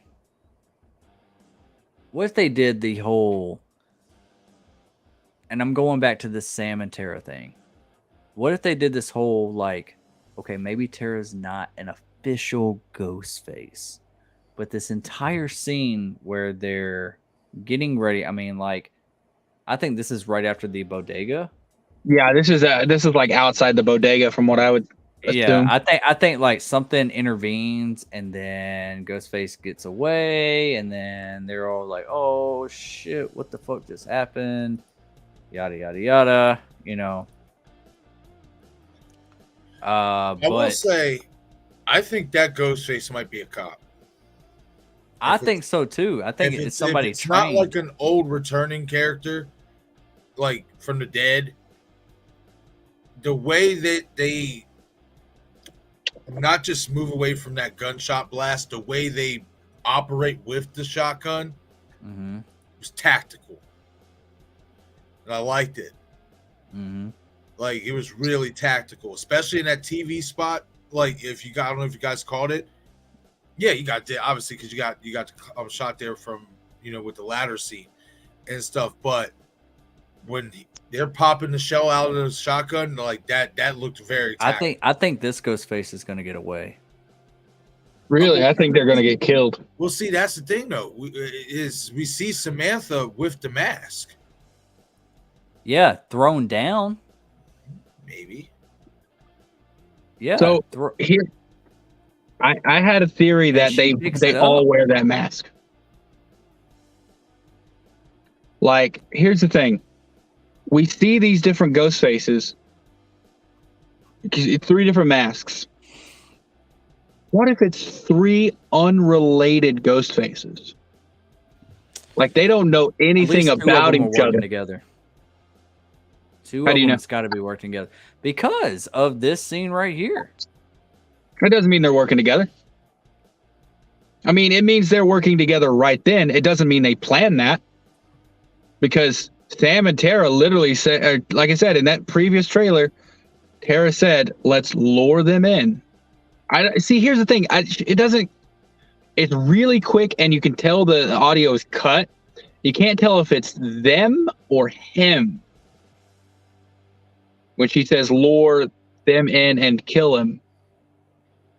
So you can't really tell if it's a single like him or multiple them, but they very well could lure like one ghost that's let's say that is one Ghostface's shrine. They go in, that Ghostface is already there, but they don't know it. They think the one that's chasing them is the Ghostface who owns the shrine. They get there trying to lure this one Ghostface in, but there's another Ghostface already there because they own the shrine. And now there's two Ghostfaces who don't really know anything about each other, but they're like, all right, you take that one, I'll take this one. I don't know if I like that though. I don't know either. I just think he would be chaotic and kind of amazing to watch. Because like they could interfere with each other unknowingly. Yeah. Like it'd be crazy to see because yeah, man. But my thought is like, what if there's a cult of Ghostface, right?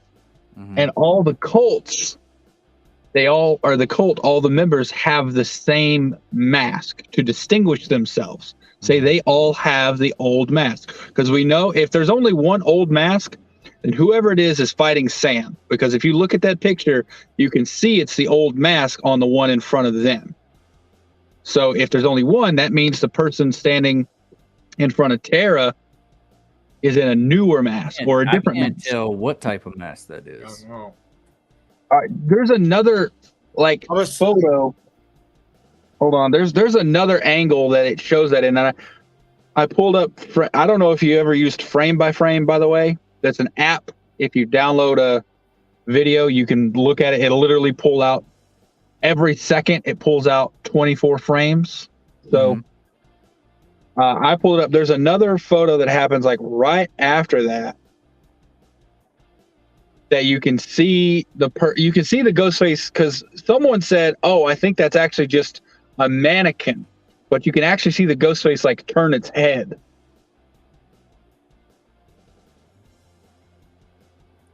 No, that's a ghost face walking by. Yeah. Well, someone said it could be a mannequin with the Ghostface like mask on.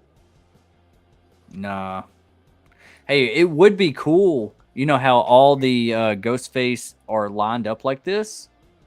I would like to see like the real ghost face like sneak his way next to one of these. Excuse me. Shit. Bless you, buddy. Sorry, I meant to mute that. Like sneak his way like next to one of them and be in like a jump scare, like boom, like and like they're all standing there, and then like maybe one of the ghost face just kind of like sneak in and actually has a mask, but they don't even realize that person snuck in. Kind of like in Scream 3 when Sarah Darling. Oh, on the costume rack? Yes. Yeah. That would be like cool. that. I initially had a theory that was something like that because I saw the Roman one, right? The one that I think's Roman's now. Yeah. It looks disheveled. Like if you look at it in that first trailer, all the other ones are like nice and smoothed down and like properly placed, but the one that's like on that far end looks disheveled, like it was recently worn. So my thought was like Ghostface come in really quick and like took it off and put it on that statue. But now I don't think that. I think that's just how it's displayed to show the bulletproof vest. But if that trailer, by the way, the new TV spot, if you go to like 23 seconds right before, like it's right after she says, I'm glad, Dino. We could talk all night too, don't worry. Right after she says come and get me, I think. Or no, it's right before she says come and get me. There's a like if you can see over Sam's arm, you can see it's like it's not pure white or anything. So if you want to like pull it up, you can tell that's the one that's also. It would appear that Ghostface is left-handed because they're holding the knife in their left hand. Which shot? So where the shot where Tara is screaming, "Come and get me" or whatever. Like literally as she's screaming it, right after this, as she's screaming it, you can see Ghostface next to Sam's arm, like right there on the top, at the very top. You see Ghostface. Look on that's his left hand because he's turned. He's holding the knife in his left hand. Good catch, Bearded. Hell yeah. Yeah, but if that's the old worn out Ghostface, you said that's the old worn out Ghostface mask? That doesn't look like the worn out one. Okay. To me, it doesn't. I mean, look at the projector on the back though. That's white, and look at it compared to that. It's definitely a brownish color, man. That just doesn't look. That looks more like. Well, the reason this why mask. I say, I'm about to say the reason why I say if it is, if that is the old worn out Ghostface mask, then that Ghostface is ambidextrous because in the scene, in the trailer, before it cuts to where Samantha's talking to who we assume is the therapist, that Ghostface with the old worn out Ghostface mask is slashing with the right hand. We're also shooting right-handed. The shotgun, they're holding it right-handed. This is left-handed. That's left-handed. That's right-handed. No, that's left-handed. That's left. Hold on, let me see. Yep, yeah, that is left. Not that one. Damn. That was something Wes Craven did for part 2. Wow. Remember Mickey was kind of talking about it? Or was that a cut scene, a deleted scene? What's that? There was a part in part 2 where Mickey's talking right-handed. Yeah, and that's a different mask. Hold on.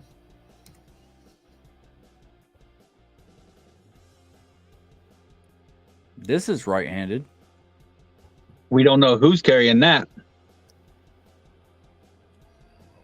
Well, we don't necessarily know that it's right-handed. This is right-handed, and that was the OG mask. That was the cracked mask. Yeah.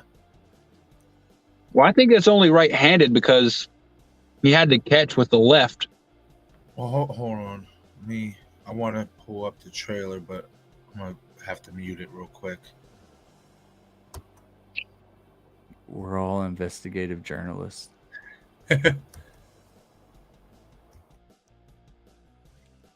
Leave no stones unturned.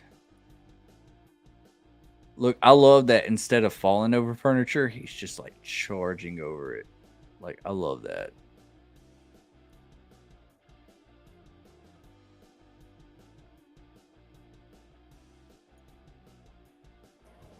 Okay, so the scene in the trailer, in your official trailer, where Kirby says we have a basically a same interest, basically talking about Ghostface, and it cuts to Ghostface slashing. They are cutting with the right hand, the old worn out Ghostface mask. So I mean, if that is the old worn out Ghostface mask that is in front of Sam, they're ambidextrous. They use both. Yeah, it does look like they use both. And I mean, yeah. People, I can stab with my non-dominant hand. I'm just better with my dominant hand. Right. That is interesting, though, that Ghostface is left-handed. But why would you? Why would you what? Why would you stab with both instead of just the one that you're... The exact same reason you would that was mentioned in Scream 2. What? I think it was a deleted scene, but there was actually a part where the group is talking about the killer being left-handed because all the stab wounds were coming, because that's something that the police can tell, like the angle of the wound and when it goes in, they can tell if you're left or right-handed.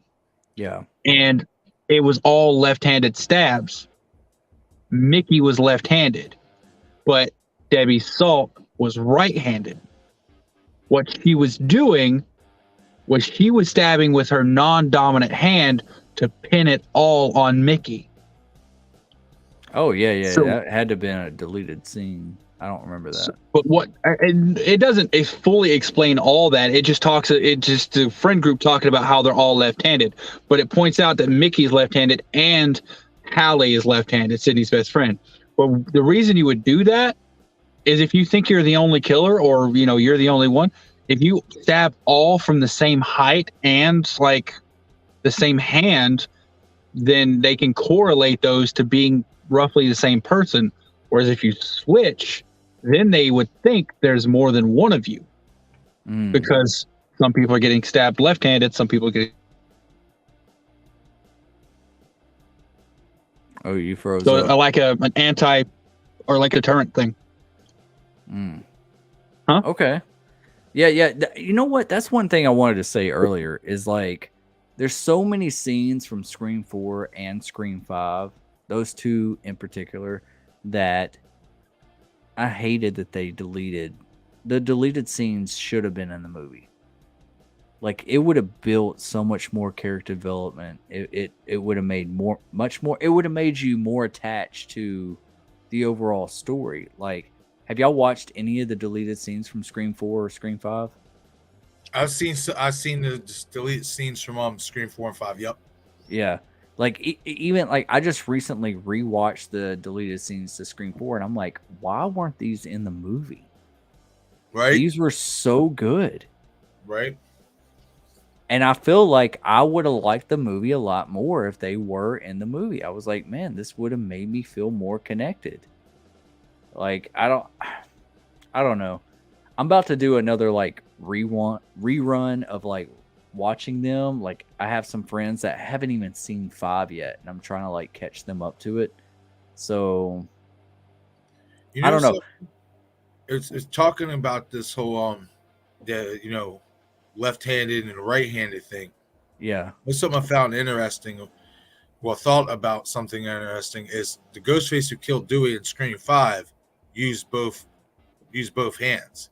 Yeah. We only seen Amber when we assume it was her, killing, used the right. Yeah. You know what I mean? So are we going to see any more of that shank? Oh no. You I don't think the so? real question is, are we going to see any more of the double knives? I actually like that. I do too. And I think if we do see that, I mean, does that all but confirm that wasn't Amber who killed Dewey? No, I don't think so. I mean, Maybe we've maintained some things from the like continuity, and at this point, you can't really confirm that it's an old person versus a new person paying homage to an old person. Maybe they're doing it just to like show respect to that Ghostface or whatever. I don't know, man. I'm with Dino. I ain't gonna lie. I think that whoever is wearing that old worn out Ghostface mask is the one who killed Dewey in 5. Okay, so here's the thing. Are you going to accept it if it's just new characters? Yeah. Just some new fans that are the killers, and we did it because we're whatever. Or do you want it to be more connected? Something from the past, something that was there that we haven't seen before. That's part 7. That's not part 6. Like that comes in a trilogy. We're still following rules, and this is the second part of a 3-part. Said no trilogy. rules. Said new rules. Oh yeah, it said new rules. Yeah. But here's the thing: like, there are still rules. This thing about going back to the beginning and there's something new. I'm assuming it's going to come with a trilogy, which would be part 7 for this. Mm-hmm. I hope it's Stu as well, but I think it's going to be new characters as the killers. I think we're going to lose a few people. We're going to have some go over to 7. I think by the end of this, by the end of 6, the ghost faces in this movie, the new characters will be dead. we'll get a call or some sort of cliffhanger basically saying you didn't get everyone. There's still one more, or who was in charge of them, and then boom, it's done. That's the end of 6. Do you think the new killers could be part of the subreddit? Oh yeah, why not? That's really easy to work in there. 5. It connects with 5. Yeah, but that's not really like a familial connection or any sort of thing like that. Oh, I know. But I'm just saying, like, I mean, that would further, to some degree, confirm the whole cult thing, just in a subtle way. And then in 7, maybe we get the full reveal that it was a cult. Everything was orchestrated. I think the shrine kind of reveals that it's a cult, right? I'd like to think so, unless it's just 2 or 3 crazy fucking obsessed stab fans or whatever. I mean, I don't know, man. I mean, I think it hints at it, but I don't know if it 100% guarantees it. You know what I mean? Because for all we know, it could just be 2 of them behind it. Yeah. Hey, for all we know, this entire scene, because we know that they do a lot of cop outs, right? They do a lot of fake outs. For all we know, this scene right here is a fake out. And this girl right here that you think falls to her death is actually one of the killers. I mean, could be. Like, she's close enough. Go bring that picture back up. Look how close they are. Yeah. They could easily reach out and grab her. Yeah. And here's the thing, too. They're not trying to help at all. Because Ghostface, like, that's not no wobbly ladder. That's like a metal ladder. I'm wondering why the ladder's right there already. Are they going to establish that, like, maybe a neighbor across the way comes over and hangs out? Or, is like a college friend that comes over and smokes their weed? I don't know what the hell. Like, why is there a ladder in this dorm room? Well, I don't think this is a dorm room. Well, I mean, like an apartment. It's probably like, off campus. Something? Apartment. Hold on. I'm gonna mute this because see, they're definitely playing fucking editing tricks on us, because in the trailer, and it's damn near in the same shot, but you see Ghostface slam the knife down on the on wherever the table or on the ledge or whatever, and he's about. But it's not right here. It's not in the windowsill right here. It's in his hand. Yeah. No, that's stabbed into the window. His hands are on the ladder. No. Yeah. No. That knife is not in the windowsill yet. Yeah, it is. That's the silver handle right there, man. Yeah. Hold on. But what I'm saying is, in the trailer, in another scene or whatever, it looks like the same exact scene. There's blood spatter behind Ghostface. On this scene, there's no blood spatter. So I wonder if this is another edited scene. Oh, yeah. I know what you're talking about. Yeah.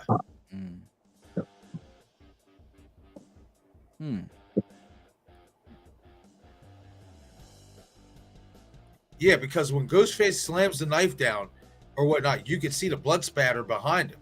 This dude's all cut up. Yeah, that, like, his legs is what gets me. Like, look at his knees, man. He looked like Linguini. This is less like Revelori, more like ravioli. No, it was already like confirmed, right? That he's the RA of the like dormitory or their apartment. I have no clue, man. I didn't hear anything. Yeah, that's what I was hearing. He's the dude from Spider-Man movies. Like, he's supposed to be. I assume that he's like the dormitory guy that's like probably trying to get them in trouble if they do anything out of bounds, and you probably don't like his character, hall monitor type. Yeah. And then he gets murdered, and that sets off Mindy and then the crew, and then they try to crawl out the window, and yeah. And I really do think this entire movie is like a big chase all the way throughout the night. I think this is a one night type of movie. Like, not, it might be the following morning, but I think that a lot of this is going to be taking place like one night on the run type of film, which is kind of cool. Yeah. All right. By the way, Dustin, there is a the original trailer. There's a section where they're all coming into the shrine from. You see it from the other side, and you can see that it's stairs. Send that to me. 1 second. I'm watching the trailer here because I want to see. I know exactly what you're talking about, Marcus. I remember that too. There was blood splatter behind him. Right when he slams the knife down on the windowsill. You can see blood spatter behind him. Yeah, I know what you're talking about. Like, I always thought that was a cool scene. That might not even be in the movie, though. You know? Right. That's they what might I'm saying. realize. Like, they might realize that, like, oh wait, well that doesn't make sense because it's not in the next scene, so we'll just cut that out. So right, whatever. Yeah, that's why I found it fascinating when I was watching the trailer and I was going, breaking it down and going over. I looked and I'm like, wait a minute, oh yeah, there's. I've got it pulled up right here. The knife is covered with blood, and there's blood splatters on both sides. Both sides, yeah. Hold up. Yeah, I'm going to take a screenshot really quick. Yeah, I think I've seen that as well. So does she go back into the window? And Bearded, I don't know if you could tell. It looks like it's different rooms. Pull that back up, Dustin. No, that looks like the same room. Okay, I wasn't sure because it kind of looked like it might be different rooms. Wait, I don't know. Hold on a second. Hold up. I don't see the. I'm about to look at it too. I'm gonna mute it, but I'm about to look at it too, because I don't think you see the picture behind Ghostface. Yeah, that's the thing. In the one in the full trailer, there's like a whole bunch of pictures, but they're like a bunch of little pictures. Dude, what if there's a freaking Ghostface on each side? And they're trying to get away to one side, and then they're over there, and then they realize there's another Ghostface already over there.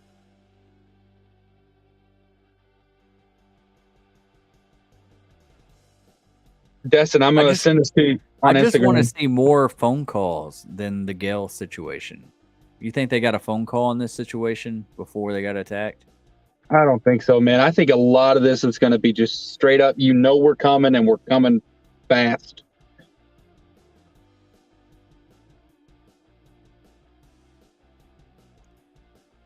Guys, we gotta orchestrate a live stream the night this movie fucking gets released.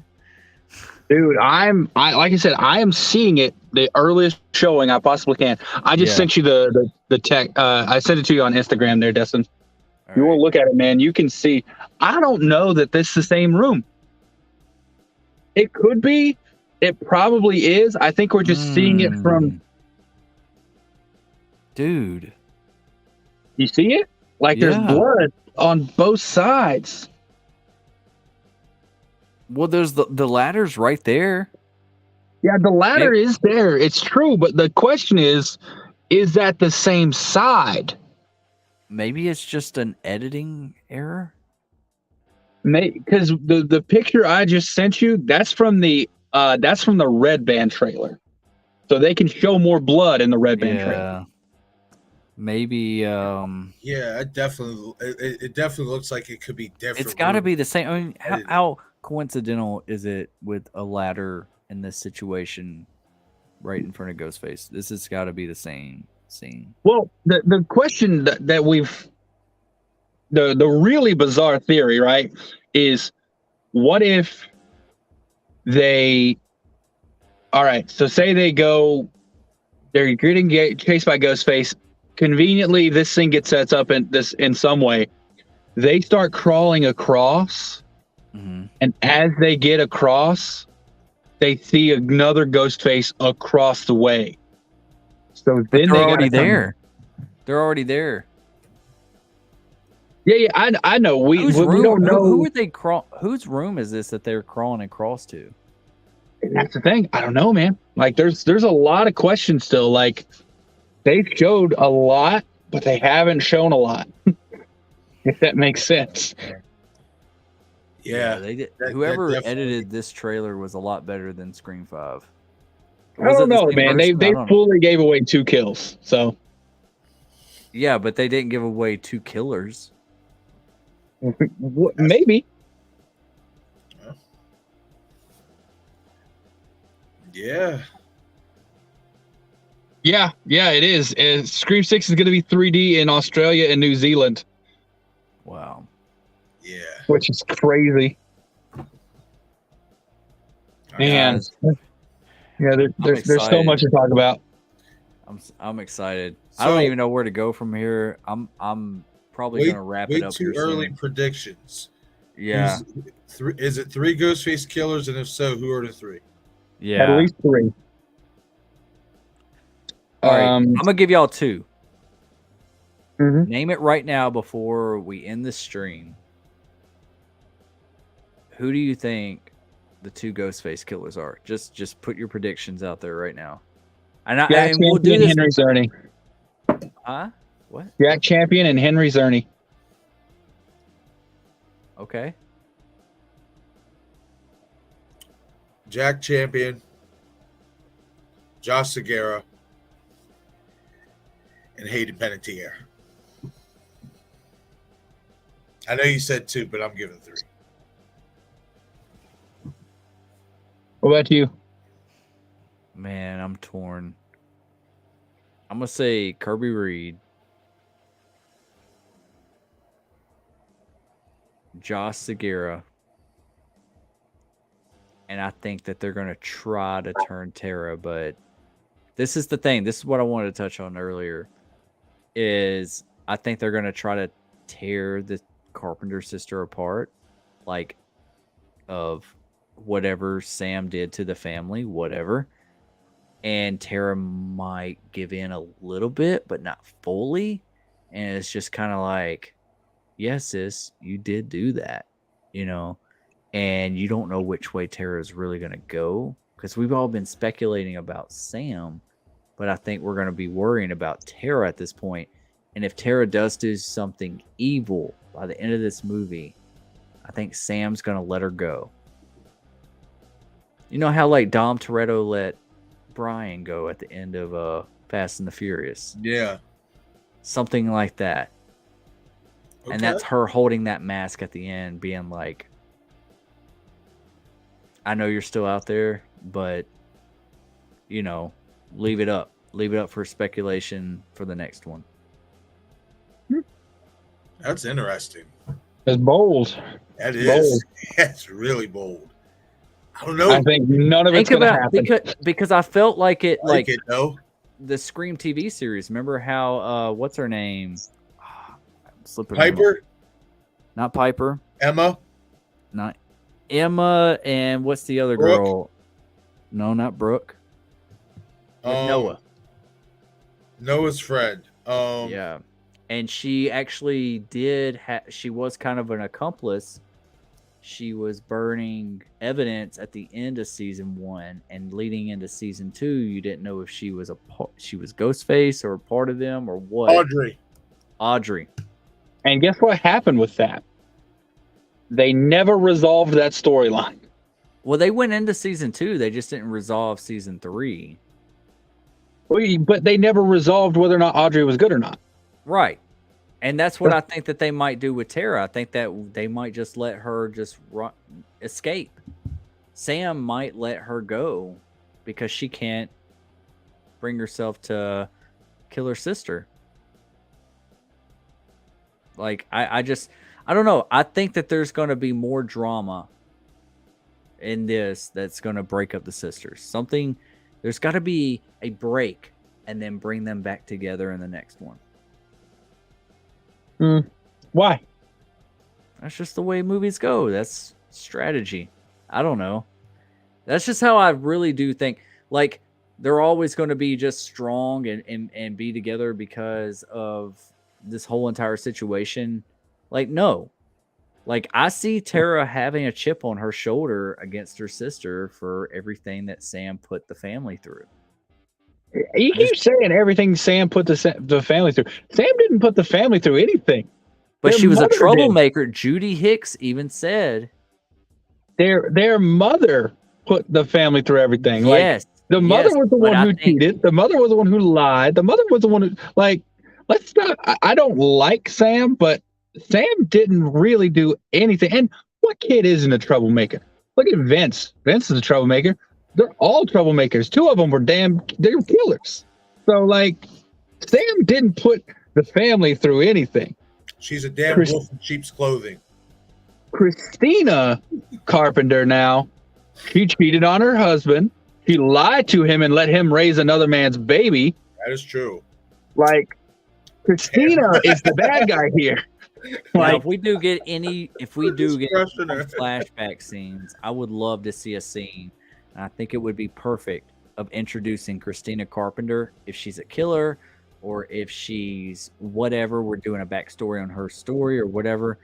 Is the scene where Billy shows up to Stu's house and Billy's like, and Stu's like, Billy, what are you doing here? And he's like, I'm here for Sid.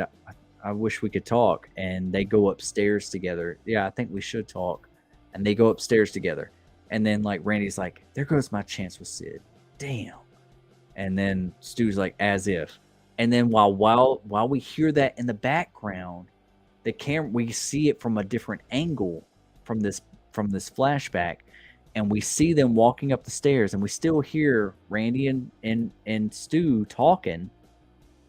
And it pans over, and we see Christina Carpenter watching Billy and Sydney walk up the steps. And that's her being bitter. I'm pregnant with your baby, Billy, and you just did this to me. That would put some weight on this whole entire scenario with Sam and everything. Like, I want it to feel organic like that. I want the flashbacks. I want this connection to feel better than it does. I feel like it's all just an afterthought. And I know that it is initially. They're writing these stories after the fact.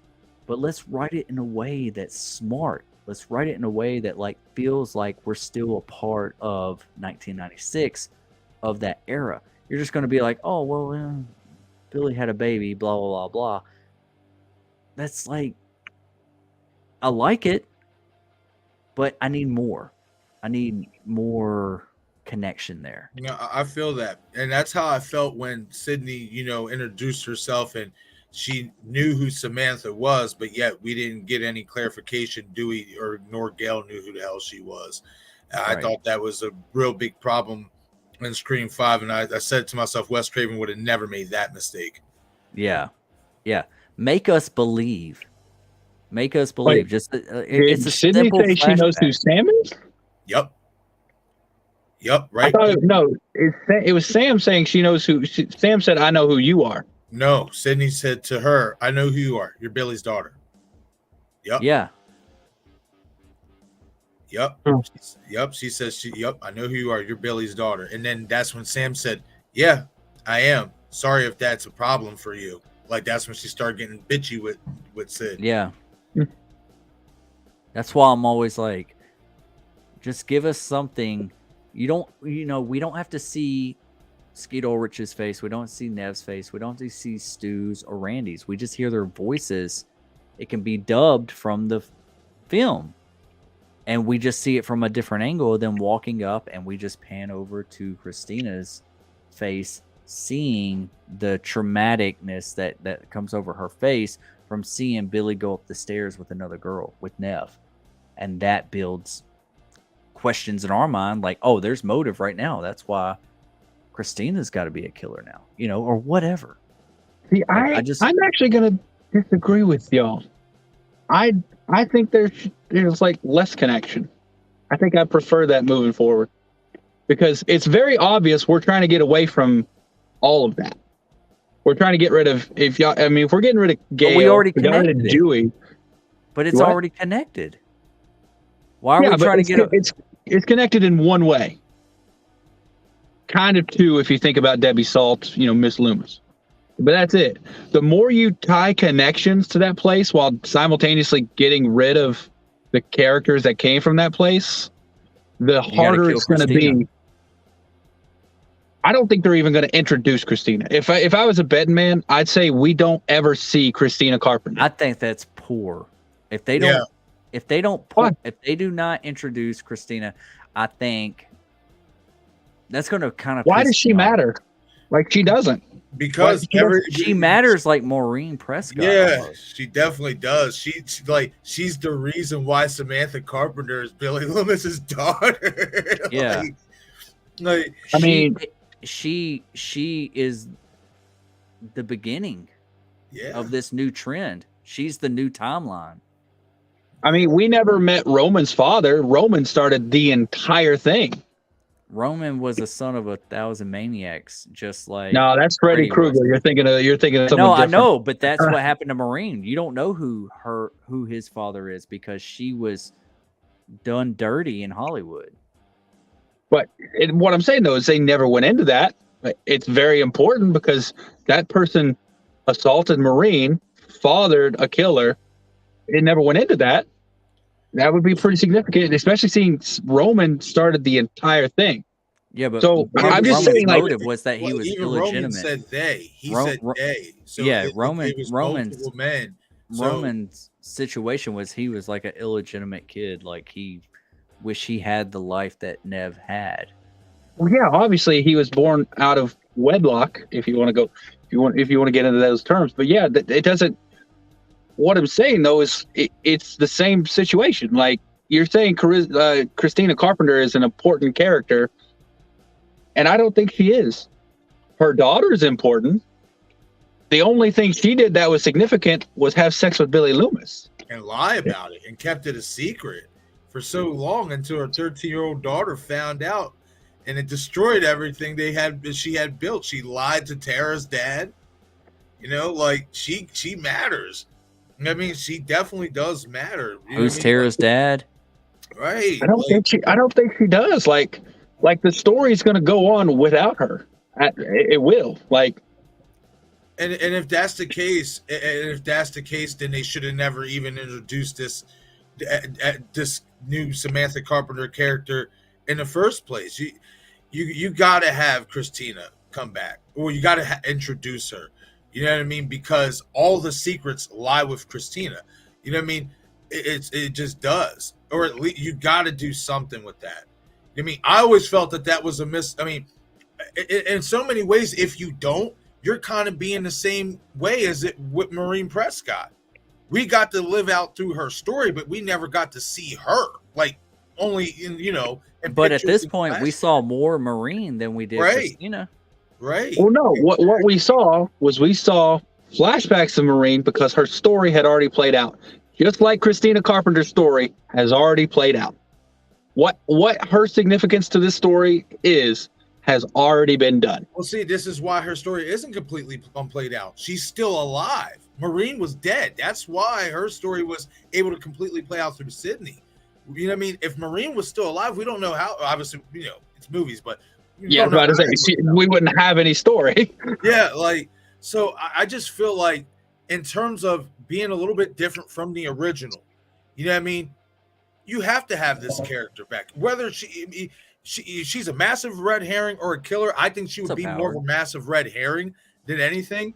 But I do think you need to have this character come back, especially for Samantha, because we know for a fact that they have a kind of messed up relationship.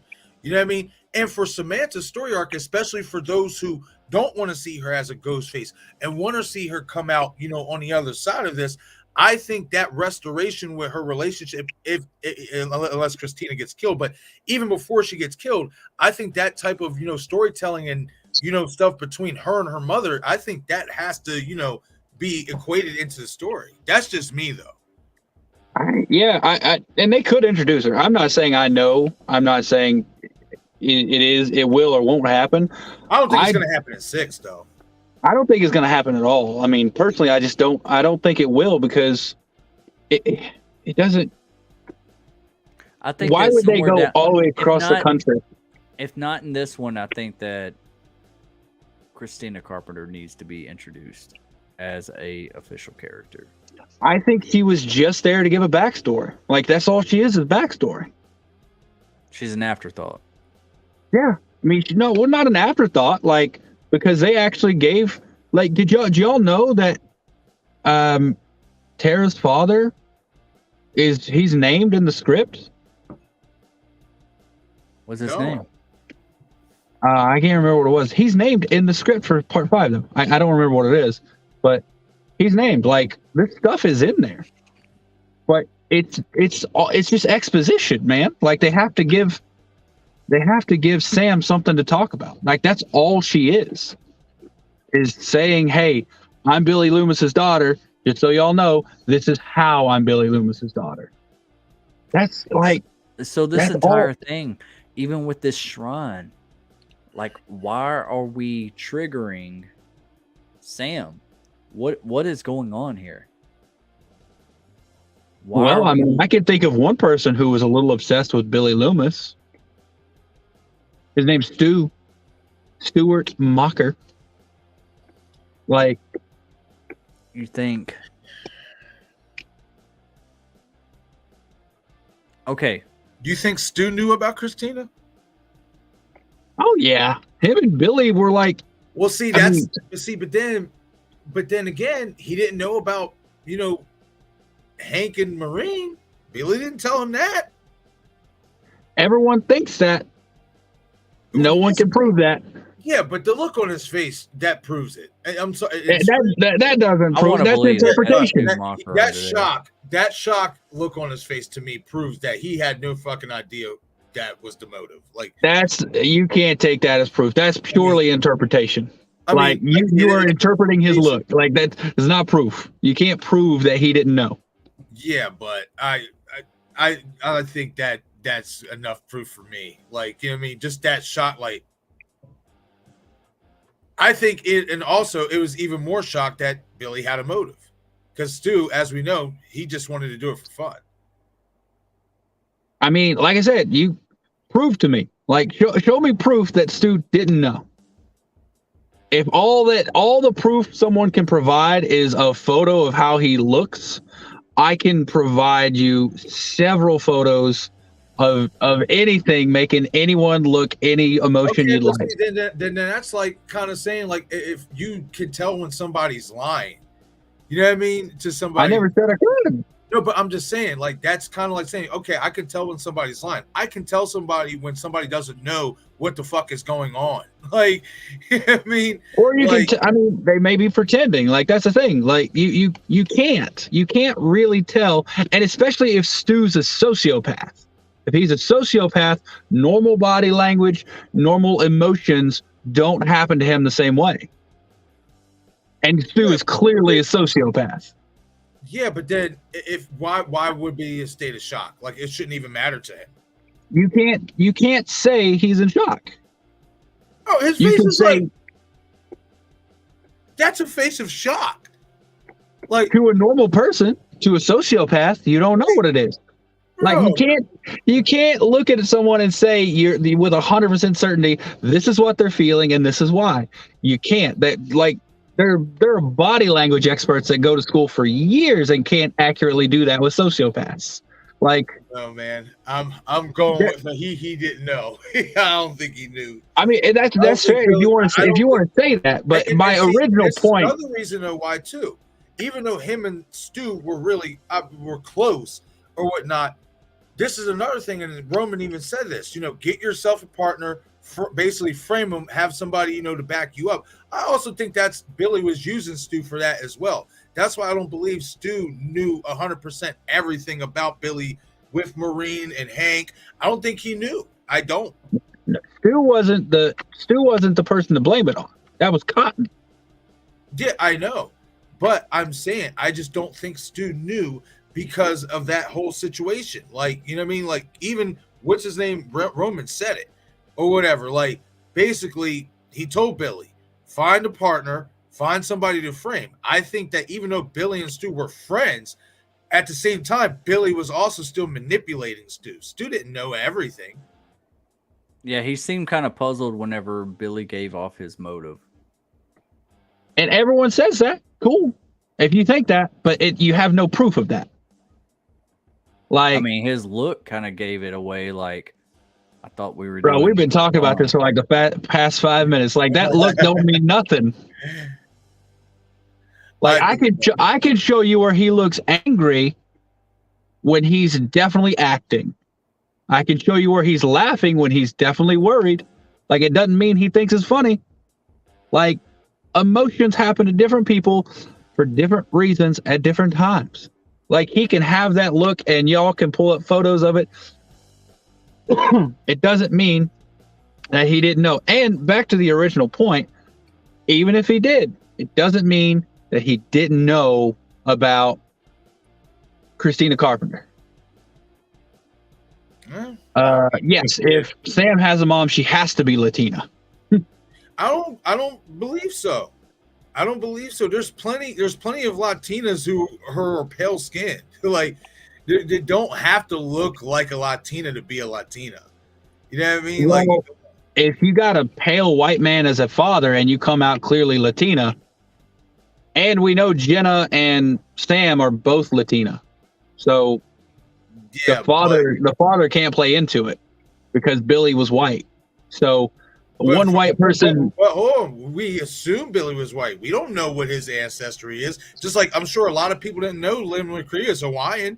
We wouldn't have thought Maureen Prescott was Hawaiian. Yeah, never. I mean, yeah. Can you imagine you're Hank and Debbie banging? Yeah, stop it. Do you not think Billy was white? No, I'm not saying I don't think Billy was white, but I think if you wanted to tweak the story that way to where you could say he's maybe was Hispanic, you could.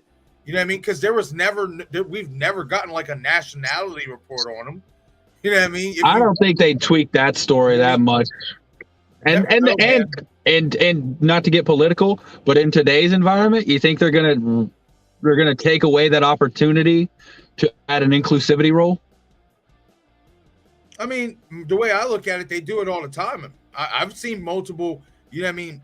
Jennifer Lopez play roles of like Caucasian, type woman. Oh yeah, that's the other way though. That's like, giving a person of color playing a traditionally Caucasian role. That's fine, but going the other way when they could have a lot of people have speculated that the girl that was roommates, the sorority sister with Sarah Michelle Gellar in Scream 2, is the mother. That like hands the phone off. Have y'all seen this?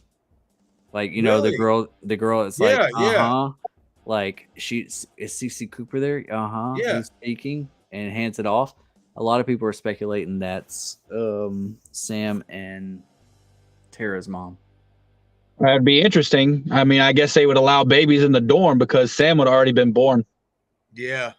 Because that's a year later after Billy died. Over a year, actually. Yeah. So they would have had to allow babies in the dorm. I don't think we're going to see anybody that's like from the past films as the parents. I don't think we are. I think, but back to it, I think we have to.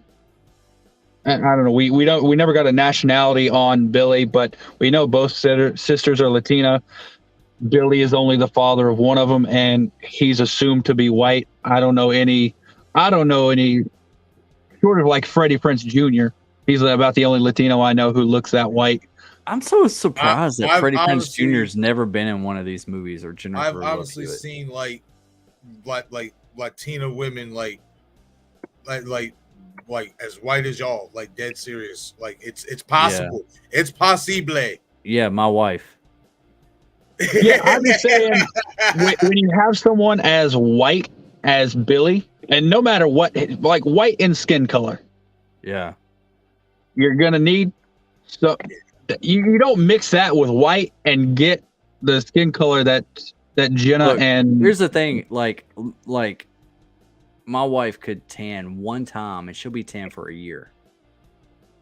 But if she doesn't tan, she legitimately looks white. Like she looks like that. Like, I mean, there are light-skinned Latinas like that. Just if they don't get tanned or be out in the sun often, then they're just gonna look pale a little bit. Yeah, and that's not really a question. That's not really, I think, what I'm even taking into account.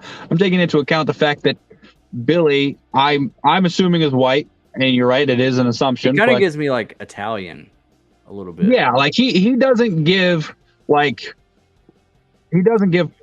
lack of a better phrase, person of color vibes. I don't know about you. His dad was the whitest of white men I've ever seen. Like you saw Hank Loomis in that scene. But you can make the same case for the Sheens. Hey, what's that actor doing these You can days? make the same case for the Sheens. He's A lot still of alive. people don't know that the Sheens are Hispanic. Oh yeah, I do, because his name is Emilio Estevez. Yeah, but I'm saying a lot of people don't know that. Oh, I mean, there are exceptions, yes, 100%. Yeah. But like, Billy and his father were both shown to be quite white, quite from the mountains of Caucasus. What was that off of? Tell me again. I don't remember the name of the movie, but it was with Cat Williams. Like, that is a Slavic baby. That is a white child from the mountains of Caucasus. Oh, from Dance. He's like, who goddamn white baby is that? School Dance. It's from that movie School Dance. Yeah. I've never actually seen the movie. I've just seen that part. Like, that baby got a 730 as a credit score right now as a child. Anyways, I think they're white, and in order to produce a Latina child, you would need a Latina mother, and that would be a common characteristic because Sam and Tara have very similar skin tones. Yeah, they do. So It's a little bit I like think- Hayek. does. Yeah, and we know the fathers are different. So if they had a similar mother, that would, See, I honestly, I mean, it's just my crazy theoried mind or whatever. I feel like if they wanted to, if they wanted to do it that way, I honestly don't think that she's even Tara's real sister. I think that she's Sydney's daughter, and Sydney pulled the Marine route. But that's just me. I do. Wait, you think Sam is Sydney's daughter? How else Heard would it this. explain how Sydney knows who the hell she is? Rumors around town. No, Sydney wasn't even in Woodsboro when the rumors were starting. Okay, rumors around town. How didn't Dewey know? Like, No. you know what I mean? Like, and Dewey, I think it's stayed in just Woodsboro. miswriting. Dewey stayed in Woodsboro, unlike Sydney and Gail. He stayed there. So if out of any of them three, if there was really rumors, I would assume Dewey would have heard it before Sydney. And he was oblivious to who she was, just like Gail was. But then Sydney just pops up. Oh yeah, I know who you are. You're Billy Loomis. You're Billy's daughter. And then That's true. That Dewey girl- should have known. But to cap Dewey it should've I all, don't know. He didn't. this is the capper for me is Sydney being the veteran at this, knowing that anybody could be a suspect. Oh no, I don't think no, not Samantha. I'm gonna track her car. I'm gonna track her, put a tracker on her car, and make sure she's safe. For all you know, she could have been fucking leading you to a trap. All right. First question: how do you know that Dewey didn't know that Sam was Billy? As soon as she walked up to the door, he didn't know. She even said, "I'm Billy Loomis's daughter," and he's just like, "That's a terrible question. Like that's a terrible As soon as- reason as soon why. as she walked terrible up- reason why." As soon as she walked up, what did Dewey say? As soon as she walked up, Yeah, what did Dewey say? he said, "Well, she knocked on the door." And he's like, "Who is it?" or whatever. He's like, "I don't take interviews." And then she said, "I'm Billy Loomis's daughter." And he opens the door. And he said, that's a terrible reason for me Yeah, to talk. he said, "Give me one reason why I should talk to you." Yeah, He said, "I'm Billy Loomis's daughter," and he said, "That's a terrible reason." right. It never said he didn't already know that. But then but then this is the thing, or whatnot. Why if he didn't already know that, or whatever, why wouldn't Gail already know? You know what I mean? That was his wife. Like, you know what I mean? And she had no clue who she was. Like, come on, man. Like, They haven't been together in a while. Like, because I don't, man.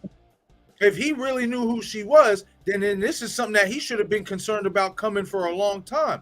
Regardless to whether he will believe she's a ghost face or not, that is the daughter of the guy, one of the guys who tried to kill you. Like, you know what I mean? Like, I genuinely don't think Dewey had a clue who the hell she was. No, remember, it was supposed to be a secret. So, But I mean, everyone around town knew. nah, not everybody. Amber knew. Like Amber was the one who said it, right? That Yeah, she said, your mom's a drunk, and basically, like, she implied that Christina, you know, spilled the beans around town, or what have you, and stuff. But I don't believe that. I don't believe that one bit.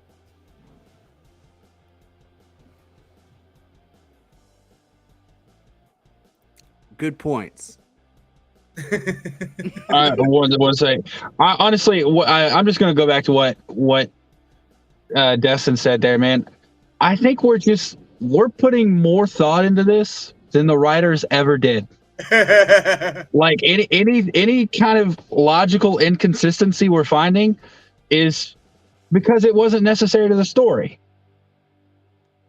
Yeah, like the they're story throwing went in on. Easter eggs, and they're just gonna be like, "Here's some new killers." Yeah. Oh yeah. And Sam's slipping a little bit more. Yeah, let Sydney know who Billy's daughter is, but you know they don't imply Dewey or Gail knows who the hell she is. I still think Well- that Gail scene is the end of the movie, though. I think I know how Sydney knew. How? When Sydney comes in, when she sees Sam, what does she say? She didn't go to Sam She directly. goes, She "Is went to that Gail." her?" She says to Gail, "Is that her?" Yeah. Yes. Gail probably told her. Gail didn't know. Gail Even didn't when- know. No, she didn't. When Gail and Samantha met, she didn't even know who she was. She didn't know who Samantha Yeah, was. but it had to. Yeah, but it this had is to have been later. yeah. This is later because this is after Dewey died. Yeah, but how would she have known that that was Billy Sam Loomis's asked daughter? Gail, "Is that her?" And she goes, "Yeah." And that's whenever she. But there's no confirmation that Sam told Gail that she's Billy Loomis's daughter. She didn't even tell Gail her name when they initially met. I think she just said, "I'm Sam." She didn't say I was Billy Loomis's daughter. I mean, here's the thing, man. Like once again, it comes down to writing and time. Oh, like I know. they can't. They just wouldn't show all that because the audience already knows it. So what story point would it serve to show Gail searching for that information? Well, it would make a lot more sense if you would explain to us how the hell Sydney knew, but we didn't get no confirmation or no nothing that Dewey of all people knew that was his daughter. Like they basically made it seem like Sydney was the only one who knew. That was it. And that to me is a problem. See, You know what I don't think it's that way. Like I said, I forgot about that. But when Sydney walks up, Sydney doesn't just walk up and say, "I know you're Billy Loomis's daughter." Sydney walks up and references Gail before saying, "This is her." So obviously, by asking that, Sydney doesn't know who she is. But she could be saying, "Is that the girl?" She don't know who Billy's daughter exactly, obviously what she looks like, but she obviously knows about Samantha, about her being Billy's daughter somehow. And I don't think Gail knew that. I don't. I think Gail did. Like Gail's a researcher, man. That's like all she does the entire movie. Yeah, but there wasn't even enough time in between that. You got to think she was doing that interview for her job. They go to the hospital. Dewey ends up dead. Then Gail pulls up. Well, okay, first of all, so Gail's doing that interview in broad daylight. They're at the hospital at night, and Sydney shows up hours later. So there's plenty of time for her to figure this stuff out in that amount of time. Hell, she figured out who Rena Reynolds was in like 10 minutes. And Rena Reynolds was forgotten like way back when Maureen Prescott left Hollywood. We had to have help with that. That was Jennifer Jolie. Without that was Gail Weathers 0.5. Without that ring, she wasn't getting in that shit. but she found a way, and this was something where she didn't need access. She could have talked to anyone there. She could have talked to Mindy. She could have talked to Chad. She could have talked to the police officer, because the police officer who was guarding Tara was now at the scene. So, like, I just assume say it was even only 3 hours, which we know it was more than that. She would have found out why this was happening. And she knows who Sam is. Like, she had recognized Sam because that's who Dewey got in the car with. And I just assume, because we see Sydney. So do you think that along this car ride after this, Sam just looked, oh yeah, Gail, by the way, I'm Billy Loomis's daughter? No, I don't think that, because Sam and Gail were never in the car. That's together. What I'm saying. But that's what I'm saying. How would, and then that's my thing. Like, how would Gail know that was Billy's daughter if her last name's Carpenter and it's not on public record that she's a Loomis? I mean, it's not on public record insofar as that he didn't sign her birth certificate. But like I said, the cop that was guarding the sister was there. You go talk to the cop. Oh, I want to talk to him. We got to talk. What did you tell Gail? I mean, wasn't he? No, never mind. I can't say that. I can't say that on the stream. I have to say that backstage. But I mean, we just have to assume at this point. I mean, fucking Dino. we just got to assume at this point. Like I said, I don't think it's a lack of.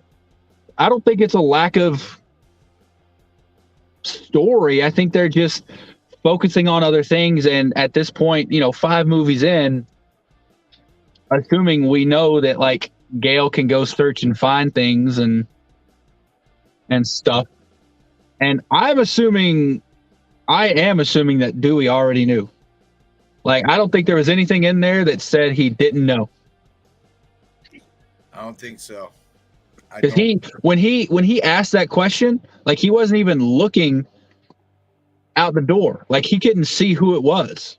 So he obviously wouldn't have said, "Oh, you're obviously Billy Loomis's daughter," because he didn't see. He didn't come to the door until she said, "I'm Billy Loomis's daughter." So, like, didn't he look out the peephole or whatever? He did actually. Well, he didn't have a peephole. It was like a window, wasn't it? Yeah. It was like a little window. But he didn't look out till after she said that. Like, he didn't kind know of who yelled was on from the other side of that door until she announced it. Yeah, like, so he didn't look out and say, like, all this. He was sitting and said that, and then when she said, "I'm Billy Loomis's daughter," then he unlocks it and looks and says, "That's a terrible reason to talk to you." Mm-hmm.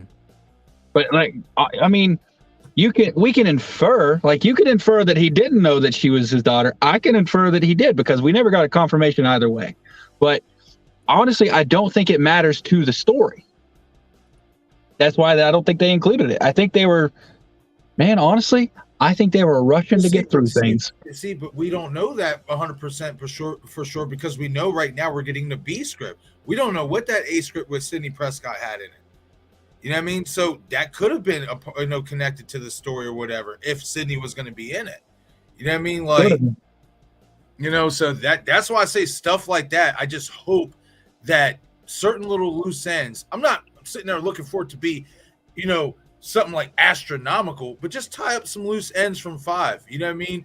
And stuff like that. So it can be, so I can have a better perspective as to, okay, now I understand this. Now I understand that. Okay, now we're good money. You see, here's the problem though, and I understand completely what you're saying. I just think as filmmakers, they don't consider those loose ends because they're not significant. I think they would only consider them loose ends if they couldn't tell the story they're trying to tell without those things. Gotcha. That's what I think is happening. Just like, and this is an example. I think a loose end is both Hank Loomis and Neil Prescott. Like, those characters are alive and out there. I think that's loose ends. They're not saying anything about them because they're not important to the story. I ain't gonna lie, Henry Czerny gives me Hank Loomis vibes, man. Everyone said that, man. And the actor who played Hank, he does. The actor who played Hank Loomis is still alive. I know. And there's not much on him though, because I've like tried to look up stuff and all like that. There's really not much on him. There's not, but yeah. All right, y'all. This has been really fun, but we're gonna have to tie. I gotta be up in like 5 hours. We got 2 hours left. 2 hours till what? I'm just messing with you, man. Oh, I was about to say, you got a goal? Because no, I wanted to chime in, but I was enjoying the conversation, y'all. Sorry. I talk too much. I'm sorry. No. It's been great. It's been real great. I've enjoyed tonight. I reposted the TV spot that came out today, and my channel just kind of went off the rails a little bit because my channel's very small. Like, I know you're over 2K subscribers, Destin. Where are you at, Marcus? Last I think you were over like 500 or 600, right? 616. Okay, yeah. Last night, or when I woke up this morning, I was at 197 subs, and I'm at 242 now. There you go, brother. I went up like 50 subs today. See that uptick? That's what you want to see. Yeah. Well, prior to today, my highest viewed video was also like 2.2 thousand views, and the one I posted today is at 24,000. There you So, go, brother. Keep that algorithm going because that thing can work against you or for you. Yep. bro, when the first trailer dropped, I made like 3 little shorts that all jumped over 1,000, which for me was great because my highest viewed video before that was only like 600 something views, and I got over 1,000 on like all 3 of those, and I think 2 of them actually went over 2,000. So I was like, oh, this is great. So I just started rolling out shorts, and they just started decreasing in views and stuff. And my last couple haven't gotten very many, but I posted the one today, and yeah, 24,000 and counting. So There you go, Yeah, brother. I messed up my algorithm there for a little bit, and I was like getting back in this. I think I'm got it back revved up. But you'll see like certain things that you touch on, you're like, all right, those don't do well. Let me veer over here and make these type of videos because that's my where it is. Infinity Pool right out of the theater review actually did really well. I bet because there's a lot of people that are like interested, like they're wondering about that movie because they don't know what to expect. My out of the theater reaction wasn't great because I was just like, I literally was like, I don't know how to feel, y'all. Like, visually and audibly, it was great, but like, I literally said Is it a movie that you'd watch again or would want to watch again? It's a movie you have to watch again. But will you enjoy it or you feel like you need to watch it again because you got to understand it, or is it like I feel like I have to understand it? Do you feel like you can't wait? Like, is there an excitement? A little bit, but that's because like there's some really good stuff to look at in that movie. Like, visually, it is amazing. Like, cinematography is great. There's some very artful scenes that are really great, really fun to watch. Audibly, it's unsettling a lot of the time. Like, they use sound really well. But yeah, I don't know, man. And that's literally what this stuff is what I said in the review. And it was a short. It was like right out of the theater. It was less than 60 seconds. I'm like, yeah, I don't know how to feel. So y'all tell me Y'all see it and let me know what you think. And yeah, it did really well. But Yeah, I want to watch it. I feel like that's gonna be a movie that like gets like that new Gerard Butler movie, Plane or whatever Yeah. that came out. It's already. I just purchased it today on streaming on Vudu, and I'm like, this It just came came out. out like a. Yeah, I it think just it's came out still like in theaters. yeah, it is. It is. And I got the new Puss in Boots. I got the for the kids. Like, there's so many movies that are coming out like a week or two or maybe three, less than a month, coming out on streaming. Then I'm just like, I'll just wait and purchase it digitally. But yeah, Plane's already out. Did you guys watch Sick at all? Yeah, Sick, I did. Sick was good. That was good. I That should have went to know- theaters. That needs to be in theaters right now. I didn't know how to feel about it. Like What? in terms of like political message, because there was political message in there. You got, I mean, obviously. Okay. Yeah. But Yeah, I was like, is the writing making fun of like those people? Is it like satirizing them, or is it actually on their side? Like the whole mask thing, right? That's the thing. That's how Kevin Williamson writes his scripts. Is it's kind of like it's for both parties. Well, like, I don't want to spoil it. We'll talk about this backstage because we've all seen it, and I don't want to spoil it for anyone in the comments or Okay. anyone who doesn't rewatch. All right. So we'll talk about it backstage when we go back All there. right.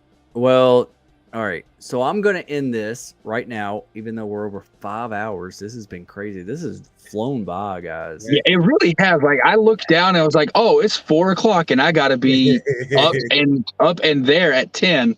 Okay, Dang. cool. Yeah. So yeah, if y'all aren't subscribed, for the 9 people that are watching right now, if you're not subscribed to I Shot 'Em 6 Times or The Bitter Entertainment, do yourself a favor and subscribe to them. They got great content, great Scream content, great horror content. If you like my channel, you'll definitely like them. So definitely check them out. This has been great tonight. It's been another night of night screams for our weekly Scream Talk. Love you guys. And anything y'all want to add? Y'all good? Hey, Um, thanks for the plug, my friend. It was definitely a great stream, and now that it seems my internet seems to be actually holding up, I might have Yeah, to be man, you- releasing some streams myself. Hell yeah, I was about to say your camera was good. I know sometimes you have like some like buffering and stuff, but you were really clear like all night tonight. Yeah. Yeah. You were really good tonight. I think I Um, might have figured out the problem. What I did before coming on was I literally disconnected like my Roku TV, my cell phone, everything off of my network or whatever to my router and just have my computer hooked up to it, because I was looking into it and they're like, the more devices you have hooked up to, especially if you're trying to live stream, it can get like a lot slower. Oh yeah, it can buffer it down. Definitely. Yeah, so that's what I did, and so that seems like that's going to be the formula going forward. Awesome. This coming Wednesday, over on Steven's channel, Craving Something Scary. I don't know who else going to be there, but starting the Scream Fests, we're going to do a Scream watch along once a week. I think it's Wednesday, every Wednesday. Yep. And the final one will be on March 8th, the day before Scream 6 comes out. Scream 6 coming out on March 8th.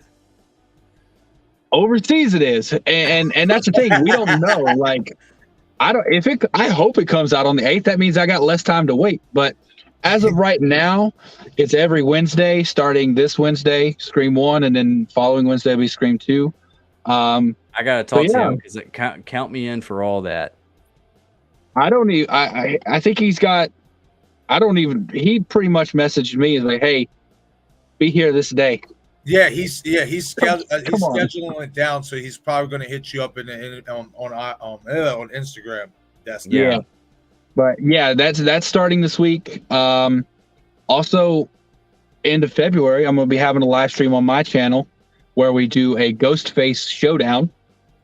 we're gonna do like kind of a March Madness bracket. Nice.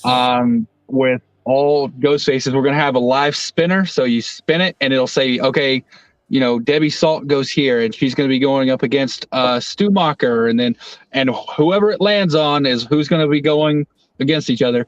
We're gonna talk through it, you know, what we think their strengths and weaknesses are, and then everyone in the chat is gonna get to vote on who they think would win for that particular. And we're actually gonna put a poll in the chat so it'll count.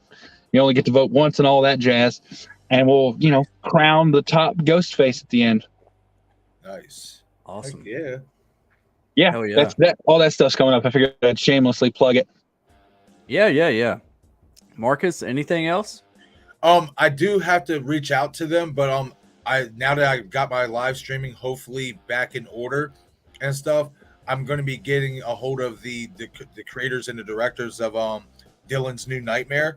They actually commented on my video I did covering it, and I asked them, I said, hey, you know, when I get my live streaming, you know, put back together, I would love to have you on the channel for an interview. He's like, hey man, hit me up anytime. He said, you know, I'm usually available and stuff like that, so we'll work something out. So Are you talking about Dave McRae? No, I forget the YouTube name exactly or whatever and stuff like that. I have to go back on my video, but I think they're the ones directing it or whatever, or they created it or whatever and stuff like that. So Nice. yeah, I'm gonna have them on the channel for an interview and stuff like that, because I'm not gonna lie, I'm super excited about that. Like, New Nightmare is my favorite sequel of the whole franchise. So, dude, I'm right there with you, man. New Nightmare, I'm all about it. I love it. like, yes. So, like, as soon as I did that video and they commented, I was like, man, that's so cool and stuff. And he was like, yeah, man, just let me know whenever you got your stuff together, and we'll figure it out. We'll put a date together. That's Heck awesome, yeah, man. Heck yeah. Yeah, that's super awesome. Yeah, I'm a big fan of Dave McRae. I've talked to him quite a few times. Nice. He's good stuff. I'm really looking forward to seeing him don the Freddy stuff, like see how he does it. He definitely did a good job on what is it, the Billy Black Christmas fan film. That was really good. Oh, Have I'm you gonna seen that? check that out. Yeah, It's Me Billy. That's what it was called. It's Me Billy. Check that out. Dave McRae did that before he did this, and it was really well done. I was like, wow, Dave McRae knows how to shoot a film. That's All right, before we go, do you think Chad's gonna die or no? Yes. Just yes. You think he is gonna die? What about you, Marcus? Yes or no? No. Okay, cool. We're good. Justin, you're What about- wrong, but Marcus, you're good. I'm All kidding. I'm kidding. Y'all brother. owe me a Mexican pizza if I'm right. All right, that's a bet. I will buy you. I'll buy you a Mexican pizza if you're right. Hey, Bearded, are you coming back to Texas Frightmare this year? I'm looking into it, man. Probably not, just because it's in May, right? Yeah, it's at the end of May this time. Yeah. See, the problem is May. I'm going to be moving from Florida up to North Carolina, then having to go to Denver, fly to Denver, pack up my storage unit, and drive across back to North Carolina. So then I would have to drive down to Texas, and that's ironically May the 4th. May the 4th is when I have to do it. So I don't think I'm gonna be able to make it as much as I'd love to. I get it. I'm getting my tickets on Monday. You what? I'm buying my tickets Monday. Buy them now. What are you waiting on? Well, I got to get paid first. Paycheck, honestly, man. Yeah, about to say first of the month when bills happen, my man. No, I get it. So yeah, awesome. Okay, so like I live like where they're having it now. Like I live like less than 10 minutes where they're having it, but I'm actually staying at the hotel at the Westin that's like right across from it. So where they're having it, there's a whole place called the Toyota Music Factory. Nice. And there's bars and a theater that John Carpenter's supposed to show the original Halloween on the big screen, have a speech. Like, it's going to be so much better bearded than where it was at the airport. Like, it's going to be super awesome. The only thing I think would be a. Y'all want to talk about this backstage? I just realized we're still live. Yeah. going over Dino, travel plans and stuff. We love you. All the 8 viewers right now, we love you. We're heading out. We'll see you later. Anything else y'all want to say goodbye? Y'all want to say anything else? Yeah. Have a good one, everyone. Have a good night. Thanks for watching. Get some All rest, everybody. We'll see you later. Or we'll see you on another time. I'll be right back. I'll be right back.